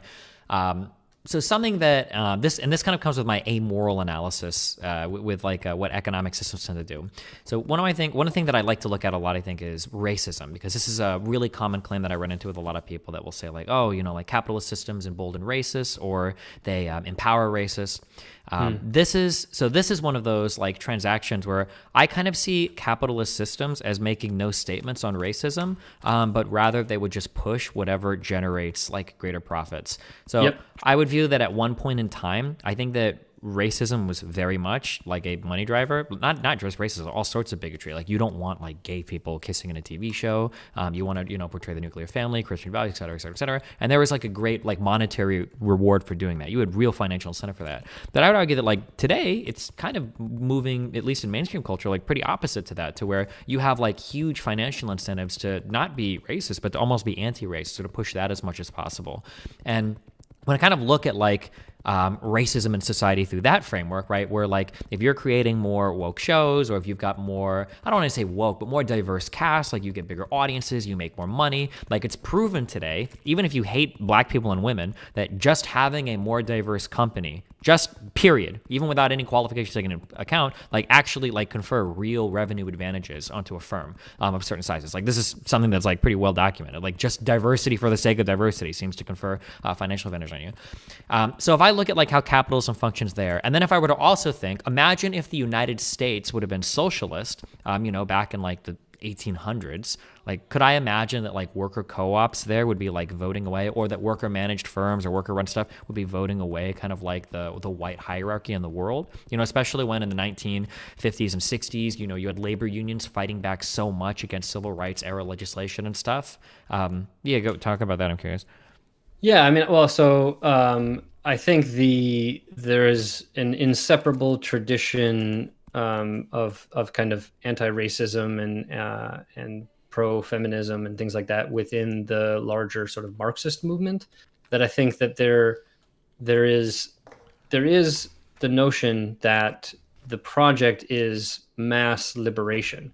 That while the main focus of, in some ways, like the kind of here and now, is the emancipation of the working class from sort of capitalist exploitation, that this is, there's a great band, Propaganda, they're like from Canada. They had like this great line where like, if you recognize one form of oppression, it's much easier to recognize the rest. And so like, for me, I mean, a lot of like, I came to a lot of this through like vegetarianism and atheism, and it kind of, for the frustrations with oppression in like within the church and then against animals was a kind of opened my eyes to different kinds of oppression. And so I think the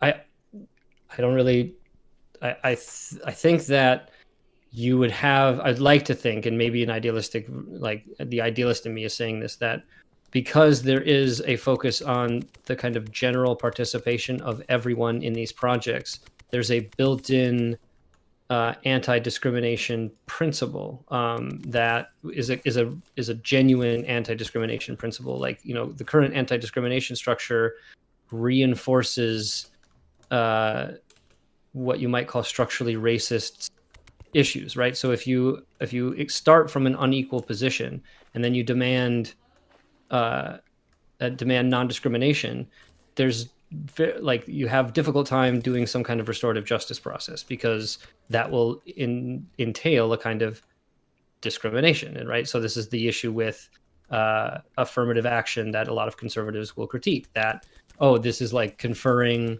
a kind of unfair advantage onto quote unquote historically marginalized people. And so it kind of violates the anti-discrimination principle.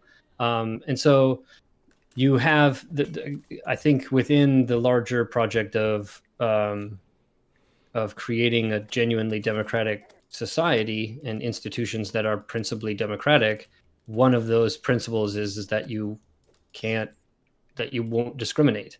That if we're starting from a position of genuine participation and a relative sense of equality, because like even part of my answer that we haven't gotten to in terms of like a socialist society too is going to have some kind of government or quasi-state structure that's going to ensure the production and distribution of basic goods. And so if we kind of assume that there is this notion that the basic necessities of like at least Maslow's basic hierarchy are taken care of, that's a situation in which the incentive structure to marginalize other groups is highly disincentivized in a way that may make it sort of weird to, like, it would be weird to do so. And so this person who suggests like, hey, I think we should like prohibit Black people from being in our community, everyone to kind of go like, what the fuck are you talking about, Joe? Like you're talking nonsense. You know, I think it would just be kind of in some ways taken for granted. Whereas if we're looking at the process in the current paradigm, this is a long drawn out process that takes, you know, generations of very slow and arduous change, while, you know, there is a non-negligible number of marginalized people are being killed by the police and specifically oppressed. And I mean, there's still money to be made by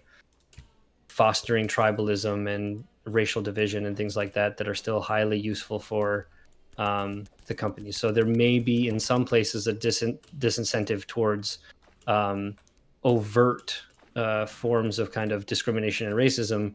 There is still enough of an incentive for it to be a pretty recognizable feature of our society. Okay. I would hope that would be the case, but obviously this is still a bit theoretical. I guess, yeah, because I think, unfortunately, as far as the U.S. goes, the best kind of comparisons I have are labor unions, and I don't think that their track record on like environmental issues or on like race issues are very good. Like I wouldn't want to put that as like... they're not, and I think that a lot of that, interestingly enough, coincides with the decommunization of the CIO in particular. Because I mean, when the AFL and CIO merged, that was essentially the kind of moment of gutting the socialistic labor movement that the Communist Party and other groups had done a lot of work to sort of organize, and particularly in the South, and particularly with Black people. And so I think that if you look at labor organizing from groups like the IWW and from the Communist Party in the 30s and things like that, much better track record on racial integration and those kinds of things than any other labor unions. I think the IWW is, if not the first, definitely the biggest one that it had existed that had integrated unions, you know, in the teens. So I think that it kind of depends on, you know, labor unions can also be very helpful for the capitalist system. I think labor unions, we had an episode on this on All Things Co-op where talking about the differences between co-ops and labor unions. And I think labor unions for me are a kind of step one at organizing workers together to create some kind of employee organization. Mhm. But the real goal is ultimately to not have to bargain with somebody who's extracting your surplus labor, but ultimately To be being the able to make owners the of the- decisions about what people are actually doing. Yeah. And so those are different kind of desires and different goals. And so a worker cooperative has a different interest than a traditional labor union. And so the decisions that co-op is going to make are likely going to be more egalitarian, more based on genuine democratic principles, one of which I would think is non-discrimination. And even the notion of like minority rights, you'd want to make it a situation where it might be a majority rule kind of situation, but there are appeals processes or other kind of stops in order to make sure that the majority doesn't, just Vote destroy away the rights minority. of minority, I think that these are all liberal ideas that, again, I think that there's too much talk of like just destroying liberalism, and you're not destroying liberalism. You're Improving trying to upon it. figure out what's not good about it or where it fails to meet up to its promises, and then finding a way to meet up to its promises. And I think one of the promises that capitalism hasn't delivered on is the equality and fraternity part of it. And depending on how you define liberty, those aspects. And so if that was the main cry in terms of the ideological or philosophical justification for the French Revolution and the move to like bourgeois liberal democracies, then its corresponding economic system is not built on the same structure and the same ideology. And so the very kind of quick like way of describing it is just making sure that there's democracy at the workplace, and that there's principles that if something affects you, you should be able to have an effect on it in terms of your voting ability or some kind of decision-making process is kind of necessary in order to live up to the actual expectations of the reason we got rid of feudalism, but also so that we can, in like talking about your perspective, genuinely get a better standard of living, finding a way that makes us all feel like we can get everything that we need, that our decisions are not being based on fear of losing the means by which we can eat or house ourselves, and not having to rely on some faceless bureaucratic institution when we get in a situation like that, but to just have the genuine social security enough where the basic needs are provided for us and that we can genuinely democratically participate in our lives where they are affected. And I think that, so again, that's the combination of the moral argument with the economic argument, that I think that you can easily understand how you could still get high degrees of production in a larger context of greater amounts of participation and a kind of more genuine ability to feel connected and engage in social enterprises and social projects that are not going to potentially cause you to live in poverty if they don't work out. Mhm. And so I think all of that's possible. I think that there are certainly problems and issues that you have to work out, but in a very general sense, like in his book, Understanding Socialism, Rick Wolff defines socialism as a yearning to do better than capitalism. That's a fucking broad definition. I'm not sure that that's a super useful one, Mhm. but the idea is that at minimum, the minimum thing that connects all socialists, and this is a point he didn't make and should have, is that we're all just trying to do better than capitalism. Sure. Maybe some of us think that it's going to come through social democracy, and maybe others of us are thinking that it's going to come through, a more important change and a larger change in terms of, other aspects of the society. And that's where we kind of come down. But I think that if you're not talking about ridding ourselves of this ability for individuals to essentially like exploit the labors of other people or to extract the surplus value from other people's labor, then we're not going to do much better than capitalism. We're going to have a hard time genuinely dealing with other inequalities and inequities in our society, and we ought to focus on the base of our society, which is our economy, and do it in the way of trying to do it in a way that is as least disruptive to the quality of life that people have. And I think that we can do that by genuinely organizing individuals towards the project of growing cooperatives that could be the next institution of economic production. that will give us the results that we want, and the sort of freedom and moralistic things that we all kind of, I think, do want and do smuggle into our economic arguments. Sure. Yeah, I mean, I guess like generally, I don't think I necessarily disagree with you. It'd just be interesting to see how some of this played out. Yeah. Yeah, and I mean the issue is then I think going back to like the questions or the kind of issues. I mean, labor markets is an interesting question. I think that again in a kind of communist system, you'd have the ability to have a kind of free association of labor. So labor's decommodified; it wouldn't exist on a kind of market. You'd have institutions that you'd be able to engage in based on your kind of interest and need and the level of desire in terms of how much you want to participate. And then when you participate, you're able to have a seat at the table, but obviously, I think some people are going to get really involved in some things and other people aren't. And so I just think the kind of idealistic or maybe simplistic answer to your how are labor markets determined is essentially there wouldn't be one, that you're talking about a different means of attributing labor to projects that don't involve commoditizing labor power, which, I think is fairly... I'm curious. So like, let's say that we were on that kind of vein. Like, let's say that we're at like our super idealistic communist society for the jobs that nobody really wants to work. How do you get people to work these jobs? Is there just a buy into the society where you're just kind of forced to like work some jobs you don't want, or? So there's a couple of different ways I've thought about this and that you could do this. The flippant and somewhat easy answer is that we have to understand that we're on the cusp of post scarcity. Well, not necessarily post scarcity. I think there's going to be some things that there's always scarce. Okay. But I think that you're in a situation of automation and technology really unlocking post scarcity in places that it seemed impossible before. I mean, you're already in a system in which overproduction is part of the problem, which is obviously nothing like any other economic system. I mean, the fact that one of capitalism's problems is overproduction is kind of a good problem. It means that the capacity is there.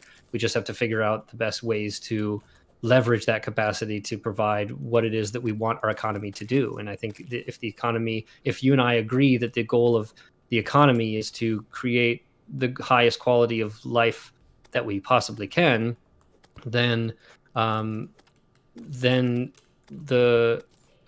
think the way you can get there is through organizing production that leverages technology to its greatest degree, that also simultaneously gives people the basic means so that the removal of formerly laboring jobs that provided incomes could be automated in a way that doesn't come at higher social costs than not automating it. So, the obvious one is the garbage man or something like that. One, I think collecting the garbage is actually a super important job, and we often undervalue super important jobs. Keep in mind, I'm not talking about like what jobs are important or not. I just mean like these are jobs that people traditionally probably wouldn't want to work. People don't want. Sure. So many of those will, in my view, be automated by the necessity to automate jobs that don't have a high amount of labor participation. Okay. So there's a kind of incentive structure that, like nobody's getting into the like bathroom cleaning business. Like how can we make sure that this is as automated as a process so that like as few people have to do it as possible? And so your automation push goes from like what can generate the most amount of return on my investment to what is most socially advantageous to filling labor holes.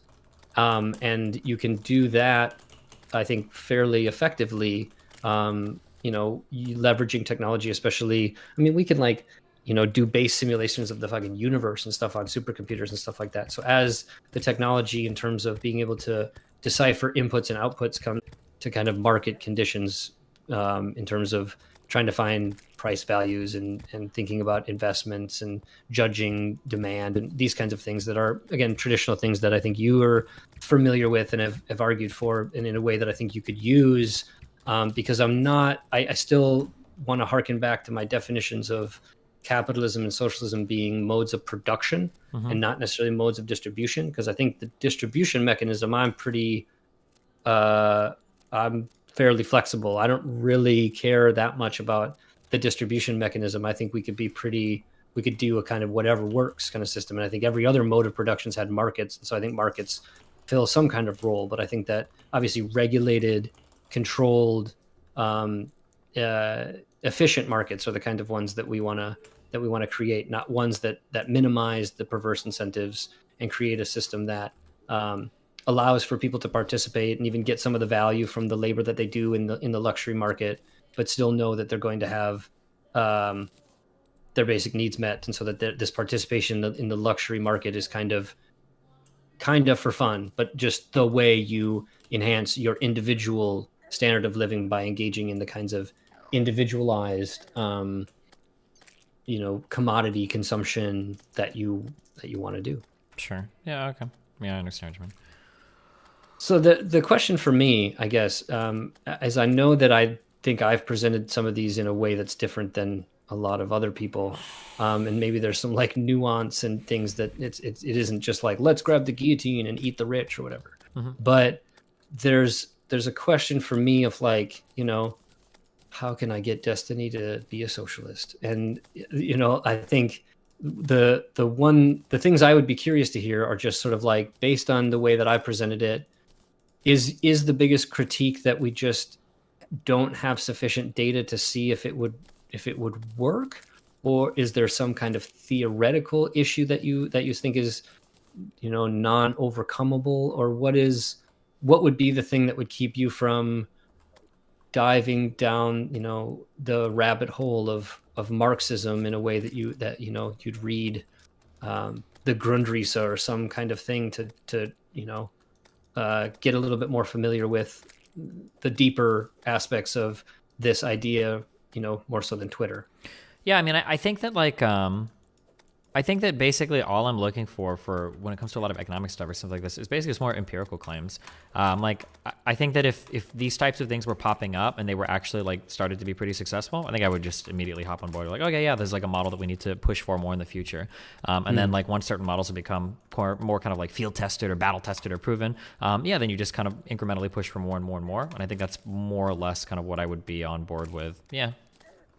So is that on the economies of scale size, if we can, are you saying because obviously, again, and we've talked about this with several people, there is obviously the go-to example of Mondragon.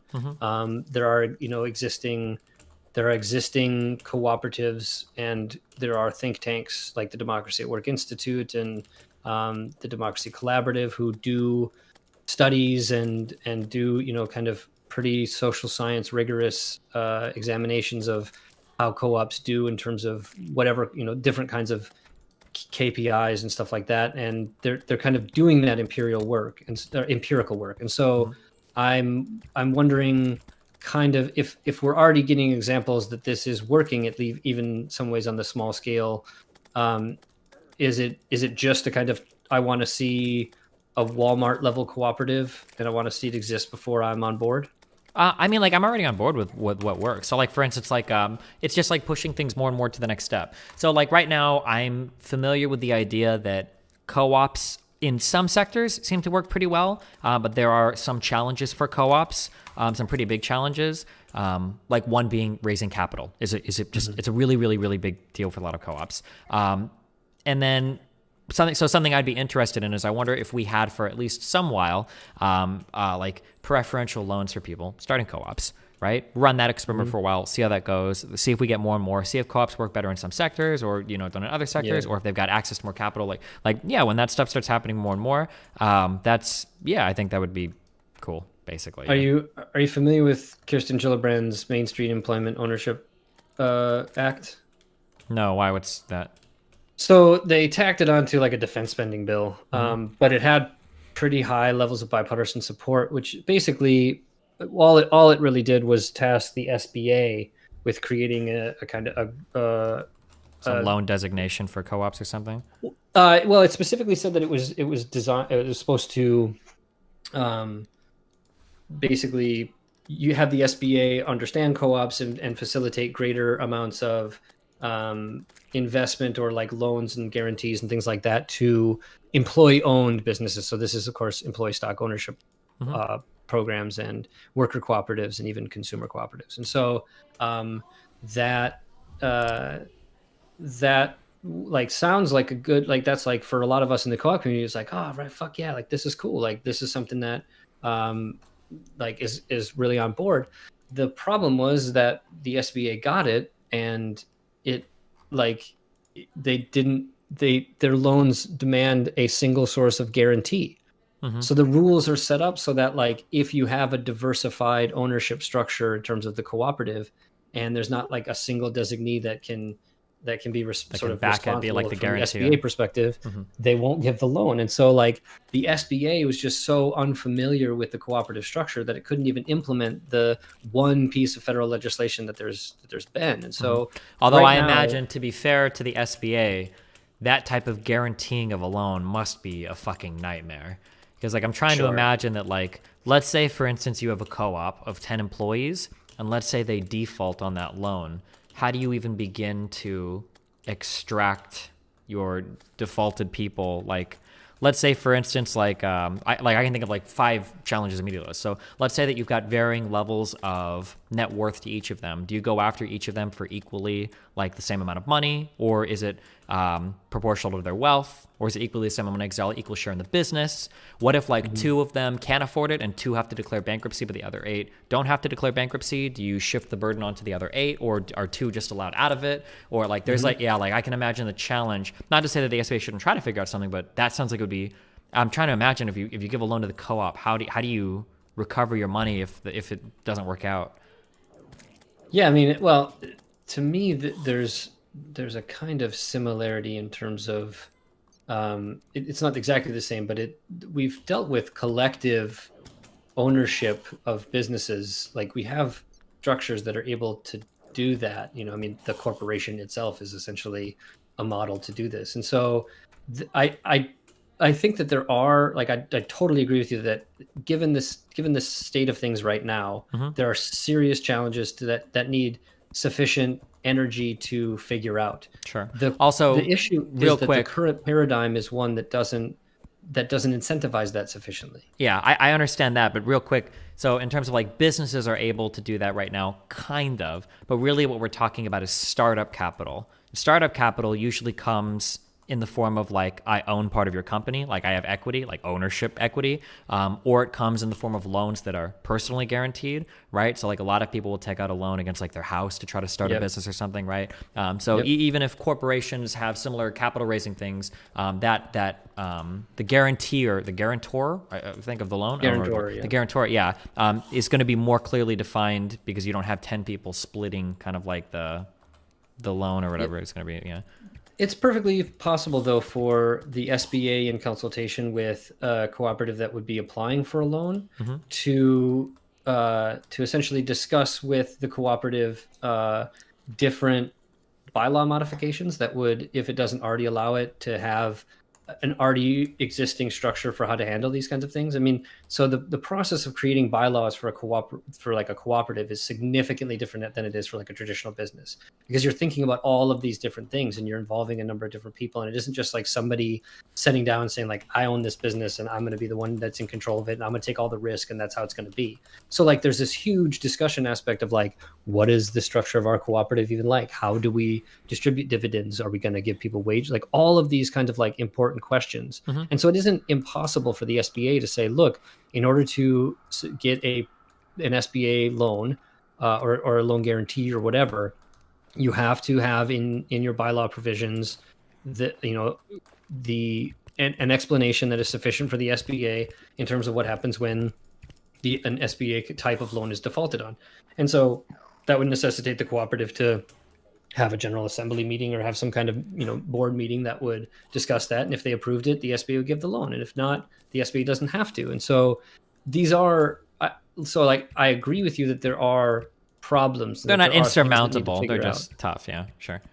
But these are not insurmountable problems by any stretch of the imagination. I think these are all kind of, we can identify what these are and then we can put our wonky brains together to try to like figure out what the right policy is. But the larger kind of issue is that it just in general, we're talking about a capitalist mode of production. And so while that mode of production allows for cooperatives to kind of exist, again, that superstructure that exists on top of the base economics dynamics Mhm. is one that is oriented towards maintaining and supporting that mode of production. And so when you're attempting to create a new mode of production or utilize a new way of doing things within the confines of that previous system, you are at a significant disadvantage, and you are going to be at a significant disadvantage until one of two things happens. One, you gain so much economic power that you outcompete them, or two,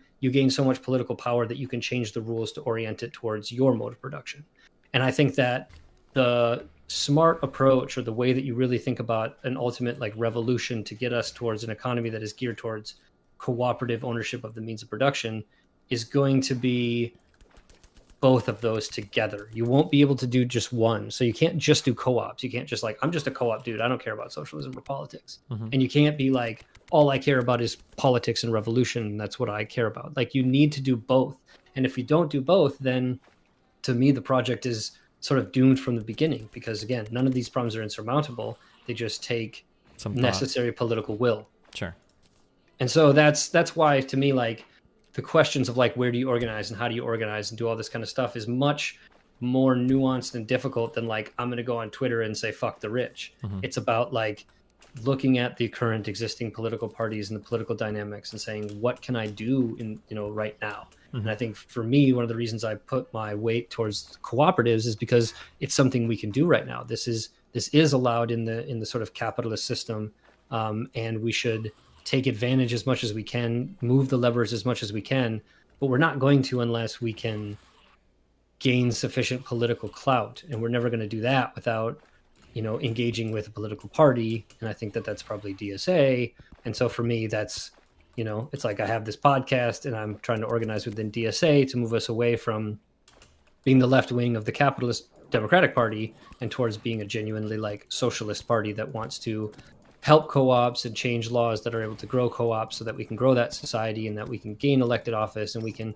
implement even some social democratic policies that would make people like us, and we could hopefully move the ball forward and create a dynamic in which cooperatives could compete with capitalist enterprises on at least a more equal playing field, such that I think that if they were able to do that, they would likely win, and it would likely at least be able to compete on the same level, if not have better outcomes. And I think that might be a situation where people like you would be more convinced that a new society and a new economy based on cooperatives was not only possible, but is in some ways the affirmative thing that we should do. Sure. So it's like so all in all, like, again, this is not, I guess, the traditional Destiny debate where there's like acrimony and things like that, but it's the kind of frustration I have with hearing some of the discussions that you have is maybe the dismissiveness by which you take some of the interlocutors, even Rick. And again, I don't think Rick presented the same arguments that I've done here in his debate. I think he would agree with many of them, but didn't obviously present it in the same way. But it seems that there's a kind of maybe there's a disdain, maybe there's like just a frustration with the lack of like kind of genuinely thinking about these things. But I think it's more it's the double pronged thing. It's the relentless attacking of and shitting on of liberals, combined with just a total inability to engage with any subject matter at all, with your own idea, not you particularly, but like of the person arguing, of their own ideas, of their critiques of capitalism. They don't understand their own systems. They don't understand capitalist systems. They seem to hate liberals and want to shit on liberals, but it seems like they have a hard time sometimes even differentiating themselves from liberals. That type of thing is just very, very, very, very, very frustrating to me. Can you see how liberals are frustrating for somebody who has the perspective of wanting to do better than capitalism and seeing the kind of like constant support of capitalism? I mean, the sort of famous Nancy Pelosi saying to the kid who asked like, what about socialism? She said, look, we're capitalist, and that's like all there is. That's a really frustrating experience for somebody who wants to, even at minimum, get social democracy, and the Democrats don't, and even sort of the kind of woke liberals don't even seem to be all that interested in doing something like that. I mean, like, while you say that, I mean, like, I can understand why that might be frustrating for, like, this isn't like a side of you, but I can understand why that might be frustrating for somebody that, like, argues on Twitter all day. But for somebody like you who's trying to, like, make arguments of, like, alternative, you know, economic organizations or whatever, like, I feel like I could make exactly the argument that you're making, and I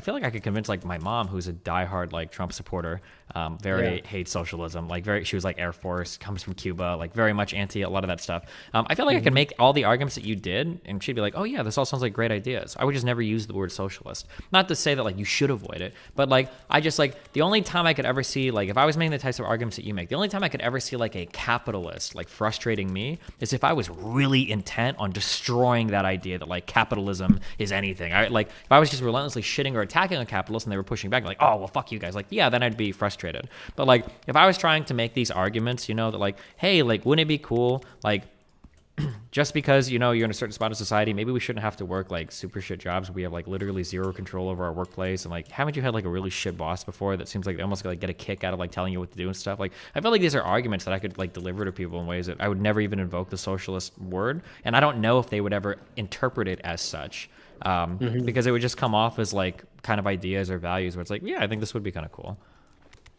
Yeah, I think and that's interesting. To be really clear, also, I'm not saying that, like, for you personally, like, oh, like, you're a dumb fuck because you identify socialist, blah blah blah. Yeah. But I'm saying in terms of, like, arguing it to other people, I just don't know why you would ever invoke the word socialist, because, like, most of what you've talked about, maybe, like, really far down the line, I think that I would, like, very, very gently critique capitalism if I was making an argument to somebody like this. Like, I might, like, very gently say something along the lines of, like, yeah, you know, it sucks that, like, we have no control over what goes on in our business, so we can't, like, figure anything out for our workplace.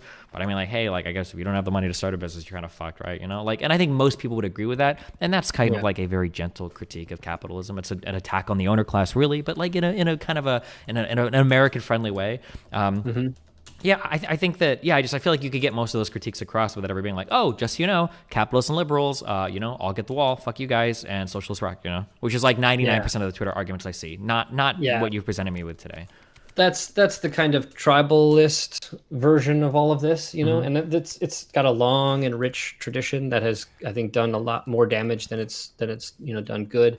But I think for me, the adherence and use of the word socialism, there is a bet that I've made, in the sense that I think that it's worth trying to take back that definition from the propagandized version that both the Soviet Union and the United States used, basically saying that the Soviet Union was somehow a socialist state or economy. I think that there is so much good stuff in Marx and you know, a long tradition of people who called themselves socialists and would say that they were arguing for socialism, that is really good and really useful kinds of stuff, that if you avoid the label or you avoid the tradition, you lose. And so there's kind of a question in terms of, like, going back to the praxis thing.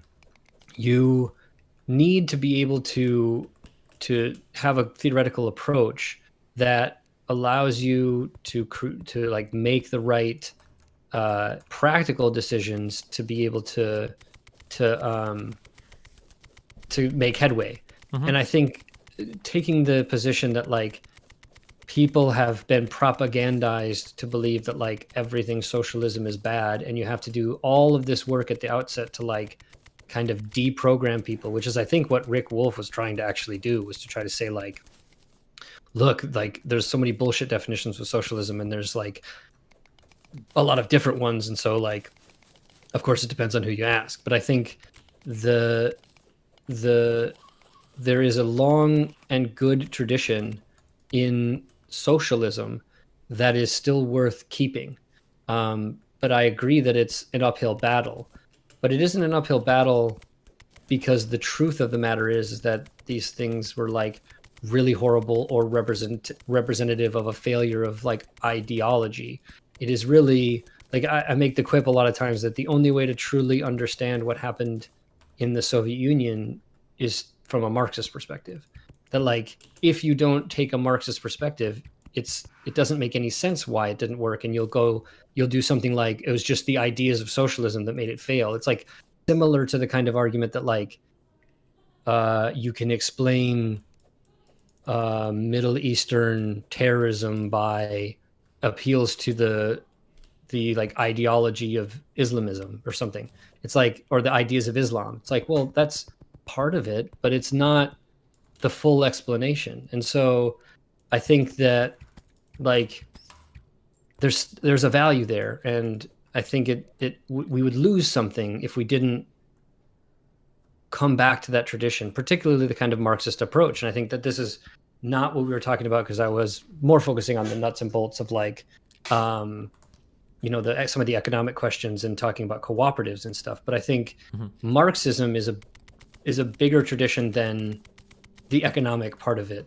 And there's a whole philosophy, and there's a whole, you know, it's a whole lineage of thought, of like Western thought, that gets too easily laughed off and not understood enough. And do you think like, so, because I understand what you're saying, and I'm empathetic towards what you're saying, but at some point, it's like the you know, like the swastika used to be a symbol of peace. Like, is it worth it, like, ever trying to reclaim that? Or is it just like, you know, fuck this. Let's just do something different, you know? That's kind of like, I guess it's kind of how I view it. And maybe because I try to think, especially if we're talking labels, more often than not, we're talking like political practicality or pragmatics, right? Because in an academic sense, we can say and discuss whatever we want. Like, the levels aren't necessarily that important as long as we get our facts straight in the beginning. It's whatever, right? But from like a social policy point of view, or from like a pragmatic point of view, right, the labels become really important because people, you know, identify strongly with certain labels and against certain labels and are very tribalistic. I guess maybe we just kind of I just don't see a value there in terms of like, you know, that like the opposition that like the average American and even people coming from like South America have to like the label of socialism, and then you juxtapose that to the relatively incontroversial ideas I think that you've talked about here. Like, I don't think anything you've said would make anybody like recoil in disgust. Like, it's not like these are horrible things. I guess that fight seems lost on me. It just seems like one, to echo kind of what Krugman said. Krugman was saying like, oh, you know, if Bernie Sanders, you know, gets elected, you know, and I might not agree with all his policies, but for the most part, I think he, you know, has a lot of good ideas. Like, I'm going to have to write op-ed after op-ed after op-ed explaining why, you know, like, okay, I know he says he's a socialist, but he's not like China. He's not like Mao. He's not like Stalin. He doesn't mean this. We're not going to do it with Venezuela. Like, there's so much that you have to divorce yourself from. It just seems like so much work for like no reason. I don't know what the gain is unless you're talking in a purely academic sense. Like, well, you know, if we're Marxist, you know, we can analyze things in a very academic sense, but like from a practical sense, because you would agree, or maybe you wouldn't agree with this, in a practical sense, you really don't need to know anything about Marx to like live in a happy, healthy socialist society. Like, theoretically, that's something that you would participate in at will. Kind of like how, like, in a capitalist society, right? Like 99% of people don't know anything about how this is part of the problems with socialism or any alternative system, is the onus is on you to like explain so many things that people take for granted, right? Like, how would this work in a totally different paradigm? So yeah, I mean, like, I guess. Okay, sorry, I think I'm repeating myself like for the fourth time. I just don't see the point of the struggle. I think partly the reason you don't see the value in the struggle is, and this isn't to denigrate you, is just that you're not as familiar with the tradition, and like you may not see the value of it in some ways like I do, having been kind of steeped in it for several years. I think that there's a lot of really valuable shit that you kind of don't want to lose by sort of muddying the waters. I do think, though, there is this practical question. I mean, I used to be a like standing on the barricades, like cringy, you know, eat the rich kind of socialist. And I think there's a shock value. There's kind of like, I was always into like punk rock and shit too. So there's like a punk rock kind of value to that. A kind of fuck authority perspective that is is like, especially for younger people, it's just sort of like comes with the territory in some ways. But I think that my tactic in many ways now is to argue or to make these cases similarly to how I've done with you in a way that is easily understandable, that doesn't use a lot of like rhetoric and kind of, you know, useless sophistry, and gets down to like brass tacks about what we're actually talking about. And I think that does. I often will kind of pull the card trick of saying like, yeah, and this is all socialism. And that a lot of times, like in terms of even the tactics of this or why engage in the struggle, for me, the reaction to that is almost always like, what the fuck are you talking about? Like, that's not socialism. Like, socialism is like May Day rallies in Red Square and Stalin standing on top of Lenin's tomb clapping and like all of the, and like gulags and all these terrible things that even leftists talk about, you know? And I was called myself a Trotskyist for a long time. I couldn't tell you how many like ice pick jokes you'd hear and all this kind of like really, again, I think cringy kind of shit that is really like not helpful on the sort of socialist left. But if you just discuss the ideas with people first and then kind of introduce it that way and then say, hey, this is what I mean, and I think what even Marx and some guys you know have said, this is what it sort of means. And the people who had this understanding had a lot of other perspectives that were really useful to understanding a lot of other things. And so like there's so much value to this Marxist perspective and critique that we gotta keep the words as difficult as they've become to use, but still talk about what they actually mean. And I think if nothing else, if we can, you know, when I was younger, I was anticipating a revolution in my lifetime. I don't know if that's going to happen. So for me, it's again, from the praxis position, the most important thing I can do right now is educate people on the possibilities of worker cooperatives, what worker cooperatives exist and what issues they're having and how we could better like support them and how we could grow that sector of the economy to give capitalism a run for its money. And I think that that's a different approach than, you know, being edgy and saying, you know, I just want to like kill Jeff Bezos or something like that. Like that's a very piss poor analytic approach that won't get anyone, that will not convince anyone to become a socialist except for other cringy people. And I think as I've seen the left develop over the last, 20 years, it's gotten a lot worse and significantly frustrating.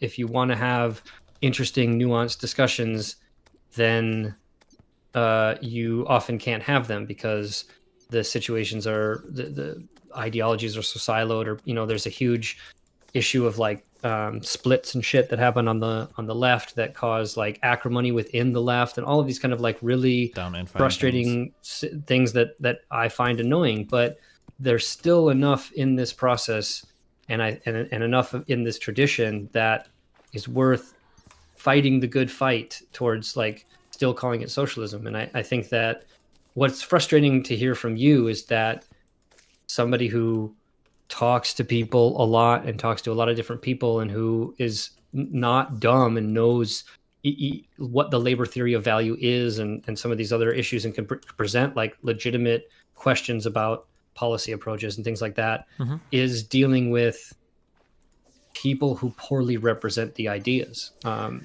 I think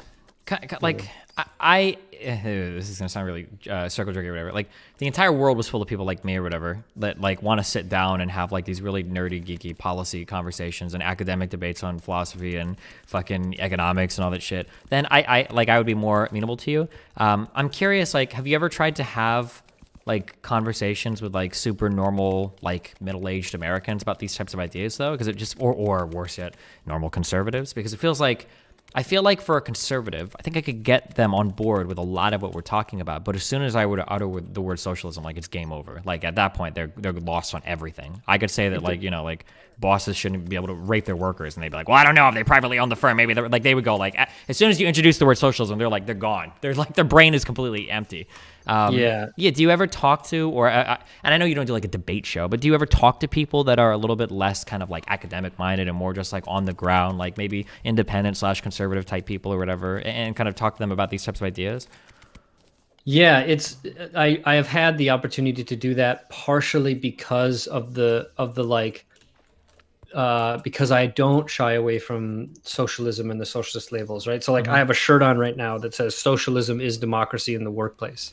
And I've like worn that shirt outside and have had people stop me and go like, what are you talking about? What does that shirt mean? Like, that just sounds like some kind of cooperative or something, and it allows me the ability to have I have like the hammer and sickle on my phone, so when somebody sees me open my phone, I've had several people, just like random people, just ask me like, are you a communist?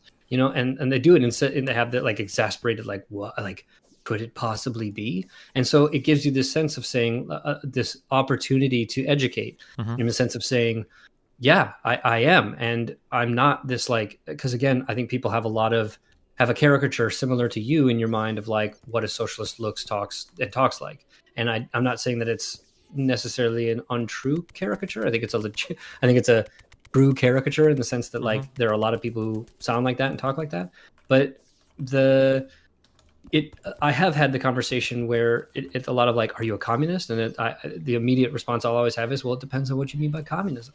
So I'll immediately begin in that discussion of like a definition, and I will try to pretty clearly make sure that we're not talking what some might say is crazy talk, right? Yeah. So I'll not present some kind of like thing against markets or something like that. Like I will often go into moralistic kind of arguments in the sense of like talking about the values of democracy and participation and those kinds of things, because I do think that those are, for the average person who isn't a wonky person, those are the kinds of things that really matter and that animate people. And so if you do talk about, the issues of capitalism, not so much in terms of its like frustrating barriers to entry for all sorts of things, or inability to like find something that you actually want to do, or something like that you love to do, or something like that, then that is a more visceral kind of connection. That goes a lot better than like,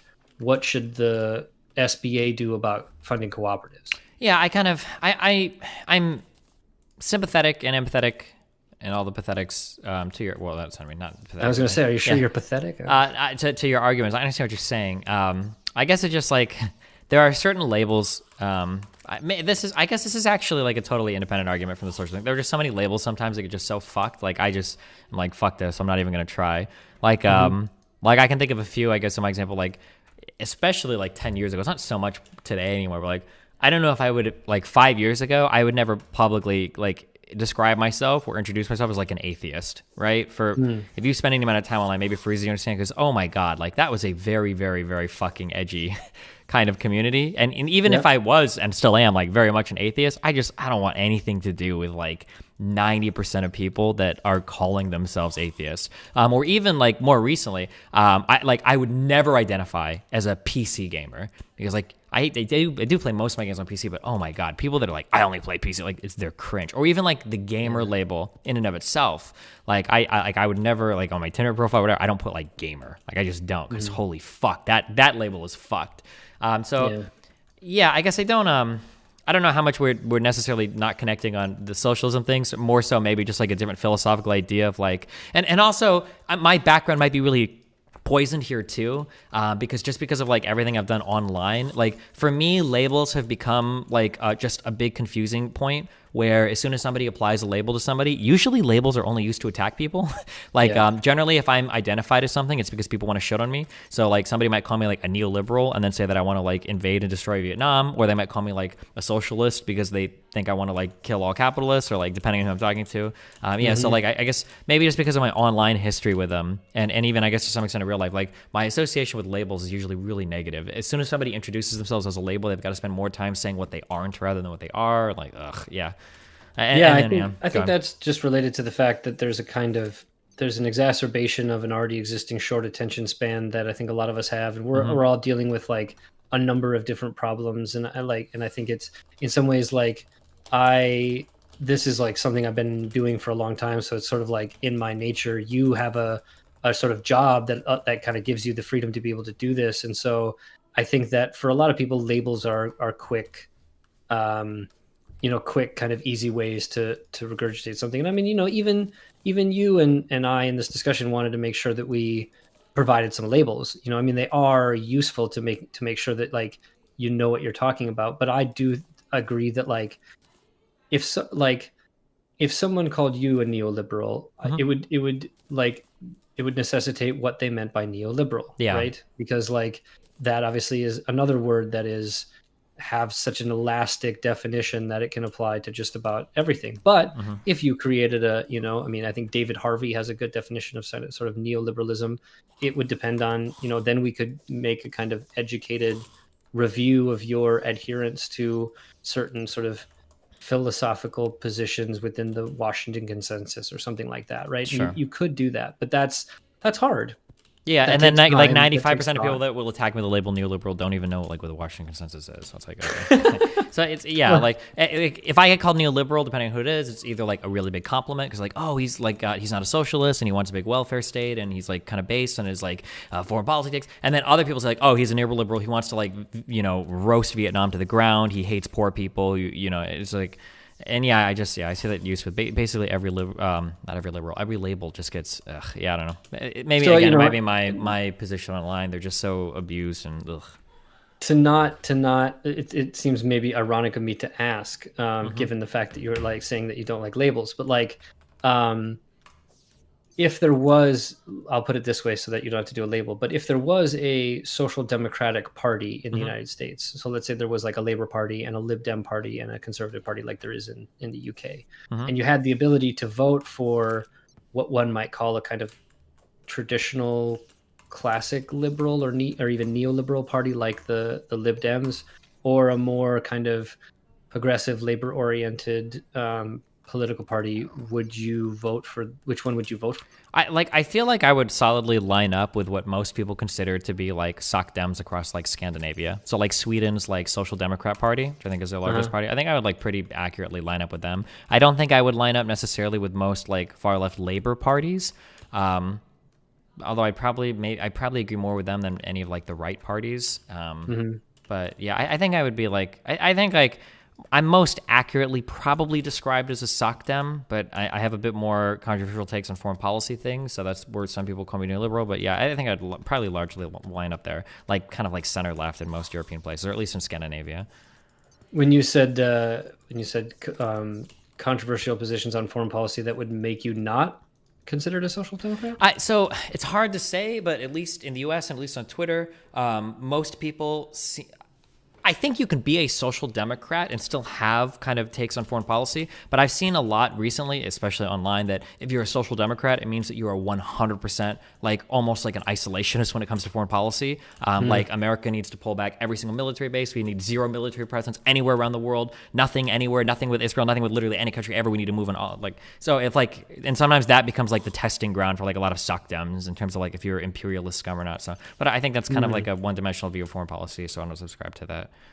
Yeah, I mean as somebody like I studied international law at law school, and so the question of like international relations and things like that is of particular importance, and I think that's obviously outside the scope of what we plan to talk about. But it's like I'm fascinated by, because for me, if I asked myself that same question, like if there were those three parties, I wouldn't consider myself a social democrat, but I would definitely vote for a social democratic party. Because I obviously think that I'm of the mind. There's a long question in the socialist community about reform or revolution, and I think that's the or is the problematic aspect of that. I do think it's reform usually to revolution, that you're never going to like just one day create a revolution. You're going to have to like engage in a long process in order to like get ready for that kind of thing, and you're only going to be able to do so if you've enabled a certain kind of like, I would say, social democratic like reforms and stuff like that. So like I engaged in 2016 incredibly with the more radical left on the issue of Bernie, because obviously on the left, Bernie was problematic for some for not going too far, and like just what the doctor ordered for other people. And I think there was a huge debate, particularly online, about whether or not a real socialist would like support Bernie Sanders. No, but to me, it's like a no-brainer. You obviously want the situation to improve for people, and so if it's not socialism or bust, it's like it's reforms on the way. I think that there is a kind of significant difference between a Bernie Sanders and a Joe Biden kind of approach. I'm not sure that Joe Biden is really all that interested in creating a genuine sort of social democracy, but So I think that there are legitimate issues one may have with the Democratic Party. And I mean, I didn't vote for Trump, but I didn't vote for Biden. And so I think that's like a defensible position for a socialist or something to take. But I think that social democracy is like good. And at minimum, I think that even from a socialist perspective, if you could have a discussion with someone such that we're having right now, and even if the end agreement is we should enact more social democratic policies in order to like ameliorate the position for the worst off, that's success. And you've gone, in my view, 90% the way there. Then you just start talking about co-ops. Shit, you're 95% there. And then you just have to like drop the socialism bomb and hope it doesn't. How do you respond to people though? So I think Mark said this as well. And then I hear other lefties echo this. So one problem with capital is that capital can use the institution of the state to support itself. And there are some lefties that would argue with you that you're essentially advocating for capital to utilize its position as kind of like being, whether through lobbying or whatever, is using its position to sustain itself indefinitely using state funds. And then generally, like the accelerationist argument that I hear is that it's like, oh, well, you want to create welfare? Well, congratulations. Now you've got capitalism forever because, people aren't going to revolt unless they're starving and they're going to think everything is fine when it's not. And now you're using the state basically to permanently keep capital around. What are your responses to arguments like that? So the ultimate problem with social democracy is that it doesn't have as its project addressing the fundamental base relations of society. And so that is a limitation of it. The somewhat ironic argument I will make that kind of makes people eyebrows furrow is I think the issue in Venezuela was not that they instituted socialism, it's that they didn't. And so, or even something remotely close to socialism. I think that the cooperative movement in Venezuela has actually been very successful and is still actually fairly operating decently given all the dire circumstances and things like that. And so there are limits to social democracy. I think they were creating a social democracy in Venezuela. They were not creating a sort of a socialist state or something. So well, I think, couldn't you, so do you feel like fairly confident or fairly comfortable talking about like Venezuelan affairs? Yeah.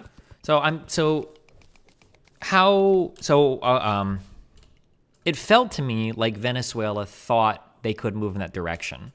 So on surging oil prices, the Venezuelan government begins to expropriate different industries. They begin to set stringent price controls across different sectors of their economy, and they are able to do it for a while. Although private businesses begin to dry up, they're not able to figure out anything publicly. Do you not view this as any sort of failure at all towards trying to move towards a more, I guess it's not really socialist because we didn't get to the part with the workers managed stuff yet, but do you not see that at all as kind of like a failure in terms of like moving in that direction? So the situation in Venezuela is a multifaceted problem. So one of them is, yes, there's been a certain amount of mismanagement. Now that's mismanagement in a certain context, and I think the context is obviously incredibly important. And so that's in the context of significant U.S. intervention in terms of the economy and even in politics and things like that. And so I will say as a caution, so a lot of people will point to like U.S. sanctions that exacerbate some of Venezuela's problems, but Venezuela was facing hyperinflation before any U.S. sanctions were placed, to be clear on that. Yeah, it definitely isn't the sanctions alone. I think the sanctions simply exacerbated, but there were other things that the United States did to attempt to destabilize the economic situation and the political situation in Venezuela under the guise of humanitarian assistance and things like that. So there are definitely problematic aspects to U.S. Monroe Doctrine style involvement in Latin America generally, but particularly in Venezuela.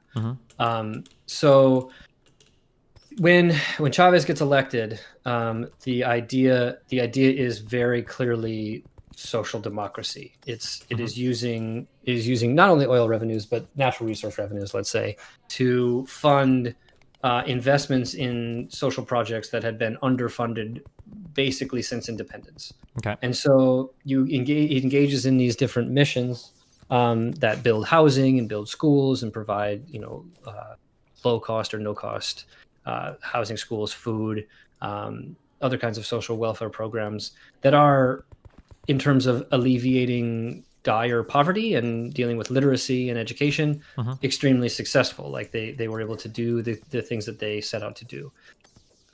There was, I think, a lot of confrontation and a lot of frustration with the situation of essentially Venezuela's oil reserves being all but owned and controlled by private, usually U.S. Corporate interests who have the goal, again, of any traditional business to extract as much profit, and aren't necessarily interested in investing back into the Venezuelan people. And so I think the project to specifically nationalize the PDVSA, or the Venezuelan Petroleum Company, was done not necessarily for the purposes of like fidelity to some kind of communist project, but really just for the purposes of being able to better control what you could do with the output that you were getting, and to be able to have a faster and more efficient mechanism to fund the social programs. So there obviously is an inherent problem in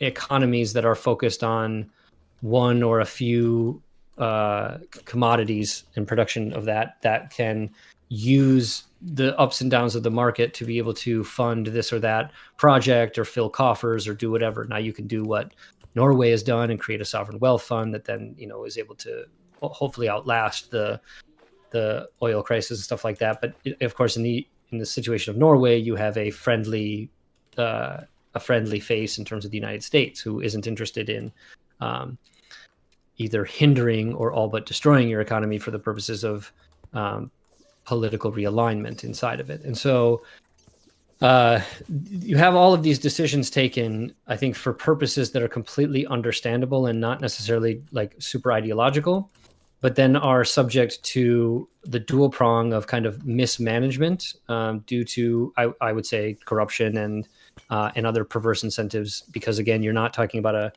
co-op based society or economy, or even general participation by the workers of PDVSA, but of just like a kind of managerial group that are beholden to a lot of different political interests. And so it is, again, this kind of lack of introducing what I might call socialism or this kind of cooperative style reforms that gets you the situation of having corruption being one of the problems in terms of the management of the oil and things like that. But in terms of the price controls and things like that, all of these are done for the purposes of alleviating difficult conditions for the worst off.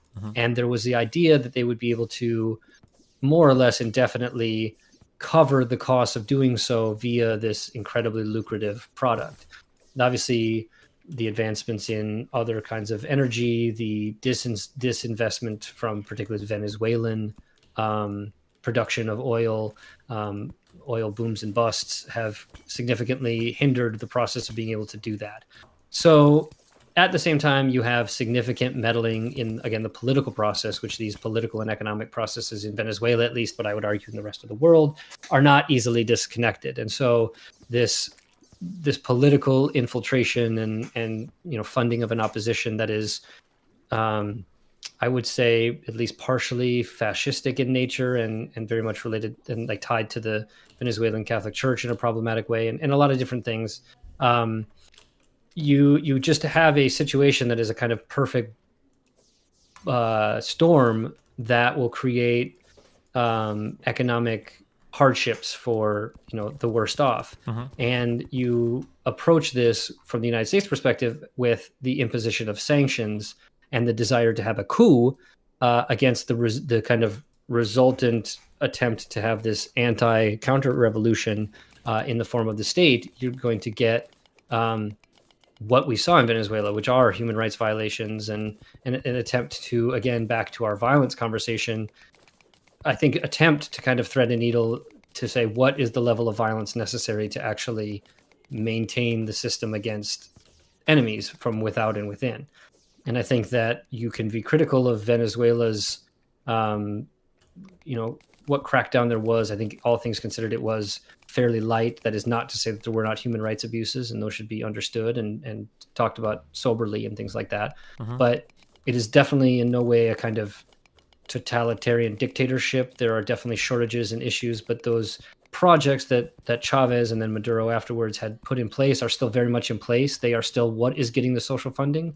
So there are rations that are sending to people. People are quote unquote going hungry, meaning they were not able to have the kind of commodity consumption that they were used to when there was more economic stability. But there's not a situation of like literal starving in the streets and things like that. Like if you need to get the things, you can get it. It's not always easy, and there may be some hoops you have to go through, but it isn't obviously, a genocidal, attempt at destroying a part of the population or something. Sure. Like yeah, that. I've never So, accused it of such. It just, yeah, from a macro so level. I've just heard that. That's all. I'm not attributing that to you, but so I just think that in Venezuela, again, the snippy hot take remark is that it's the fact that they tried social democracy and came up to the limits of kind of anti-imperial social democracy.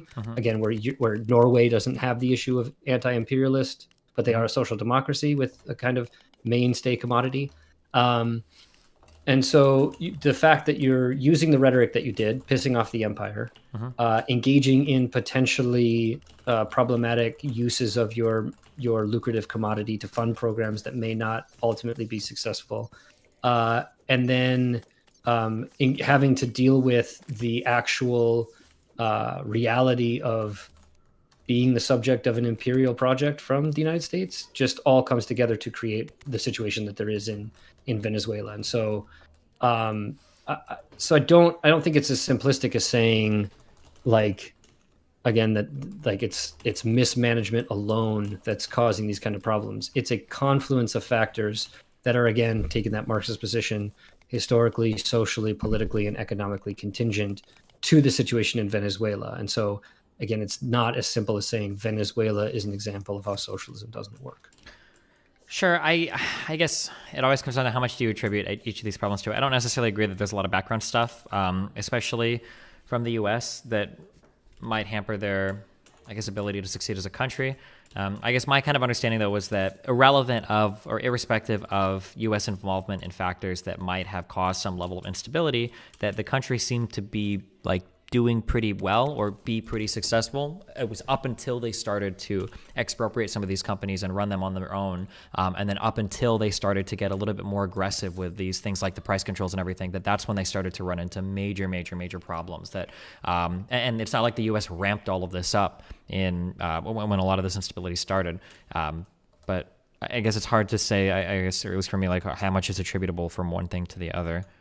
Yeah, I mean, I think it'd be curious what other businesses you have in mind in terms of what were expropriated. I think if you look, the Venezuelan economy is something like 95% in private hands. And so the amount of expropriation or nationalization that happened in Venezuela was relatively low. I think it would be on the scale of something like you'd see in Norway. So the two huge things that I'm familiar with, and I'm not like an expert of the Venezuelan economy, the two big things that I was familiar with is that, one, I thought that once the petroleum company was taken over by the government, that the running of it afterwards was nowhere near the level as it was before when it was in the hands of the private companies, even if they were extracted before, that they just weren't able to run it as well as it had been before. That was number one. And that number two, a lot of private businesses that had existed in that country that were manufacturing goods and services were basically driven out of existence due to how excessive some of the price controls that were put in place by the government were. That they basically, some private companies just basically packed up and left because they couldn't produce goods at the price controls that were set by the government there, that the levels were way too arbitrary, is my understanding.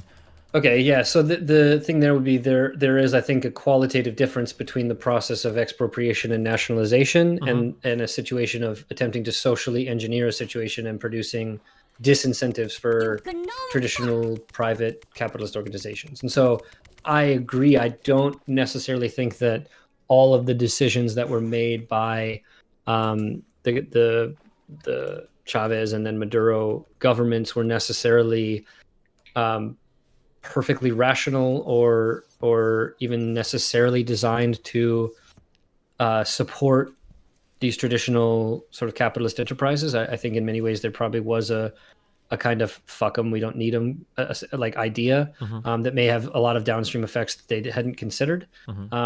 I wouldn't defend kind of every decision that Venezuela made. I think that this is, again, just a kind of further illustration of the difficulty of attempting to institute, I think, social democracy. I think that depending on how you institute social democracy, will say a lot. And I think the context of attempting to institute a social democracy that is simultaneously anti-imperial or anti-US is on an order of magnitude more difficult than trying to set up a social democracy that doesn't attempt to be antagonistic to the major power player in the world. And so I just think that there's kind of important qualitative and nuanced aspects of the situation in Venezuela that says that is kind of, I think, more apt to describe what happened there and what is currently happening there. You know, but I think it would be incorrect to not sufficiently understand the kind of impact the role of United States interference played. Sure. I mean, there was a coup in 2000, I think it was, or 2001 maybe, against Chavez that was essentially a CIA-backed coup. And it wasn't until massive amounts of people went into the streets that there was a reversal of that. And so the intervention in Venezuela's political economy by the United States goes back to essentially the moment that Chavez was elected. And so, but they do things like, you know, engaging in trade agreements with Cuba and other kinds of things that are designed in some ways to stub their nose at the United States, is going to piss off the United States and essentially encourage the imperial apparatus to respond. And so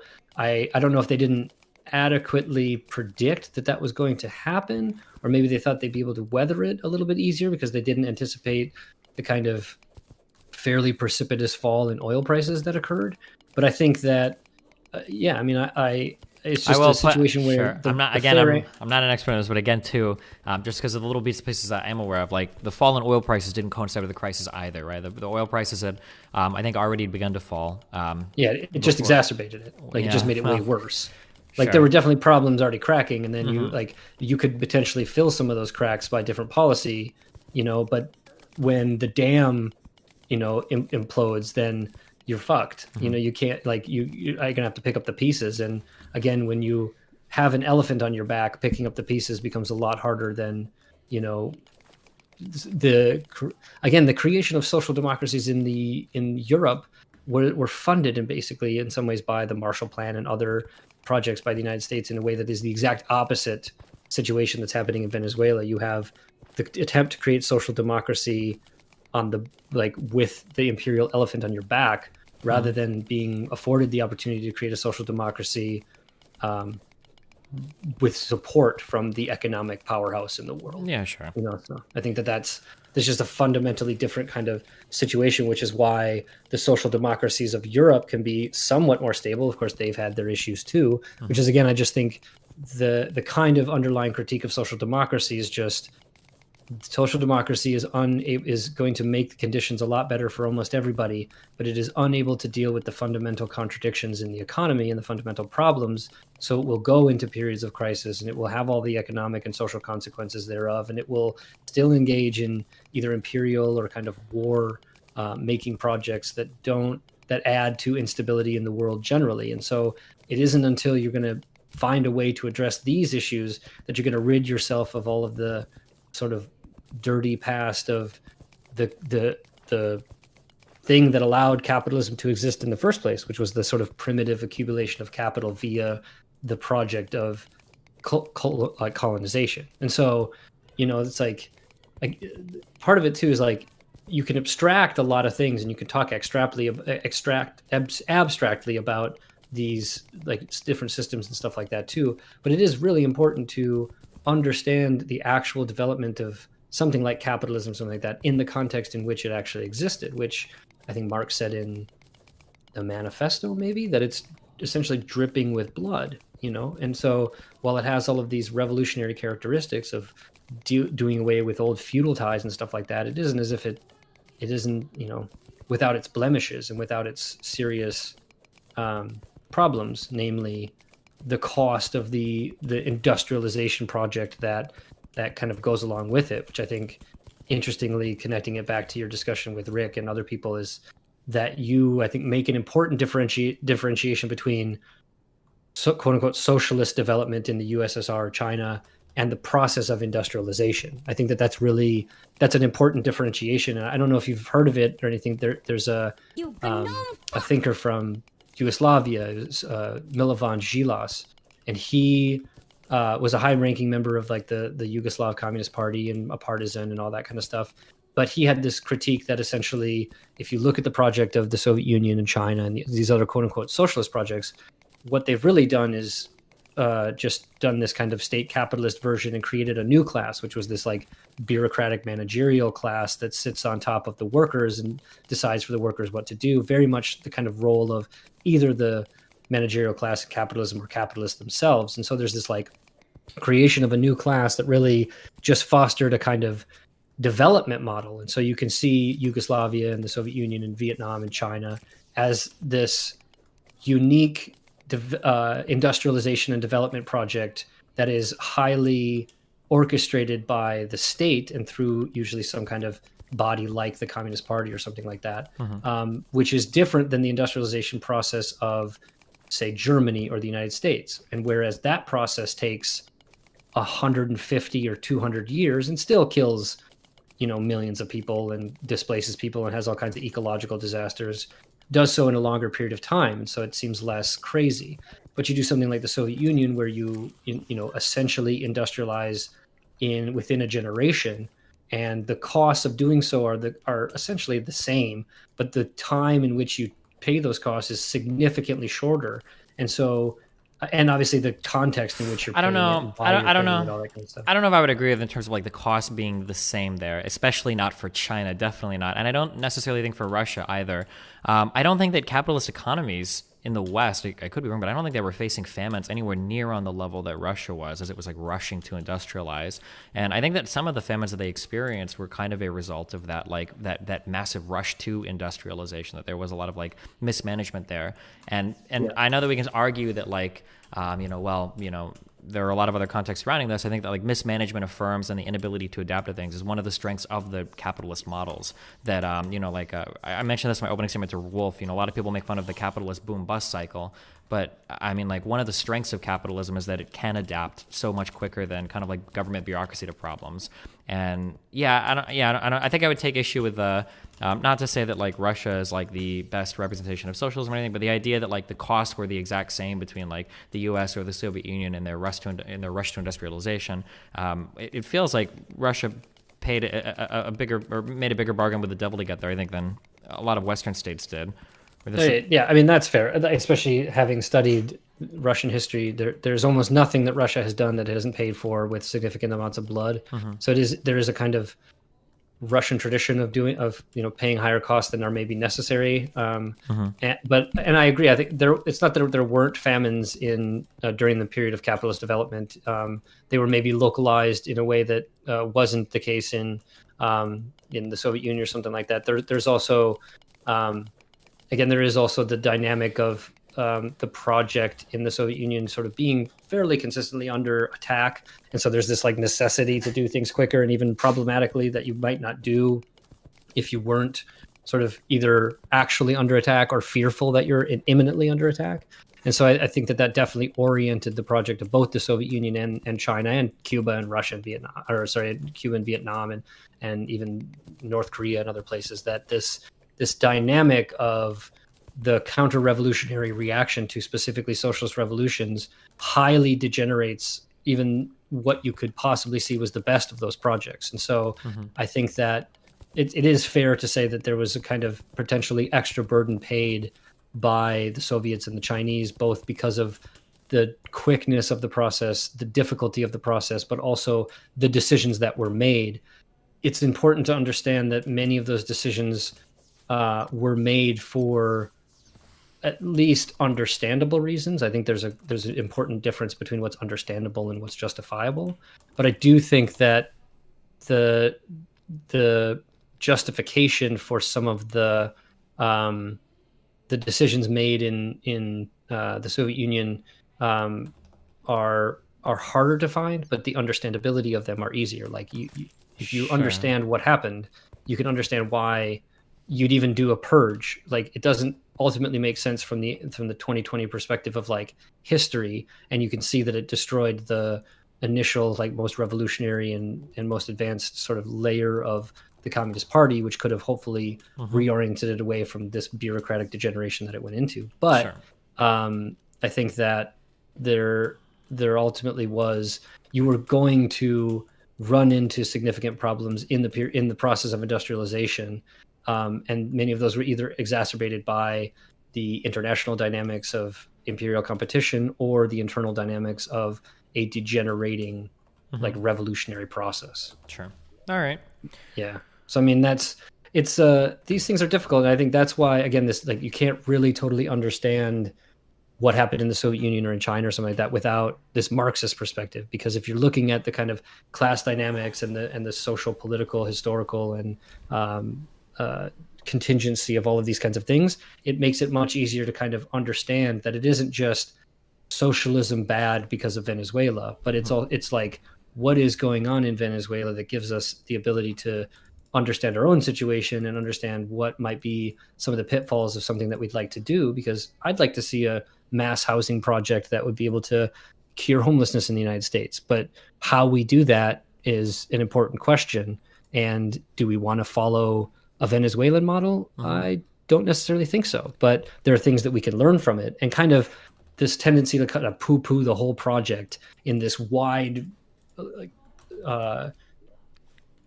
swath of saying, well, Venezuela shows that, socialism doesn't work, is just sort of infantile. It's a little juvenile, and it's not really helpful to, like, help us understand what's really going on, and in that sense to help the Venezuelan people. Because I think like, it's important for those of us, especially who live in the United States, as the kind of people who are funding the process of destabilization in Venezuela, to be able to kind of see what it is that we can do as individuals to help the situation. And even if that's raising awareness about what actually happened and what's actually going on, and even some maybe of the successes, to be able to cut against the narrative that, like, everything in Venezuela is fucked, I think is important. And I think that's as little we can do, even from our keyboards, that would help thrust against the narratives that help us produce all of these really unhelpful labeling and simplifying and hot taking that destroys important, nuanced, valuable conversations in the favor of point gaining and social status getting and all of these, like, otherwise problematic things. Yeah, I understand. All right. I've got a combo with another Noah guy pretty soon. So do you want to plug your what's your podcast? Where can people find your stuff at? So you could just go to sensiblesocialist.com. It's also, like, on iTunes and Stitcher and like Spotify and all that kind of stuff. So sensiblesocialist.com for that one. And then the All Things Co-op podcast, you go to democracyatwork.info/ATC, or otherwise you just go to the Democracy at Work YouTube page, and you can find us. Like, we do every other Tuesdays when we post. There's, I think, one that came out today, which is about the EVA cooperative in Montreal. Super interesting, super innovative, like, model, one that's, like, slated for growth using blockchain, like, really sort of innovative and interesting. And if you're kind of into cooperatives in a way of thinking about other ways to structure the way we produce and consume, it's well worth looking at. All right, cool. Well, hey, listen, I really appreciate the conversation. If I ever say anything you disagree with in the future, feel free to shoot me an email. We can chat again. All right? For sure. All right, man. I appreciate it, and I hope this was at least a little bit more easier for the audience, the normal audience, than Rick's. Yeah, for sure. As much as I like Rick. Yeah. All right, it was fucking hard to listen to. Yeah, I appreciate the conversation. All right, thanks, man. Bye. Bye. You gnome fuck! Be right back, 1 second.